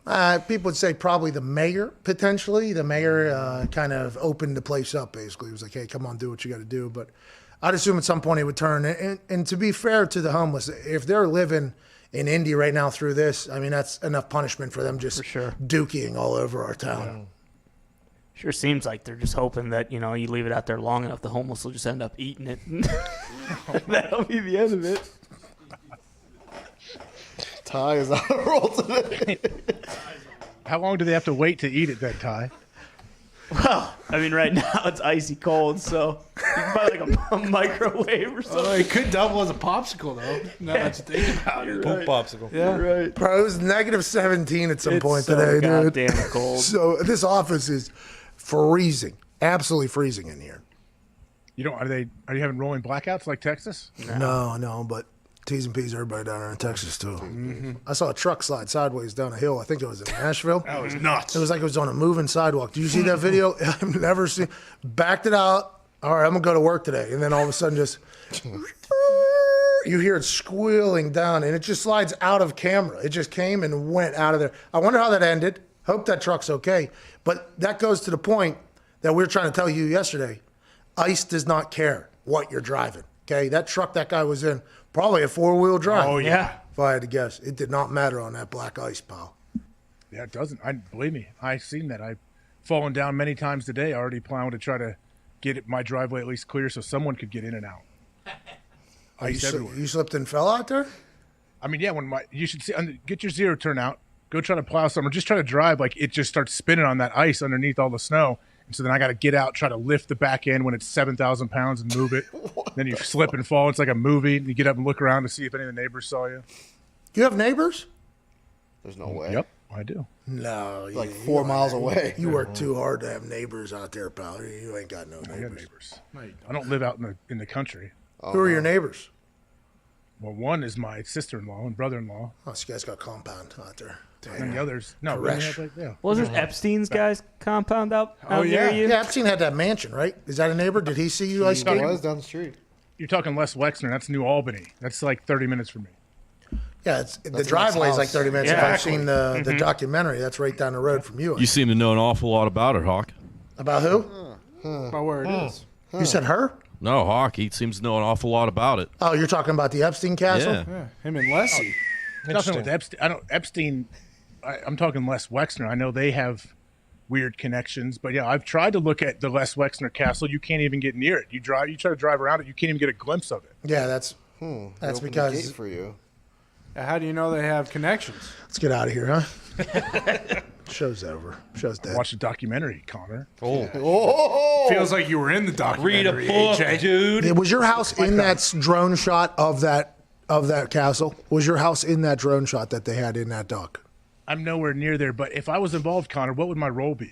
Well, we don't know, literally. I don't want to guess, AJ. Maybe you're the painter. Like Picasso. You been watching anything on Netflix or anything like that? I've been searching, trying to find something decent, but I Me can't too. really. I always just come back to the office on Peacock. Oh, tonight. Hey, Young Rock is Let's debuting go. tonight. Young Rock.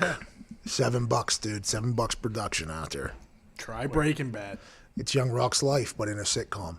Hell yeah. Love The Rock. Don't know if I'm going to check that out. Oh, Dude. Eat your words, bro. What do you hate, The Rock? Let me watch the trailer. No, I have some of The Rock's and the awesome cut off hoodies. I love it. I love those. I want to see is The Rock in it, or is it a kid representing The Rock as a The Rock wrote the fucking thing, dude. It's a kid. It's acting in it though. No. Yeah, he's not. In the guy they chose to play Vince McMahon, I'm intrigued to see how he plays that character because Vince is still alive, and a lot of wrestling fans know Vince pretty well. That guy is potentially in for quite an internet reaction. Yeah, but I'm pumped for it. I'm going to watch Young Rock for sure. Oh yeah. Who is playing Vince? Is it like a known actor? Some guy I'd never heard of. He is a comedian. Gary maybe. V? Gary V is a doodler. He is not playing Vince. Doodler? If you need some motivation, check the timeline today. You're an ant. Adam Ray. Ray was what I saw, not Gary. Adam Ray. He's a comedian. He posted some. This doesn't look anything like Vince McMahon. Oh, it does.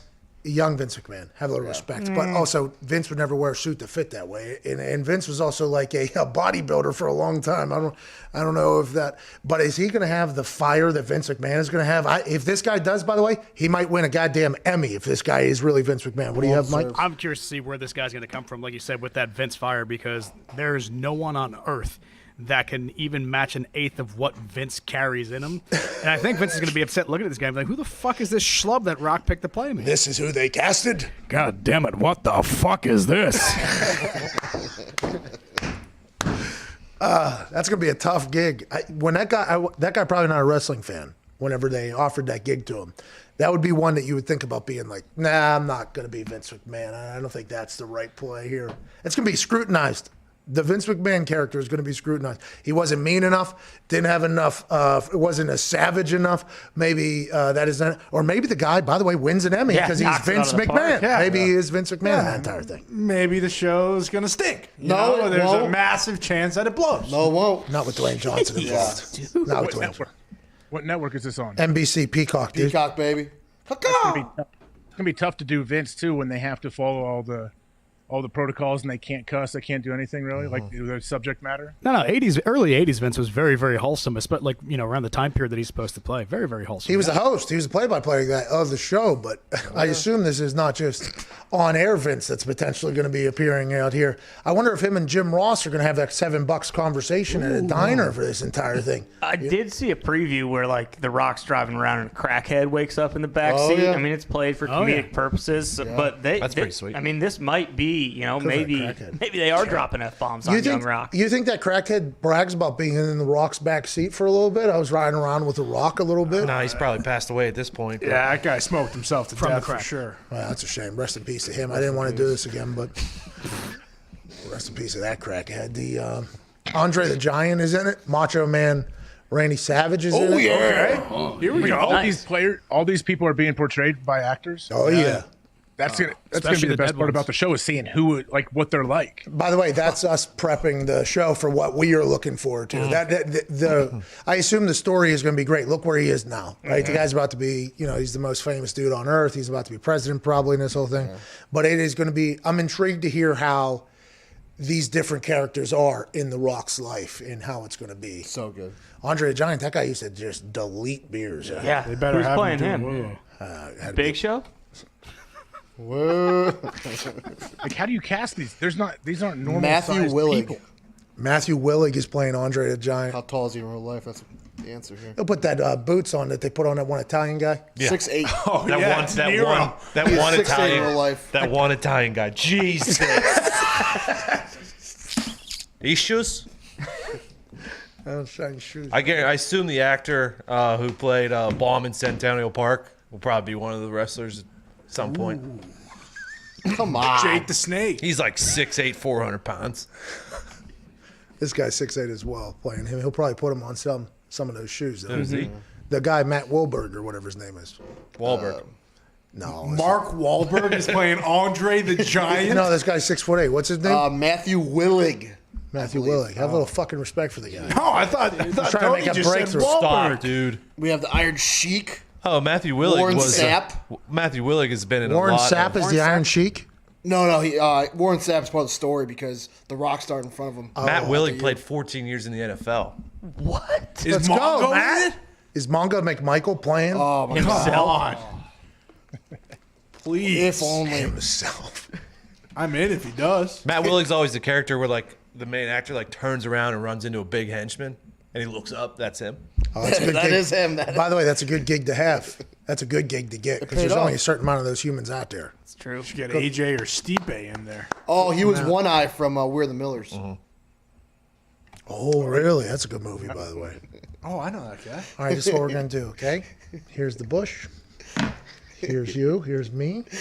You can go right here. And you're going to suck that cop off. Great. That is, Oh, 500 pesos. what's that? That's what he said. Jay said, right? That's Jay said? Jay Suds, yep. Have you watched Ted Lasso yet, AJ? Yeah. I love Ted Lasso. By the way, a lot more people on the internet are starting to come around to Ted Lasso because just like you and I, we are skimming through looking for things to watch. And everybody's like, I guess we'll watch this. And everybody's coming around on old Ted Lasso. I hope there's a season 2. That thing is brilliant out there. Oh, yeah, there is. It's up for a bunch of awards, too. How about Queen's Gambit? They going to run that thing back? Are we going to get her into another tourney? So. That's done. It's a limited series. Yeah, that's what they said, but it had massive success. Let's go ahead and she's drain the well. She's about to become a big-time star. Well, she's a hell of a fucking chess player. Yeah, She true. deserves it. I saw her in some interview. My wife and I saw something that she had like super long, weird blonde hair. Like, do you know what she looks like when she's not in the show? No, I know. All I know is Beth Harmon. Is her name? Ted Lasso is, you know how weird Ted Lasso is? Those writers, man, they figure out how to make it like weird and goofy and funny, but then there's like legit coaching point. Like there's legit really good, it shows you how like there's different kind of leaders. Like Jason Sudeikis as that coach. It's cool to watch his leadership style. Like, hey, I can see this working somewhere. How come the entire comment section is saying Ted Lasso is better than Foxy? Oh, that's a guy that his name is Foxy Stinks, and every time something is brought up, he will say that is better than Foxy. That's his main purpose Foxy, in the chat. no. Ted Lasso, very good though. Yeah, but Ted Lasso doesn't show up every single day. Okay, Ted Lasso. That's Ted Lasso's thing is showing up every single. No, he's only showed up 8 times. 10 yeah, that's all he's shown up. He is not there every single day. Okay. Belief. Thank you. Belief. Thank you, Ted. The maple leaves. Hey, are any of those guys actually good soccer players? Watching it, it seemed like there was a couple guys who knew what they were doing. It felt like it. Anytime they do a sport, it's always interesting. Like, okay, how are they going to portray this football practice? Football's the worst. Oh, Football is always the worst. The far. pads don't fit. Man. The jerseys are gigantic and terrible, and the guys aren't athletic. By far. I don't know. Roy Kent was unstoppable. That's one of the best clips of all time is when the fucking guy is... Yep. You know what I mean? That whole thing. It's hard to even throw it how the uncoordinated people that somehow end up playing most football players throw the ball. It's hard to even let your body do it. But, it's not always easy. You can't be incredibly attractive, great at memorizing lines, emotional, empathetic, and an incredible thespian, and be able to throw the ball all the time. That's not always something that is just easy to do. You know what I mean? I mean, the guy who played Mike Winchell, he could chuck the pigskin. Channing Damn Tatum was good. pretty believable in 22 Jump Street. And Coach Carter. Well, yeah, he was like 40 years old, though. True. To jump street. He's playing against a bunch of 18-year-olds. Well, he ran good routes. He did good routes, yeah, you're right. He was, 6 feet taller than everybody out there, by the way. Mhm. That's why the program's so good. They got college players and filmed it, and actually, basically just had full scrimmages. And speaking of Full Metal Jacket, that guy, drill sergeant. Rest in peace. Let's get to a break. Arlie Professional host stuff. What's up? Arlie Ermy was that dude's name. He was a legend. Army Hammer? He came in to teach the actor what to do. Yeah. And they said, I don't know how much you make, but we could definitely probably triple that real quick, and you just do it. Mhm. What a good idea by that guy, by the way. Didn't he break the actor too while he was trying to teach him how to be a drill sergeant? I did not know he's broken. This guy can't act anymore. He's actually going off to war now because he's ready to go. Is that what happened? I don't know. I know he broke him down. I know there was definitely tears on that set. Well, he got that guy in that bathroom. He broke him down, and I guess apparently he wasn't allowed to even fraternize with the rest of the cast just because they wanted him to be as authentic as possible. Fresh. That Get poor in guy there. in the bathroom. It's Kubrick, man. Hey, Army Hammer might be able to throw a football. Throw a heart. Great rower. Great rower. Jesus. You guys. What? He held somebody's heart in his hand. He Oh, wanted yeah. to. Yeah. Beat it himself. MGK allegedly has Megan Fox's blood on his Respect necklace. that. Billy Bob and Angelina Angelina Jolie did that did already. that. Yeah, but I'm just saying, it seems like there are some people that are into that super, blood stuff. Hollywood will do that That's to what you. Megan wants. Well, what's that? If that's what Mrs. Fox wants, that's what Mrs. Fox gets. Amen. Hey, MGK is a stud, dude. I'm a big MGK fan. Good actor too. He's awesome. He's just got blood around his neck, though. I don't know. Maybe not for me, pal. COVID. You know what I mean? At least not wearing on his face like Army Hammer. He was good in Bird Cube. Well, listen, Army Hammer, those messages were quite alarming. Put your and- blood on me. What about Morbid? We ever talk about Morbid? Gumpy. Oh, yeah. Gumpy went into a full, kind of deep space in his mind almost about rest in peace to Morbid's career. That guy, He just so happened to stay at the Cecil a year before Elisa Lamb was in there, and then he raps about murdering people, very detailed, or sings about murdering people. He all of a sudden becomes guilty. He gets kicked off Facebook, Twitter, everything. The guy has no career anymore. They banned me from all my platforms. He was Spanish. He was a Mexicano. Mexican guy. He was back in Mexico. What they kick him off, Gumpy? Kicked him off YouTube as well, so killed his music career. I mean, they didn't really talk about that in the documentary. Could have had another episode just for Morbid. They railroaded him. They did. I mean, they were just tossing in episodes. Why not just throw in another one for Morbid in that thing? Did you see the Cecil Hotel doc? You watched the whole thing? I haven't seen any of it. Okay, you're going to watch it. You're going to be intrigued by it. You're going to have a lot of questions. And then immediately upon its finish, you're going to say, oh, could have been a 30-minute. You know what I mean? After you watch the whole thing. Because it's just like, you know, they kind of do what we have to do every day, but they did it for a documentary. It's like, all right, let's go ahead and spin up bullshit here. Let's spin up bullshit over here. Let's go ahead and go all the way into the bullshit here. And then we'll tell you the actual facts that we knew long ago that none of that is real, and we'll just kind of put it together. How about Morbid's video, though, where he's proclaiming his innocence? That was a little fucking suspect. Very Al-Qaeda. With a mask on at his pool. He had a nice pool, though. I did not expect Morbid to live that nice. He was probably in another hotel. Well, who would have thought saying you were innocent with a mask on and a different voice didn't work out for him? yeah, poor Morbid, though. I mean, he misread the... I just want everyone to know I didn't kill anyone. I am innocent. He sounded like the Jigsaw guy. I'd like to play a game. I'd like to play a game. When you were 12, you stole ice cream. Do you remember? Now you're in all the ice cream. Was this guy wearing a Stinger mask? No. No, it was more like white a mask. No, it was more like a ski mask. Yeah, kind of more ski mask, luchador mask. Luchador skeleton mask. Yeah, really. Yeah, it's Oh, the town. That's sweet. I did not kill him. Who was that? Was that Gumpy? Yeah. iRobot. All right, let's get it. Show's over. I got to piss. See you tomorrow, AJ. You're the man. See you guys. Thanks, everybody. Commenters, you're the best. Actually, sometimes you're the worst, but hey, I love everything about you guys. Foxy doesn't stink. Have a little respect for the guy. Cheers. Oh, sure. See you tomorrow. Start up again.